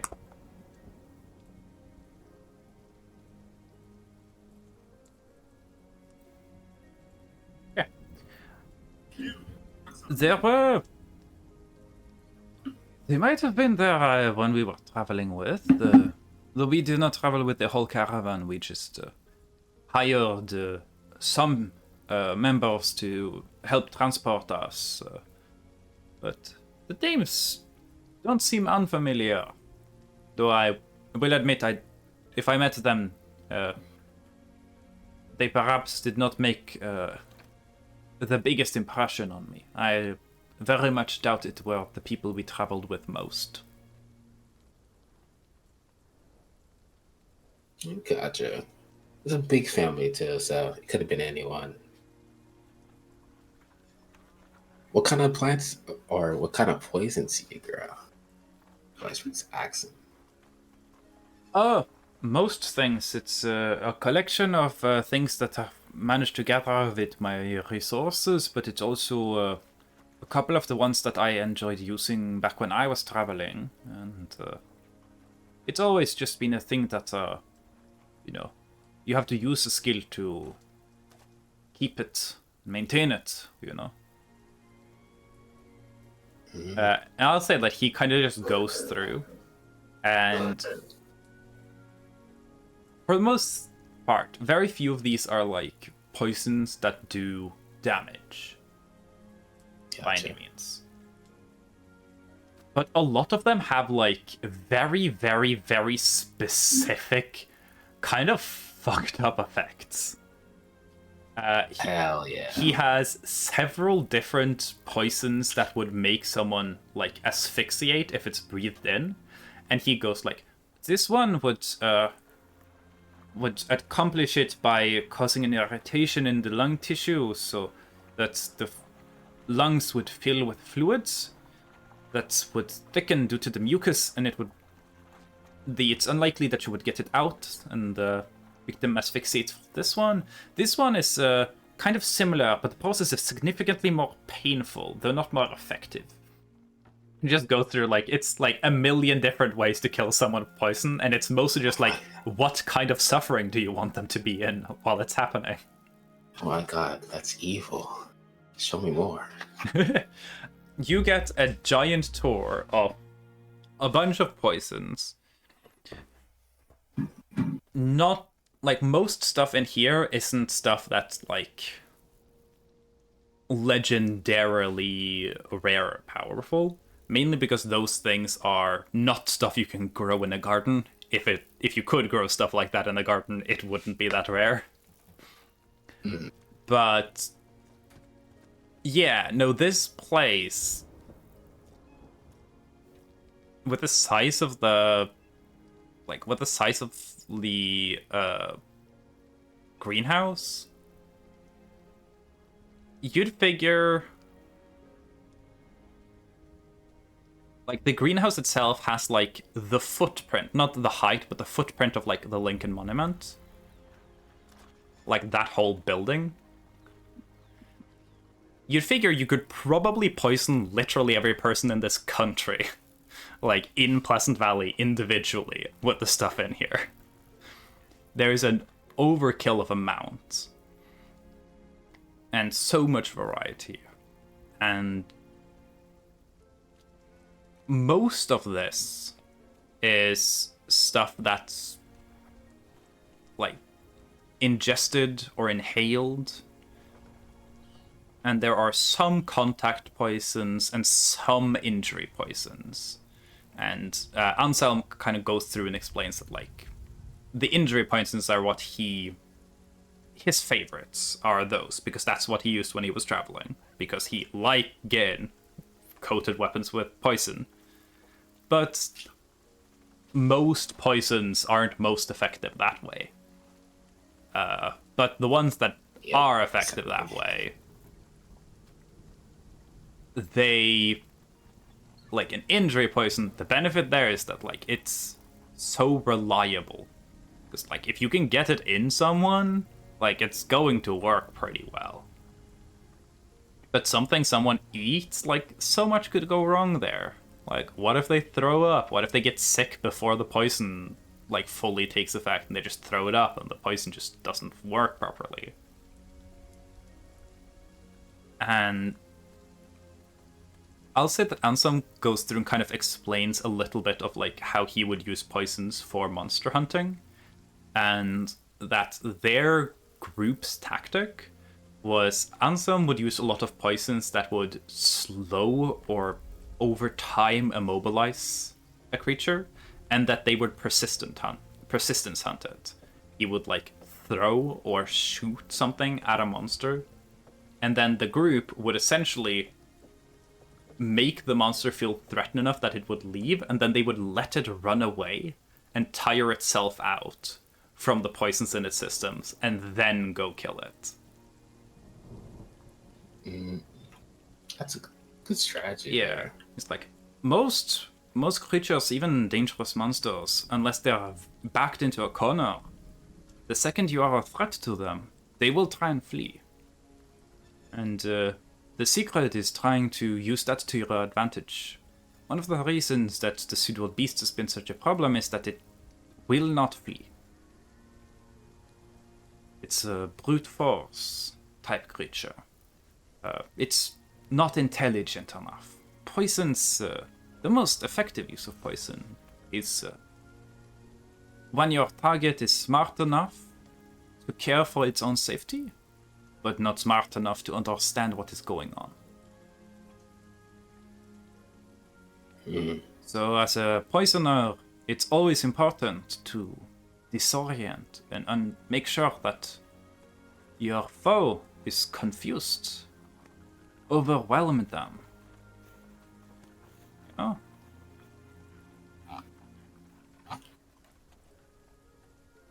That's good. That's good. The way we conquered the beast is that we used different poisons that he wasn't used to. My poison specifically is probably one that the Subok beast has never been in contact with. That is interesting. Pseudo Beast was notoriously very resistant to poison. But I suppose your talents help you cut through that. And perhaps the resistance itself was merely superficial. You can see, like, he's starting to, like, think and contemplate, like, oh, I have never considered that. That's genius! I should have thought of that. That reminds me. I went into my backpack. I do have this particular leaf that I was given by another herbalist. I can't figure it out what its effects is, and I hand over the leaf. You hand the leaf to him, and he grabs it with, like, he has still gloved hands. He looks at it. And says, oh, well, that is curious. Goes over to a section, like, makes you follow, but, like, there's a section of his greenhouse that has, like, a bookshelf that is just books of plants, and he flips through until he finds, like, something that looks like it. And eventually he finds what he's looking for, and he just looks at you like you've said something stupid. You are touching this with your bare hands? Should I not?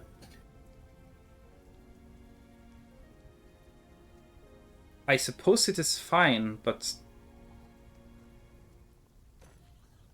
I don't know anyone who will be stupid enough to, like, experiment and figure that out.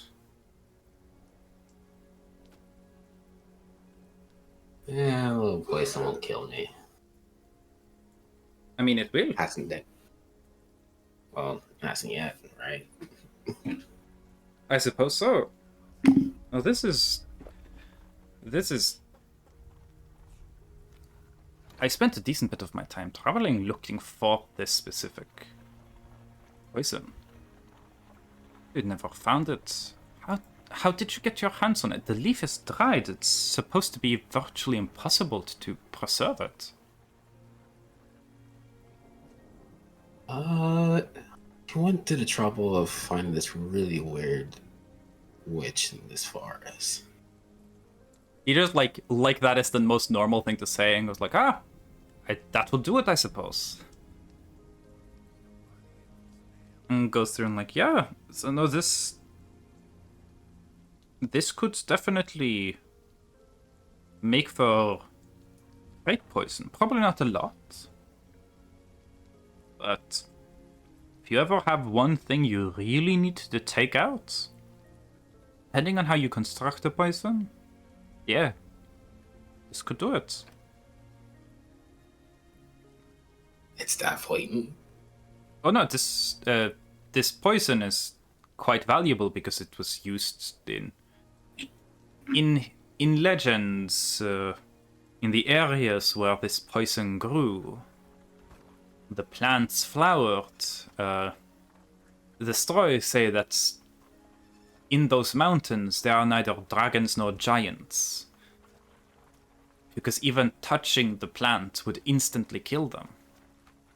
Now this leaf is dried, so I suppose it likely isn't as potent as the living plant itself. But with the proper extraction technique, this could be quite the weapon. Getting reeks a little bit hard, like I could have died. Yeah. So there are a couple ways of using something like this. It depends on the result you're looking to get. I think is this. There is a way to construct the poison based on a leaf like this that the goal would be certain death. You have to consider, though, that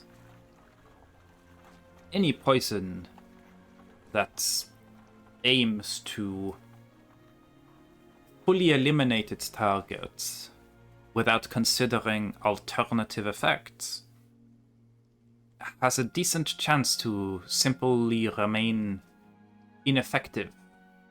There's always a chance that the opponent shrugs the effects off.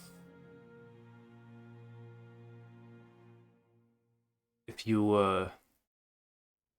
would allow me to work on this, I could still this into a poison for you, but you would need to make a choice onto what you would want it to do.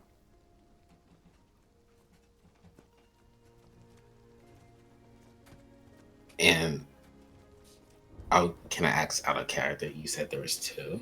There are a couple different options, probably more than two based on what I say. Out of character, I can say, yes, this can become a poison of instant death, but a poison like that will still have a DC that you'll have to pass. And if someone can roll high enough, something like that would just mean like, oh, sorry, they saved, your poison is wasted. Okay.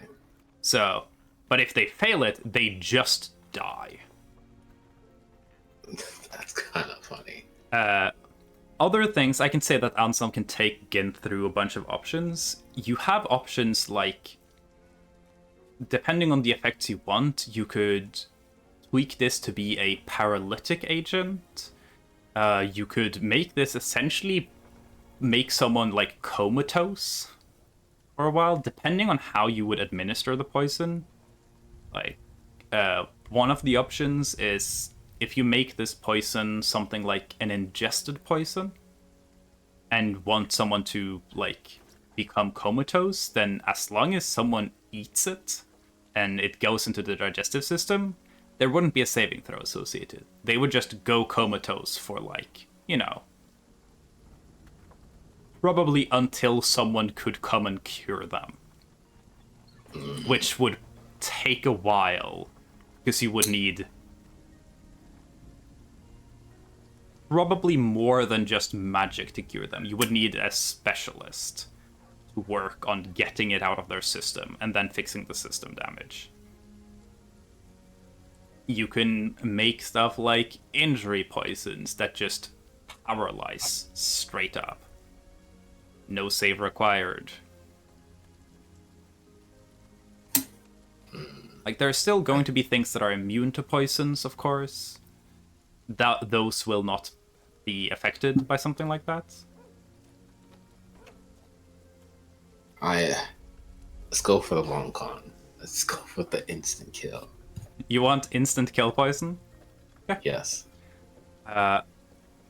So, Anselm can make something like that for you. They will warn you that a poison like that is powerful, but it's going to have a short shelf life. So isn't an issue for you, but you'll have to permanently dedicate a necklace slot to it. All right. Yeah. I got a necklace for that. The reason this poison is so difficult to work with is that it usually, once the poison is created out of the dried leaf, because this plant essentially withers and dies immediately upon being plucked, the poison itself is probably only going to last like a minute before it's entirely useless. Yeesh. So, thankfully, you do have a necklace. And you'll have Anselm there. So, I'll say that you can spend your morning together with Anselm. And I'll say Anselm can probably supply you with some extra ingredients to help, like, work a proper poison. Anselm has access to some fancier stuff than what you have. Hell yeah. Let's also make the poison that makes you instantly come. Goose goes. But something like this, you want the poison to be as pure as possible. So you don't want to add a bunch of stuff. So what Anselm is going to suggest is we just add as much stuff to increase the DC as possible. And nothing else. Just like Anselm goes like, hey, if you want to make the poison that instantly kills someone, then you don't need that much else other than making sure that it has the biggest chance of instantly killing someone. Alright? And we can make it do other things, like, but if we add, like, a vomiting to the instant death poison, like, it's not very useful. Yeah, you're right. They're gonna die instantly. Not vomit. Okay, so, for the sake of this, you have advantage for making the poison because you helped. Because of Anselm's access to tools, you will have reliable talent for this check, meaning that if you roll below a 10, it counts as a 10. And if you're willing to say that you're spending enough of this day that you'll have to wait to the next day to go do any shopping, I'll allow you to add Anselm's Poison Maker modifier on top of your own. Oh, sure. But then you're committing your day to this. Alright. Okay. Got it. Okay. So, Manage. Anselm will tell everyone of their, like, every staff member that's in the area, be like, no one is allowed to enter here. We need to be undisturbed, because if we fuck up, we die, and I don't want anyone to, like, kill us because lunch is happening. So y'all are gonna be completely isolated out there. So, Gin is spending this entire, like, productive part of the day on this. So, Gin has a +6 to Poison Brewing, so you can add Anselm's +10 to Poison Brewing. Damn. So, what you roll with advantage, and then if the dice roll ends up being lower than a 10, okay, it's not. So, 31. Yeah, let me check. You won. So, over the better part of that day, you guys managed to make a single vial of this poison. It's an injury poison, so it needs to be put on a weapon and then stabbed into someone. The person who is hit by it must make, and 31 makes it, a DC 19 Constitution saving throw, or die instantly. Of course, unless they have protection against poisons. Alright, time to go hunt a dragon. Yeah. Hey, Gideon. So, I'll say y'all spend a shit ton of time on this. During it, Ansa will tell you, please, fucking please, make sure you research whoever you use this on first. Because he's gonna be so pissed with you if he meets you again and you go, yeah, I used it, but they were immune. So I'll do as much research or testing Yeah. as I can for using this one. This one's special. I'll also say, Ansa would probably tell you never poison a mage. Just never fucking bother.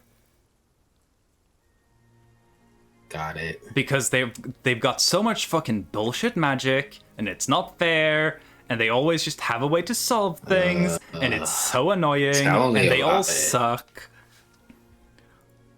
Like, at least do like some nice honest magic, but like fucking wizards, dude. Arcane casters.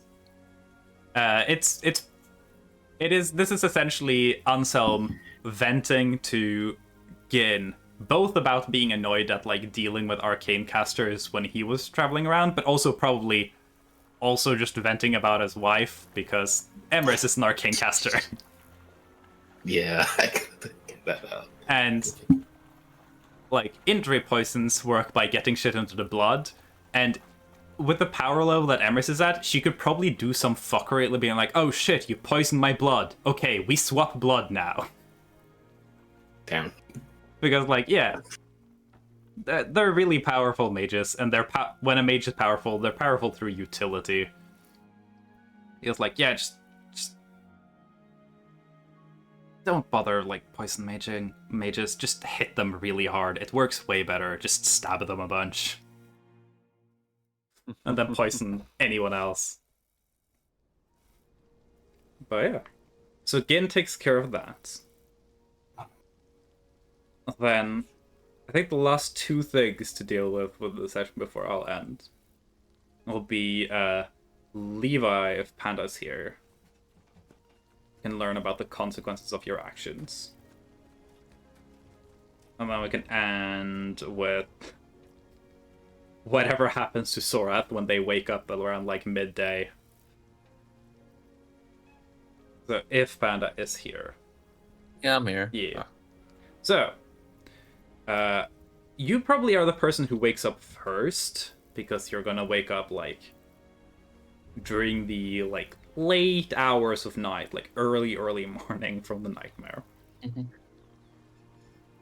And you kind of jolt awake, and you're sitting in your bed.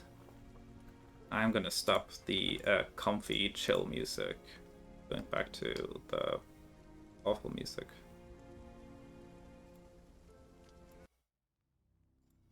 There we go. But you like jolt awake, you're sitting in bed, and you can feel like you saw something that you weren't supposed to see. Your brain couldn't process it. It like received the information you saw and heard and smelled and could taste, things that you could not understand at all. And it's like the information is just leaking off your brain like Teflon. Can I try to draw anything about it? Get some paper? Yeah, you scramble to try and draw things on the paper. What are you trying to draw? Are you trying to draw the incomprehensible stuff first? Yeah. Give me... Can I cast the thingy guidance Yes. beforehand or no? Okay. Yes. I'll allow you to cast whatever you want to try and help you with here. This is going to be a history check. It is going to be at disadvantage. Okay. What? There's super disadvantage, super advantage now. It's a thing now, apparently. I don't fucking know. I should right click on Sado, huh? Honestly, this should be on super disadvantage, but I hate the idea of there being something called super disadvantage, so just do normal disadvantage. I just found it funny when I right clicked it. I Yeah. just saw it. I'm like, huh? I guess some people needed to roll 3 dice, you know? Yeah. 22. Hey, Okay. where's one of my rolls during my dreams? 25. Okay. So, you manage to draw something onto the paper. You're drawing almost by instinct. You're going just based on, like, feel, trying not to think about what you're drawing, because the more you think about it, the more it feels like you're losing it. Yeah. Okay. I'm gonna ask you the important question. Do you look at what you've drawn? No. Cool. Well, I mean, can I say like I look at like corner stuff, but like not directly? You Like, try and look take a little indirectly? peek.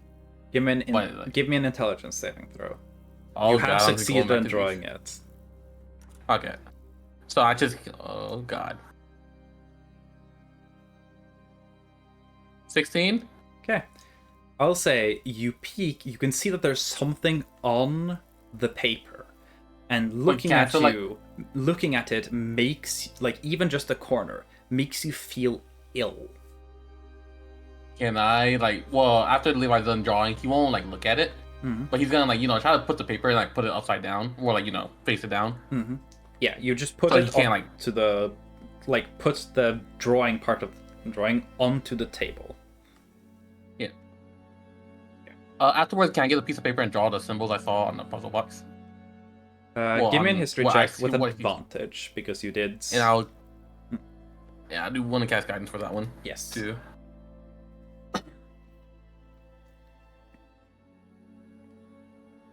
Natural 20. You draw Plus- what you remember. 30! 30? You draw what you remember. It looks like total gibberish. It doesn't look like symbols you know about. But you're very certain that these are what you saw. It doesn't look like the symbols that are on the actual puzzle box. And they don't look like anything that makes sense to you. Maybe they make sense to someone else. But as far as you can tell, I it's know- gibberish. Levi right now, he feels like he needs help, especially with what he needs help, like just saw. Mm-hmm. And the only person he knows that is a powerful mage in this house is Imrith. Yeah. I'll say... And it's late night, This, and I this, by the way, is when you realize that your room has changed significantly. look around. Oh. What I would describe is as if someone went into, like, a picture editor of your room and added, like, a whirlpool effect to the entire room where it's been twisted and spiraled in on itself, and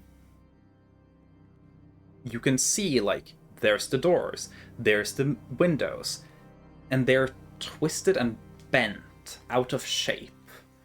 And the door seems to have slid further up the wall.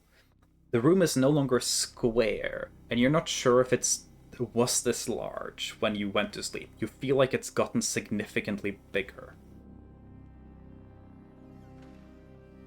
Okay. I try to walk towards. Well, Levi tries to walk towards the door. What's the paper? He has the paper in his hands because he's gonna go visit Imrith. Mhm. But like, does he feel different like walking, or is it just vision messed up? It feels perfectly normal to walk. You can touch it, and, like, the floor is no longer even. It's wavy. It's... Right. Like it's been bent and stretched out of shape, like you were doing to your dream.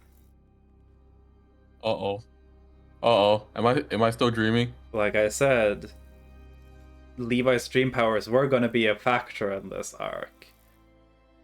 Oh, Just- no shit. Just not in the way you were expecting them to.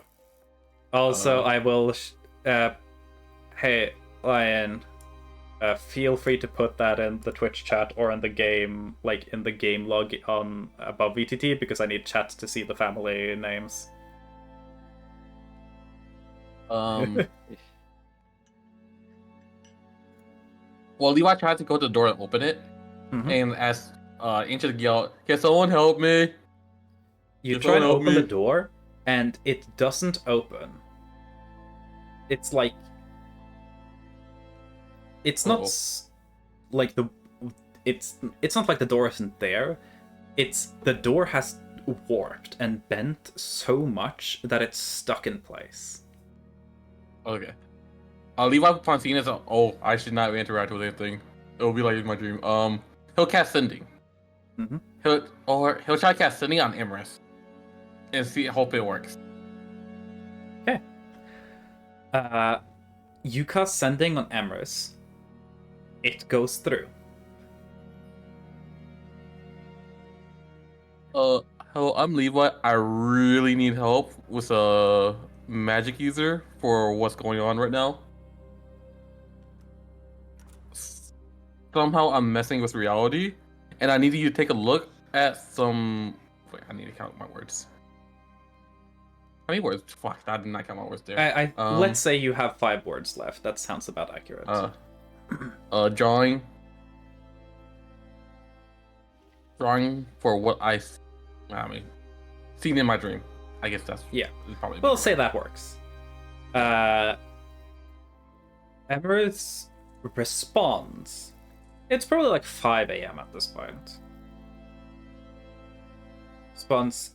She sounds sleepy. You've probably woken her up. But she seems to have gotten what you were saying. And goes.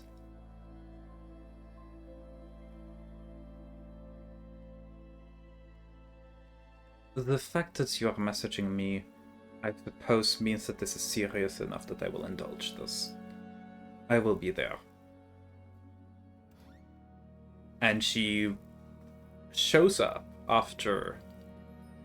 It takes a little bit. Like, you're waiting there for like 15 minutes. She has to get ready. Yeah. And as from dinner, thankfully with you, Resyuk, she does not like Resyuk whatsoever. She is kind of partial to Levi, because Levi was willing to just give information and like just chuck any info, even if it seemed silly. She's like, information is useful, no matter what. If you say you can see if you say you can see prophetic things in dreams, I'm trusting that, because I've seen weirder things. And so Levi was the one, she was like, okay, this person's useful, I can work with them. So after a little bit, she shows up, and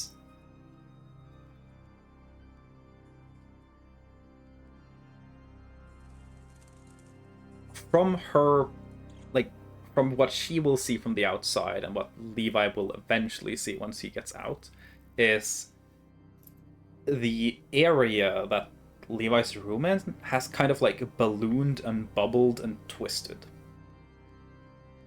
So even the hallway on the other side of that wall is bent and twisted in the same way. And Emrys doesn't have any magic to like change what's happening there, but she does have the magic required to blow her way through a wall. So I'll say that's her approach. She'll just probably not explode it, because she's a little more clean than that. She'll probably like use blood, like use her own blood to essentially surgically carve her way through the wall. Push down a section of it. Standing there in a very, very beautifully made evening gown with a like kind of warm coat over it, he goes, "What happened here?" Oh, so for somehow my dreams are. I basically explain what happened in the dream. Yeah.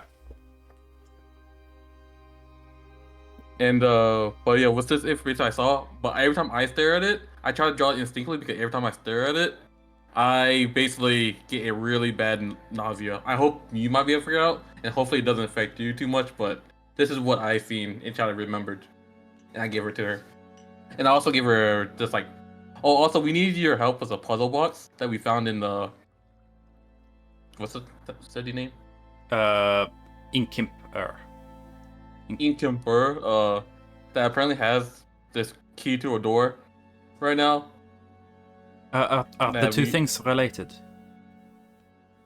This one was for the thing we need to for the key thing. The puzzle box was for the thing with your great grandfather. This was for this. Okay, deal with that stuff later.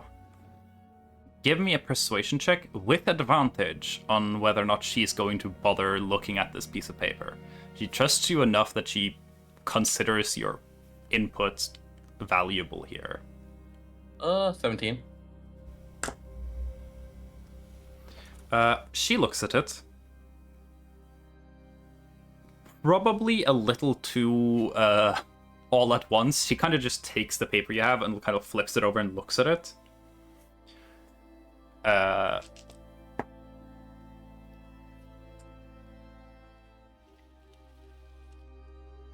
There are other staff here.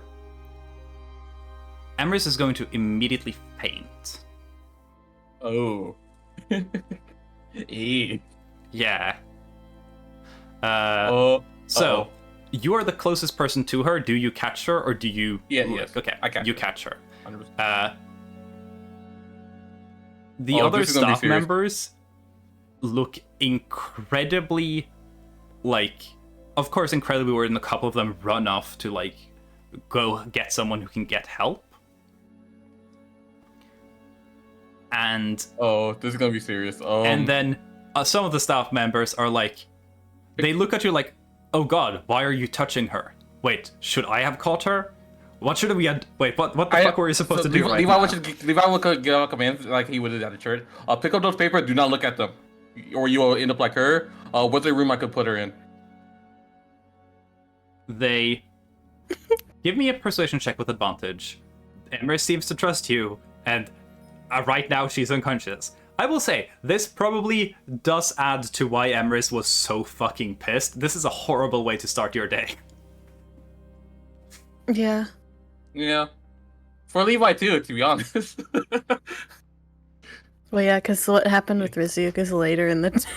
Yeah, what happened with Risyuk is probably what Emrys did after waking up from this. She probably went okay, too much is happening. I need to go into the gardens, and for the first time in my entire life, I'm gonna let off some steam.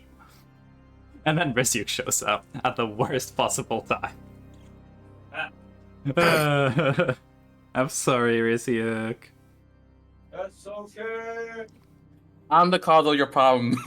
I'll say the staff just go we should get her to her room. And without any question, the staff are gonna lead you as you guys are kind of running, and there's gonna be staff and guards that keep being halt, what's going on, and Emrys' staff just go out of the way now, nope, get out, as Levi probably is the only non-Belrose family member ever to be allowed to run down the Belrose hall of the second floor. You get I was gonna cause some kind of trouble, right? You get to Emrys' room, where a couple of the medical professionals here will gather, as well as probably Hyacinth after a bit. Sorat still being out cold at this point, and Hyacinth probably being very tired, because I'm guessing she kind of got a late night. She would have continued to work on the stuff to help Sorath, so that Sorath could have something that would be somewhat functional by the time she wakes up. So Hyacinth's probably slept like 2.5 hours by now. So they direct you to put Emrys down on her bed, and a bunch of attendants are watching over her. She seems to be breathing fine. Her pulse is fine. Like her temperature, everything is fine. Give me a medicine check, Levi. As there are medical professionals in this building, but you are also a medical professional, and you're at the scene. Can I do guidance on myself? Yeah. Do I get help with other medicine people? I'll say yeah.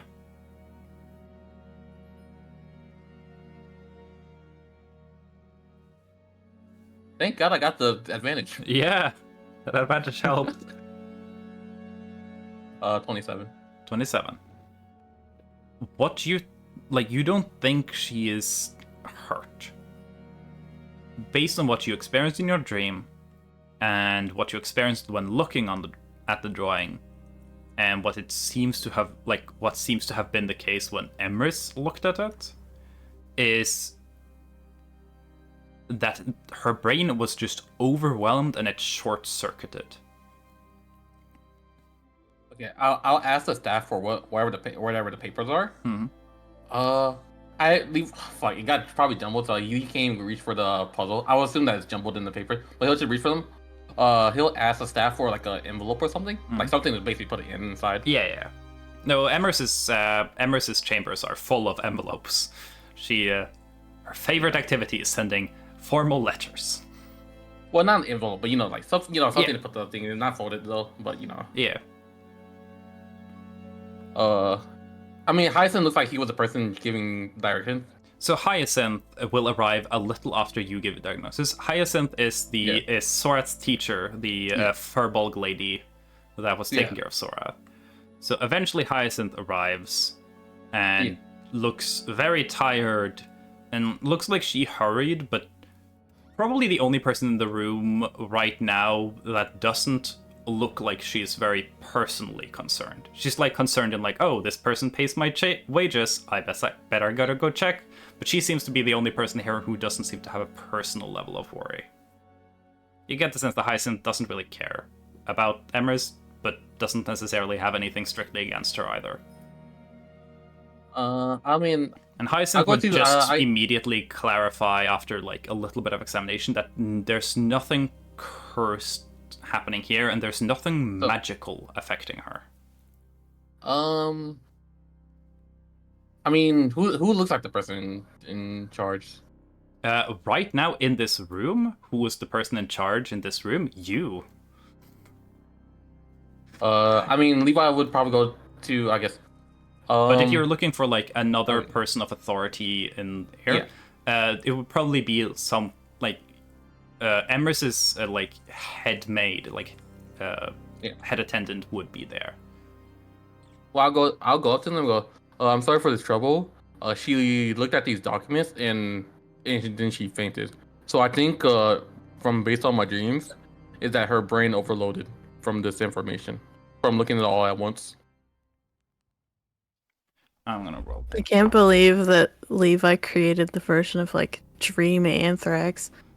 Yeah. It just keeps like, don't look at this. This would have been significantly less dangerous for Emrys if like Levi had the benefit of like he was slowly exposed to it in the dream, and then when you looked at the drawing, you looked at the corner. Like Emrys was like this paper and then flipped it over and looked at the whole thing and just got brain blasted by it. The accident wasn't your fault, Emrys. It's been 19 years. The Dream Anthrax. The drawing is placed in an envelope, and the envelope is placed very carefully on Emrys's desk in the middle of it, and everyone's told like, watch it, make sure no one takes it. This stays here. Don't touch it. Don't look at it too much.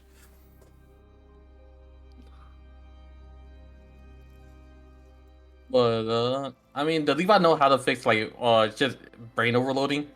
Like this is like essentially this is similar to like if a person has like a panic attack and faints, or someone who has like shock and then faints. What you need is to give them a quiet environment to make sure that, like, as long as their heart rhythm is good, as long as they're breathing right, the main thing is just you need to give their brain time to kind of reset itself. And then when they wake up, it's just important to be like, have as little going on. You don't want a bunch of people there asking questions. Yeah. So Levi will explain that to them. He'll write on a note. It seems like that if you look at the paper all at once too much, then your brain will overload. Try to look at corners and stuff. This happened to me in my dream. I'll say as you and I didn't know. this, And it's like he didn't know it would happen like this, and it seemed like he would. You need to look at like corners, like slowly. Mm-hmm.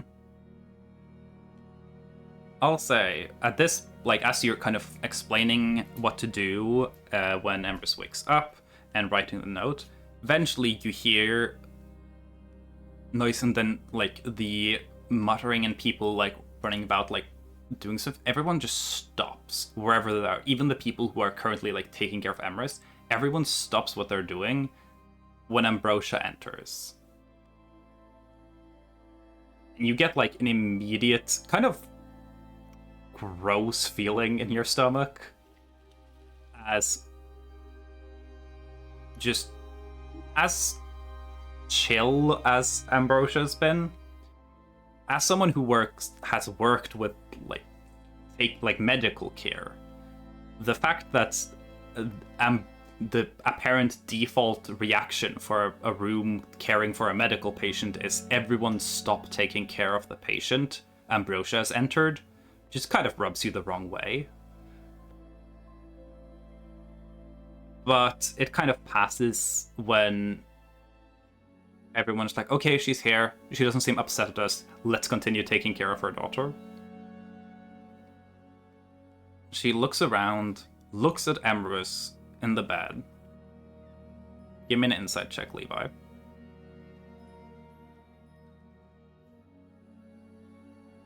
Natural 20. Yeah, she doesn't care. Mm-hmm. At all.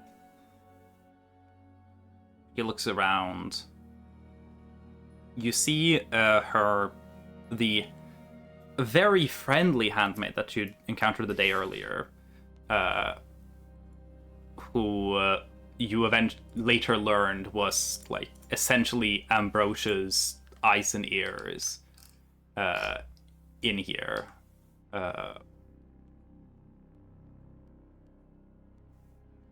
Like, she is standing next to Ambrosia and like kind of catches Ambrosia up on the information of what's happened.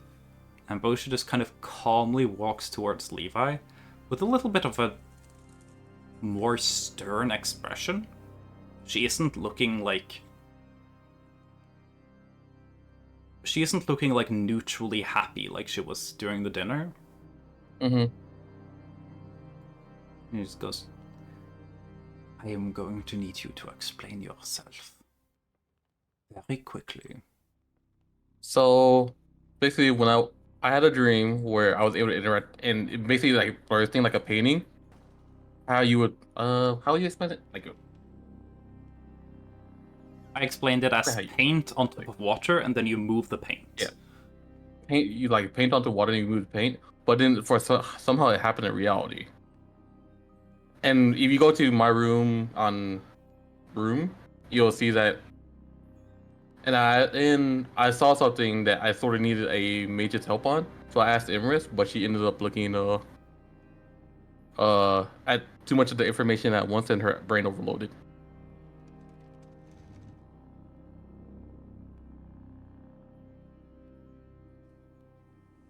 She looks at you very intently. Just calmly goes, and are you certain that that is the true event of stories? Yes. It's gonna stare at you. And Levi's telling you the have 100% you have a feeling there's just something in you. It feels like it's a kid where it felt like no matter what, Brother Bob always knew if you weren't telling the truth. It felt like it was impossible to hide anything from him. And she looks at you, and it feels like that. But, you know, worse, because it's not attached to Brother Bob, who was a pretty nice dude. You know?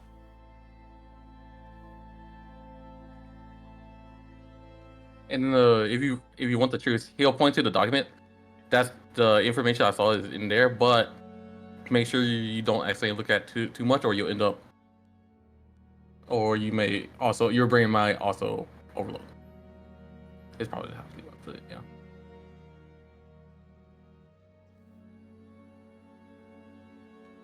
I see. Well, I suppose I was awoken for nothing, then. Have a good rest of your morning. And she starts walking out. Levi will probably actually walk in. I'm sorry for the trouble. And as Ambrosia kind of like gets to the door, you hear some of the attendants that are kind of like over by the desk call your attention and be like, brother, there is something's happening. Levi looks over. The envelope that the drawing was put inside of is no longer square. It's beginning to like ripple and bend and twist. And the table is doing so as well. Levi quickly reaches for it. Mm-hmm. Okay. So Levi reaches for it, grabs it. The envelope still is beginning to move, and it's like it's fighting you. It's trying to twist itself out of your hand. Like holding a live animal or like a fish. Can Levi somehow, I guess, keep... What is the best course of action here? Uh-oh. That's gonna be the question.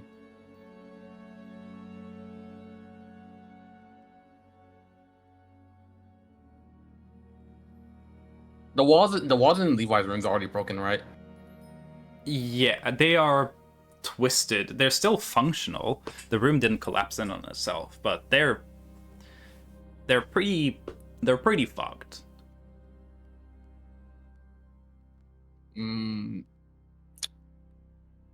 I'll say, as you're holding it, you're starting to notice your clothing bend. You aren't.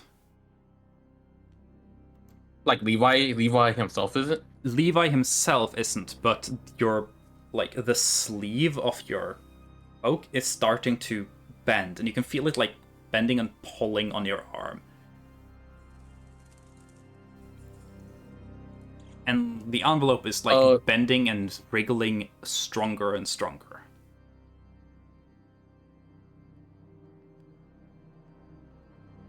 Do you have like a secluded room or like place? I'll say that, like, at this point, Ambrosia's just kind of looking at it like, what the hell is happening here?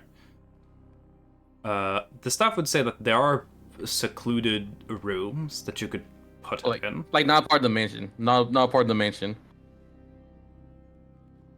There are buildings outside. There are storage sheds. Levi will quickly hurry to a spot. Okay. Give me an athletics check.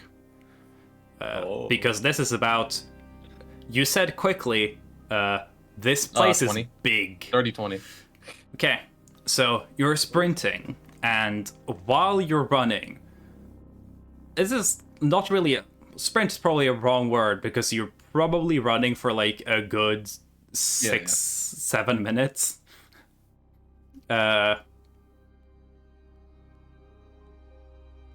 you're going there, the sleeve, your hand you're holding the envelope, is starting to like twist around the arm hard enough that it's starting to like Levi will Levi will quickly take off his cloak. His basically his top layer. Hmm. It was basically his like you clothes you wear around you your stuff gets half, so that it would only touch his skin, his fur. Yeah, like it's essentially Levi running with an envelope and a bunch of staff in his underwear through the He's not taking off his bottom. Yeah, unless he has to. But he's like, oh, this envelope is currently warping reality.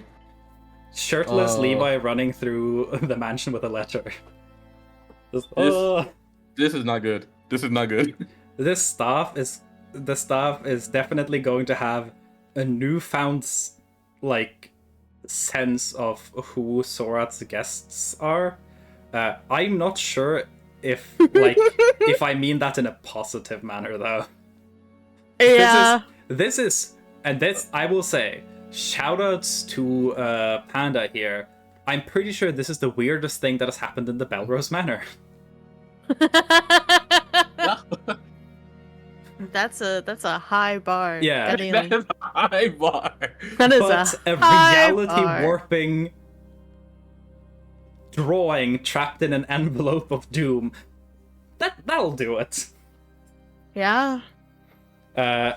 So you managed to get to a storage shed that mainly just has a bunch of the gardening tools used to take care of the big orchard, the one that Risyuk later this day gets thrown out of. And you get there, do you just chuck it in?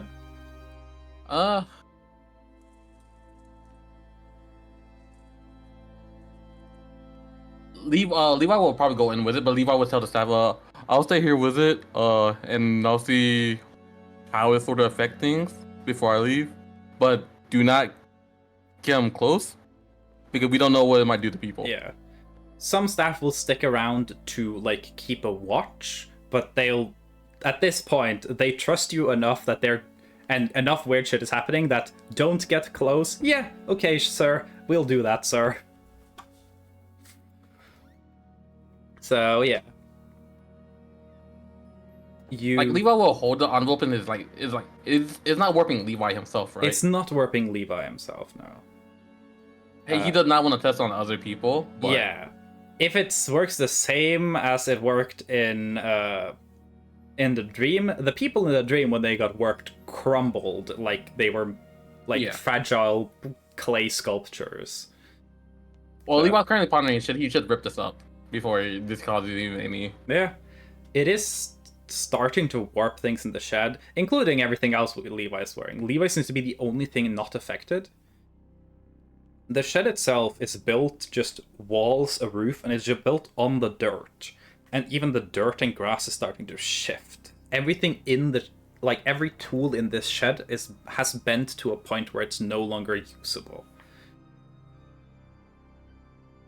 Even the safe place is probably just to rip it up. Okay. But for curiosity, should I just keep it? I'll say, it seems like it's twisting and bending quicker. Slowly over time, just more and more.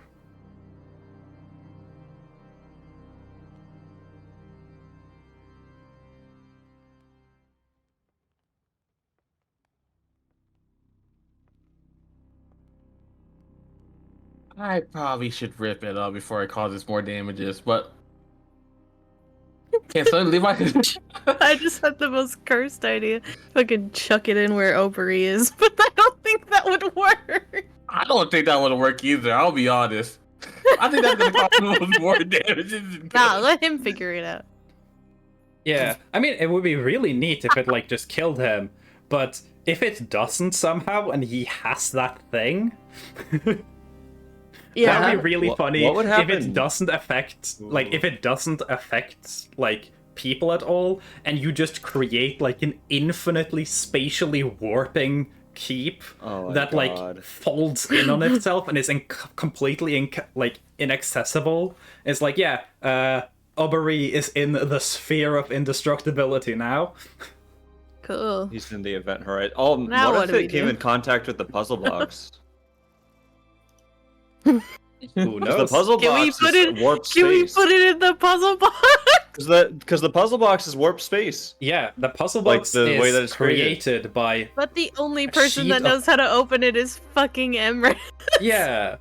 The idea So was we can't open it.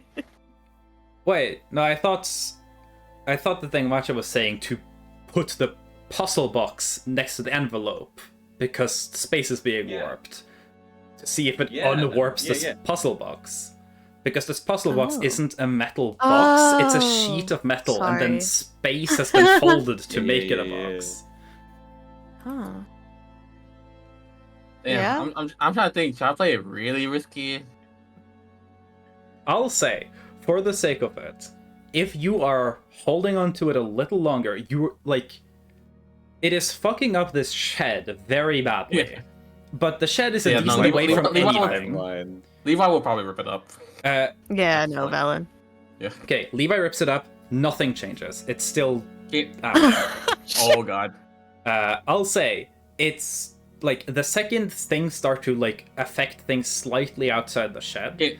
Uh-oh. It seems like, from what you can gather, you have maybe like 10-15 minutes before it starts affecting anything else. Hi, Jewel. I mean, can I have... Sacred Fire doesn't burn things, does it? Jewel, No, it doesn't Levi burn anything. accidentally Levi accidentally brought magical dream anthrax into the world and it's fucking everything Yeah, up. Levi had a I thought- nightmare and then tried to draw the nightmare, and now we have an envelope that's trying to eat the world. Jewel, help. This is why we need Jewel here. Jewel. Jewel, Uh, eat it first. Real. So, damn, I do have I'm gonna flames, say, but I the don't think we have second flames. this starts spreading outside, like, the shed, it would not surprise me if, like, they're like, you could, like, ask, like, hey, could you go get someone? So, like, the idea of the puzzle box unfolding, that is a group idea. It's up to you whether you feel like maybe Levi thinks about that. Because that is the thing that y'all have said, this is the problem we have to solve. How do we open this box? So if you want Levi to think about solve the puzzle box or break it more, you know? yeah, Fuck am it's I up gonna to you. do? Because if you want to, you have like Jewel. let's say 15 minutes before the envelope starts damaging anything actually important. Go get the puzzle box. So if you want to, you can be like, hey, can someone go get Risyuk or his backpack? I mean, But that's only if you want to feel like that's something Levi would do now.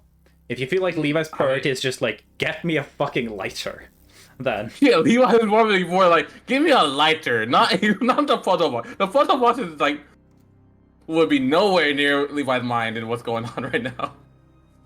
Mm-hmm. So yeah, the second you ask for some sort of fire, they're very willing to help. And someone finds like a sconce torch, lights it, chucks it toward you because people are still being careful not to step into the area of effect. You now have a lit torch. Yeah. And do you burn the letter? Yeah, I burned the letter. Okay. I burned I burned it all. Okay. You burn the letter, and once all of the letter is burnt, the twisting stops. Like I was gonna say, I Oh. swear to God, if you say nothing changes again, I'm gonna go crazy. I'm like, what did I just experience? I experienced just a fever dream of like what happens in the crumpled. Yeah.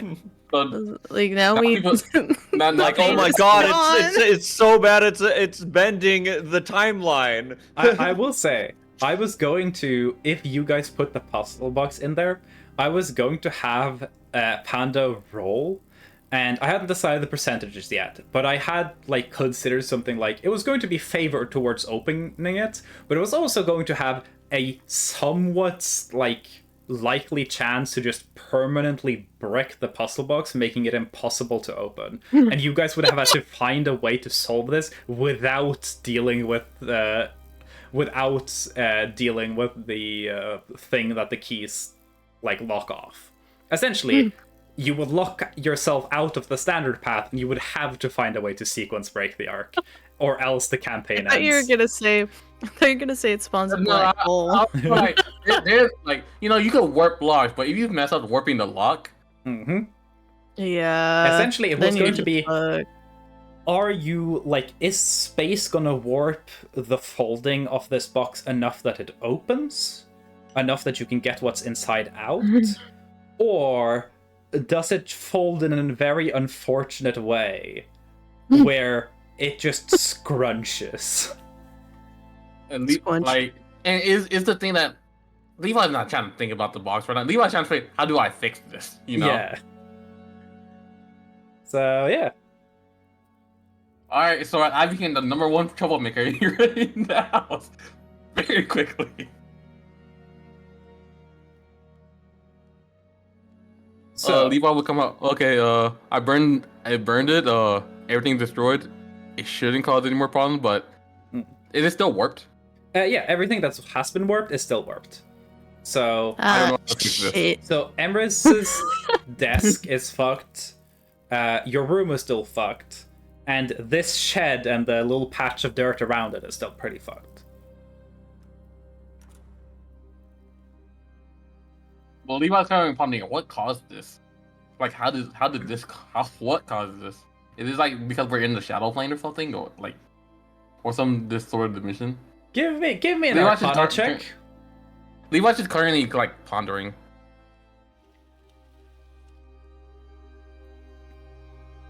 15? You have a feeling that probably the best people to ask about this would be Risiuk. You could maybe ask Emrys. Emrys is all about magic, but not net. So you're not sure if this would be anything she knows about. But Risiuk is kind of like a general arcanist, I guess. But what you would guess is that whatever, like in the dream, you remember that whatever you saw was something that was like, you saw something that couldn't be seen, you heard noises that couldn't be heard. Whatever you drew probably was something that couldn't be drawn. Out of character, so like Levi doesn't have this confirmed. Essentially, you made an object that doesn't really fit the laws of physics. Okay. And the world acted accordingly. Was it the world or the dimension? It's just like, imagine if you like divided by 0, and then you said this is how physics works now, and then you saw all the ways physics would collapse if you divided by 0. Right? You change the fundamental mathematical principles that hold up the world, and then this was the consequence of that. As long as that thing existed, it was going to keep doing that gradually further and further away, and Levi was the only one who was immune. It would have killed anyone to touch it. So Yeah, no, that's why Levi made sure to tell everyone to stay away, especially from what he saw in the dream. You know? Yeah.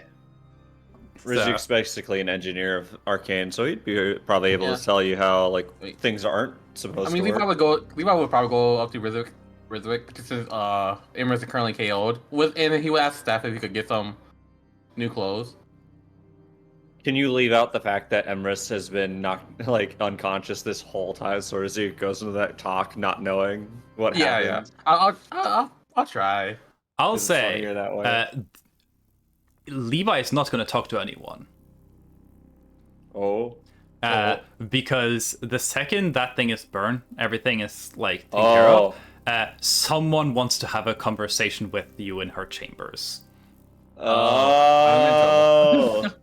Grandmommy's mad. The fuck I like did you how. bring into her house? High five! High five, Levi. We get both pissed off. So Dollars the funny today. thing is that Hell yeah.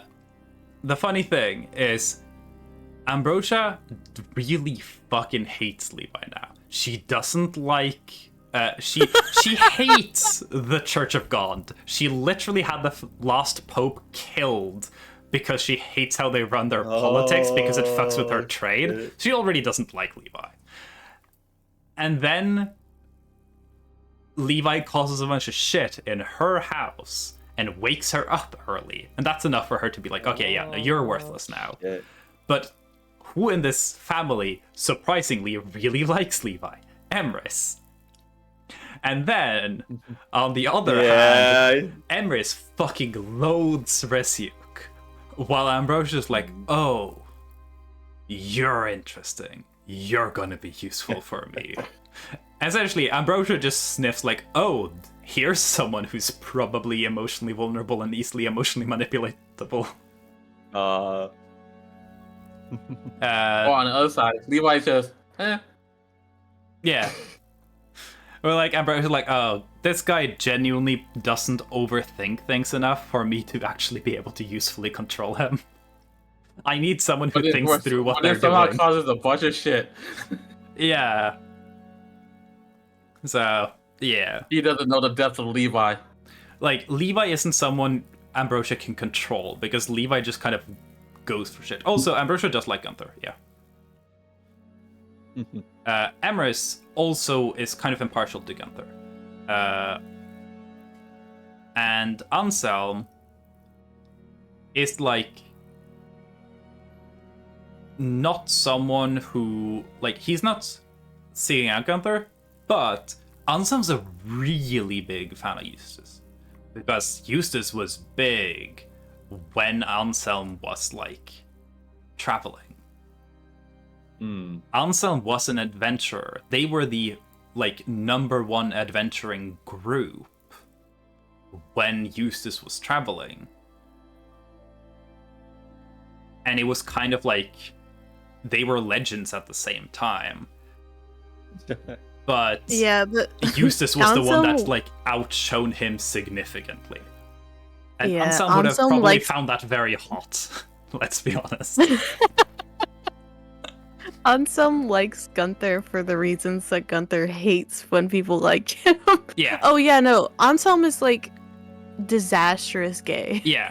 Anselm is disastrous gay, and his thing is he likes men. He likes like ridiculously athletic men who are better than him at the things he does. He likes feeling like he's like, oh, I have everything. I could learn so much from you. And he likes a buff, he's how I am shredded with guy. fighting games.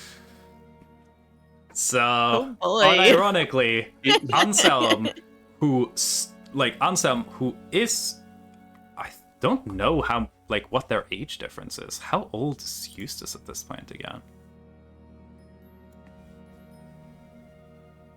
Eustace is Probably a 50s. little, because we don't know the exact age of Eustace, but he was essentially like a toddler when he was adopted by Old Man Osmond. Right. And yeah, okay. Gunther's like I need to 33. figure this out now. I was like, I probably can only stay for like Yeah. 25 more minutes. Okay, cool. Yeah, I'm just gonna do math and then we'll move on. Mhm. And if it's entirely possible that we can, like, start next session with Sorath talking with Hyacinth upon waking up, and also Levi's conversation with Ambrosia. That'll be a lovely time. I mean, I don't mind missing that because but I know. Okay. So Eustace is like 64, 65, somewhere like that. Slightly older than Yeah, very, very slightly older. And they started adventuring around the same age. And, like, Anselm was really, like, really popular as, like, with his adventuring Make group. him 69. 66 makes a lot of, like, it's funny because the joke about Gunther is that Gunther just, if there's a question about the number, you put the number 3 there. Gunther is 33, he's 3'3". Like, it's that kind of deal. So Give it a year, it gets ruined by being 34. yeah. But yeah, so No, you should say he's 33. Anyways, Anselm 100% definitely had a crush on Eustace. And Eustace was like Anselm and his group, they were like really famous, but they were outshone by Eustace by like such a degree that if you mention the Duskbreakers, people are like, oh yeah, those were really big back in the day. But if you don't, people aren't going to be like, oh, who were the most famous adventurers of the time? They wouldn't think about Anselm and his group because of Eustace. Oh damn. And I have it in my notes that Anselm never ever met Eustace because whenever the two of them were adventuring, they happened to go into different directions. And it's been a thing that like Anselm has already always hated, because by the time Anselm stopped traveling and stopped adventuring, that was like when he went to Pleasant Valley. And then like Eustace becomes a dad and spends all their time in Smithel when Anselm can't go to Smithel. And then around about when Sorath is old enough that that Anselm can justify doing long travel, Eustace vanishes and is never seen again. And I was like, man, god fucking damn it, I wanted to meet that guy so bad. Does Anselm have a fucking like humiliation or degradation kink at all? No. Okay, it's just admiration. Okay. Yeah, no, he doesn't really care. He struggles caring about things that he isn't specially interested in, but he wants to be able to look up to people in that sense, right? Got it. Hey, this is an important question to me, and it's important for me to know the character's background, Yes. okay? This is like one of the first questions I asked out of character about Anselm was what his type was. Mhm. Okay, this is how I get to know character. Yeah. His type I is don't- an AB. AB plus. I feel like humiliation kinks is a good way for character unaliving when it comes to like actually being able to like the character. You don't give that lightly to a character. But yeah. Anyways. So I guess with that in mind, Levi will be taken up to Ambrosia's offices to have a conversation. Yeah, care package. Yeah. I'm gonna deal with the care package once I've like wrapped things up a little. Oh, yeah, Anselm is going to like glomp you with. So, what kind of stuff did Eustace do when he was not an adventurer anymore? And then Gunther's like, I don't know. However, Anselm is not going to pester or push Gunther whatsoever, because there's the one person in the fucking world who's like, yeah, I don't want people to associate me with my dad. It's probably Anselm, because the king of the Veerless is a monster. Not in the terms of like he is powerful or he's just like morally heinous. Yeah. So yeah, this is one of the few things where Anselm is just like very good and very understanding. He's like, yeah, no, I would never be like, hey, tell me about your dad, your famous dad, tell me about him. But Hell yeah. He'd probably want to talk to Gunther. But Anselm is also like, Anselm is very empathetic. So he also can tell that Gunther isn't doing great. And Anselm's aware that, you're going through some shit. I don't want to push stuff with your dad on you because that seems rude. Also because the guy's been missing for so long. What? Like, that's... Hey, tell me about your dad that's been missing. Tell you it's a tragic father figure you never had. Gunther goes up to Sorath and is like, hey, I know you were really worried about us meeting your family, and they are kind of crazy, and they're all kind of weird, and your mom and grandma kind of suck. But also now your dad's my therapist. That's just how this is going now. But Anselm has enough insight to know, like self-insight, to be able to say, okay, This guy's Yeah. going through a bunch of shit, and I don't think I have, like... I don't know what to do to help them. So I'm going to let any interaction here happen on their terms, unless it's official business. Because I don't want to push them, and I don't... Believe it or not, Anselm's aware that he tends to make people's lives worse. Thank God. He's definitely in denial about, like, the fact that, like, things have gone so bad as they have, but he is insecure about it and does have all his self-hatred about the fact that he does deep down feel like he fucked up a bunch of people's lives. Because, to be perfectly fair, he did. He did. So, yeah. Now Live Levi your is truth. too at the moment. Live your truth, King. Yeah, let's go! The 6 hour, 13-minute first. Oh my God. Iconic. I almost mentioned it when Barry showed up, because, like, no one has claimed first Nah. yet, and I was like, no. They gotta earn it. No, I'm not Gotta giving that to earn you it. for free. But yeah, so Levi 6. will be taken up to have a conversation with Ambrosia. Sorath will eventually wake up. We've taken care of the fact that, so, like, just for also context, that Emrys does wake up not too long after this, and is not, like, damaged. She is confused, probably has a pretty significant headache. And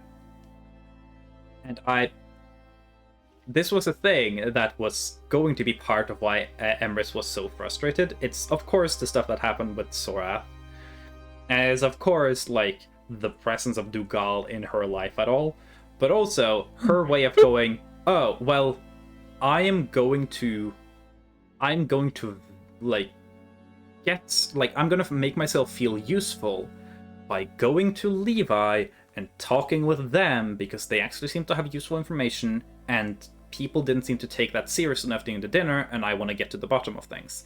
And I was going to have Ambrosia try and prevent Emrys from talking to Levi, because Ambrosia doesn't want Emrys to be doing shit.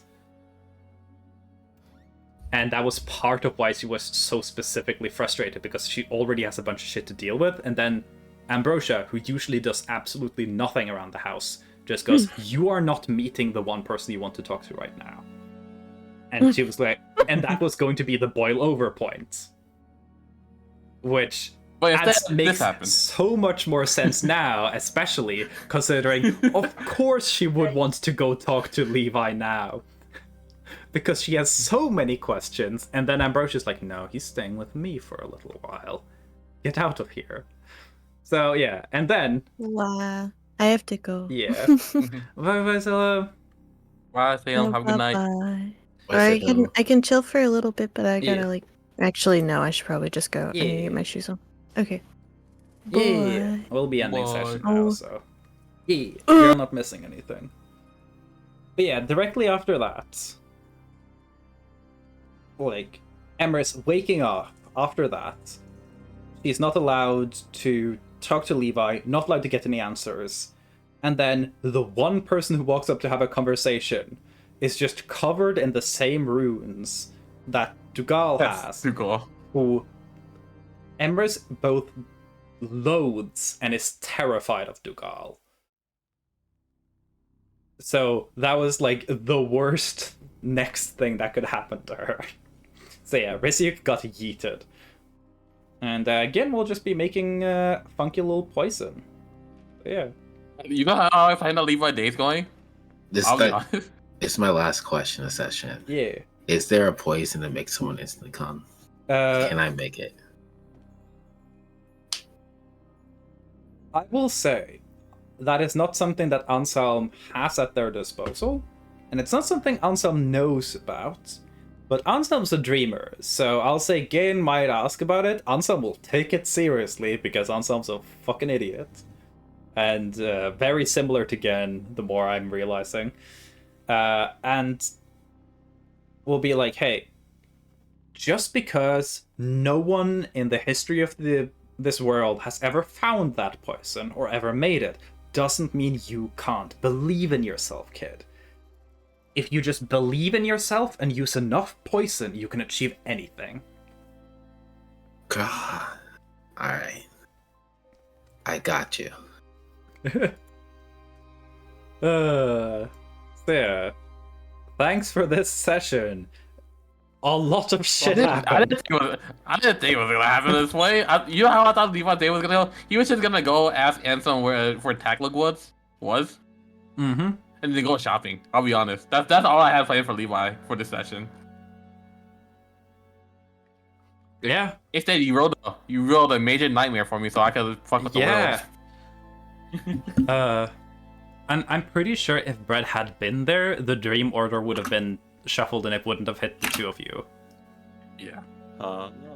I was waiting for Levi to have a major nightmare because I've said those like special dreams, like the red die, the one that determines whether it's a nightmare or if it's like a specialty dream.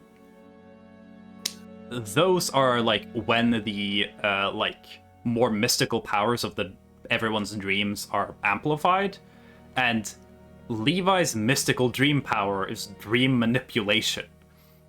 So what does a dream manipulation nightmare look like? Apparently like this now. Yeah. It looks like, oh fuck, I'm manipulating this nightmare. How the fuck do I stop manipulating this nightmare? Oh, I shouldn't have manipulated this thing. So, yeah. And then I brought it into reality. Yeah. I was not expecting you to like look into the impossible, and I was not expecting you to then successfully draw the impossible. So let me tell you, all of the consequences that you just experienced were not the consequences I had planned. Those you will hear about those eventually. Now, do I even have the original consequences anymore? Oh yeah, they still happened. I can tell you right now, you aren't going to hear about them for quite a while. I'm pretty sure they're gonna be like dream-related consequences, but They probably aren't going to be relevant until this arc is done. Just remember the dream consequences; they'll show up eventually. But then I'm looking at reality. How do you even fix this? Yeah, this is not going to be like, I mean, the shed, you just like tear down the shed, throw out all the tools, and then like dig up the dirt and put it back again. The room, like if you were to look at that from the outside wall, the entire room would be like bulged outward, like you made that room into a balloon and inflated it. It definitely fucked with the rooms next to it as well. Just for the sake of clarity. I'm curious. Who was Levi's neighbors? I'm just gonna like, for the sake of ease of managing it, I'm gonna say Levi had a corner room, so you only have one neighbor. We'll figure out who that neighbor was. That'll be funny. I think the funniest option is if it's Crystal, because they are the only person who has any reason to maybe not notice. I think we'll do Chris. Chris will be the funniest, but it depends on if Mel's there next session. But if she's not, I mean, all that's changed. Like that, Mel's Crystal's room got fucked up, but like it didn't get fucked up really badly. Yeah. It just like meant that one of the walls got like pushed in, and it like none of this made any noise. Yeah. No, I imagine like Rizzo was morning this morning. Slept. He walked out the room and he looked to the left. Huh? Yeah. Or did you happen to not see any of the stuff leading up to any of the reality bending stuff? Yeah, no. I'll say the hallway hasn't like bulged in. The wall is just twisted. And then there's also a hole in the wall because Imris blew it up open, right? But all of that, like, if you just look down the hallway, you won't necessarily immediately tell unless you're like, oh, wait, is that wall a little different? So, for the sake of it, we'll just assume that Gin and Risyuk's rooms are, like, further away from Levi's rooms. No, we could have just assumed that they weren't, like, near, you know? Yeah. Their rooms were farther. Yeah, their rooms are further away. and someone had their room fucked up, and it's not gonna be an issue because most likely y'all will just be moved into other rooms because they have a lot of rooms. At least the corner room is easy to fix, right? Yeah, Compared to they will have to. And the thing is, though, you definitely did fuck up the ceiling of the room below and the floor of the room above. So they'll just have to cut out like that entire section of the house and then just build it back again, I guess. So. But what happened to the material that was made out of? Like, is it just forever warped that way? It could be a good museum piece, to be honest. The material is forever warped, but it's now just normal material that's bent that way. And it will just stay like that. I know, but you could put you technically could put it as a museum as a reality warping display. If it wasn't for the fact that the bell roses are very like straight edge. Rich. Straight edge. Like they're straight edge, but like if they'd been cool, they could have kept this room as like, oh, do you want a reality warping suite? It's a really cool design. Yeah, but they're lame. Yeah, so they're like, oh god, this room isn't perfect. Well, that sucks. I guess we'll redo it. So Well, yeah. I can't wait. Now I actually get to, because I'll be honest. Yeah, I was just planning on going shopping. I did had zero plans for Levi to do too much Yeah. this session. This is why I make sure to leave some sessions where nothing is happening, because that means that I have some sessions to put all the weird fucking shit that y'all sometimes make happen. I didn't make this happen. You technically made this happen. You wrote it. I didn't No. this. I did not. Like, I set rules for how things worked. I had planned this, that if you ever got out of the dream and, like, escaped the dream, you were going to end up in, like, the nothing, where there are just no things apply to, like, the law of physics. Uh-huh. And then you brought them back in. And that's where I was, right? Yes. And because the idea is that the dreaming realm, like, is bigger than just the dreams. The dreams are just a part that whenever someone is dreaming, some of the dreaming changes itself to make sense. In the same way that, like, Levi's brain was trying to protect him from the nothingness, that the dreams essentially are just the brain protecting you from the, like, illogical nature of the dreaming realm. I mean, technically I caused it, but I caused it by making it not, like, go as bad. I have in my notes, like, different things that could happen if, like, the dreaming essentially, like, leaked in. And most of them are, like, the world ends. Yeah. That would have been fun. Yeah. Damn, how did I got that one? But, like, you didn't bring a piece of the unaltered dream realm into reality. You drew something from there. So you represent. I wasn't able to bring something out? What? I mean, like, I have to be prepared. I made a thing. No, I will. So, like, I'm trying to think, how would I even do that? I mean, we've seen that things can be brought out of the dreaming. Because Gunther has his telescope. Yeah, but then wasn't he given that by, like, an entity? Yeah, a dream entity. So the entities that have the power to shape and change dreams, which is technically the type of powers that Levi does. Levi's never going to be as powerful as those, but, like, have I decided yet that it's impossible for Levi to ever bring something out of a dream? No. So maybe you do. And when you do, I'm going to try and make sure it isn't the thing that ends the campaign. I was saying, Joel, that we know that things can be taken out of dreams into the real world because Gunther has his telescope. So, yeah.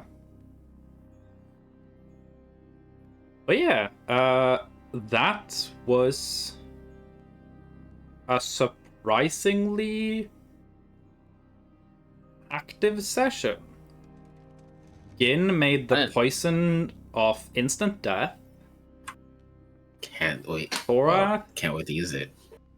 Thorath had a very, very nice trip to, like, their annual checkup. Levi dealt with the like eldritch altering of the world, and Risyuk was used as a tennis ball. No, I hit Levi- you with the instant cum poison, not the instant death one. To Levi information, he doesn't know if it's the realm that Pleasant Valley's in, or or something, or is like the world causing this at the Yeah. moment. Like, this is like understanding what happened here is probably not something that the characters are ever going to fully understand in character, but I can tell you as like a DM to a player, like, yeah, that was essentially don't fuck with the physics engine of the world. And that you know, Yeah. that you gave Levi the power to mess with the physics in the world. Essentially, like, what Levi did was, like, imagine if you just dump a bunch of, like, C++ code into a JavaScript. Like, into a JavaScript programmed code. And it will break things. The fact that it didn't completely break things is a miracle. Is that because you didn't let it break, or? That's because I decided, you know what, I don't feel like the campaign should end here. Because technically, what happened if I kept the page though, right? It basically would have been a black hole. Essentially, like, I hadn't decided exactly what the consequences were, but I wanted it to be something that, like, could be dealt with. So essentially, it's, like, this would have ended the world if you never did anything about it. Sure. But you had time to, like, react and essentially destroy the thing that was causing the problem. And that will just be the answer. If you start breaking the world because you brought something back, just get rid of that thing. So what happened if I just kept it there? I mean, then things would have started swirling and breaking apart and everything.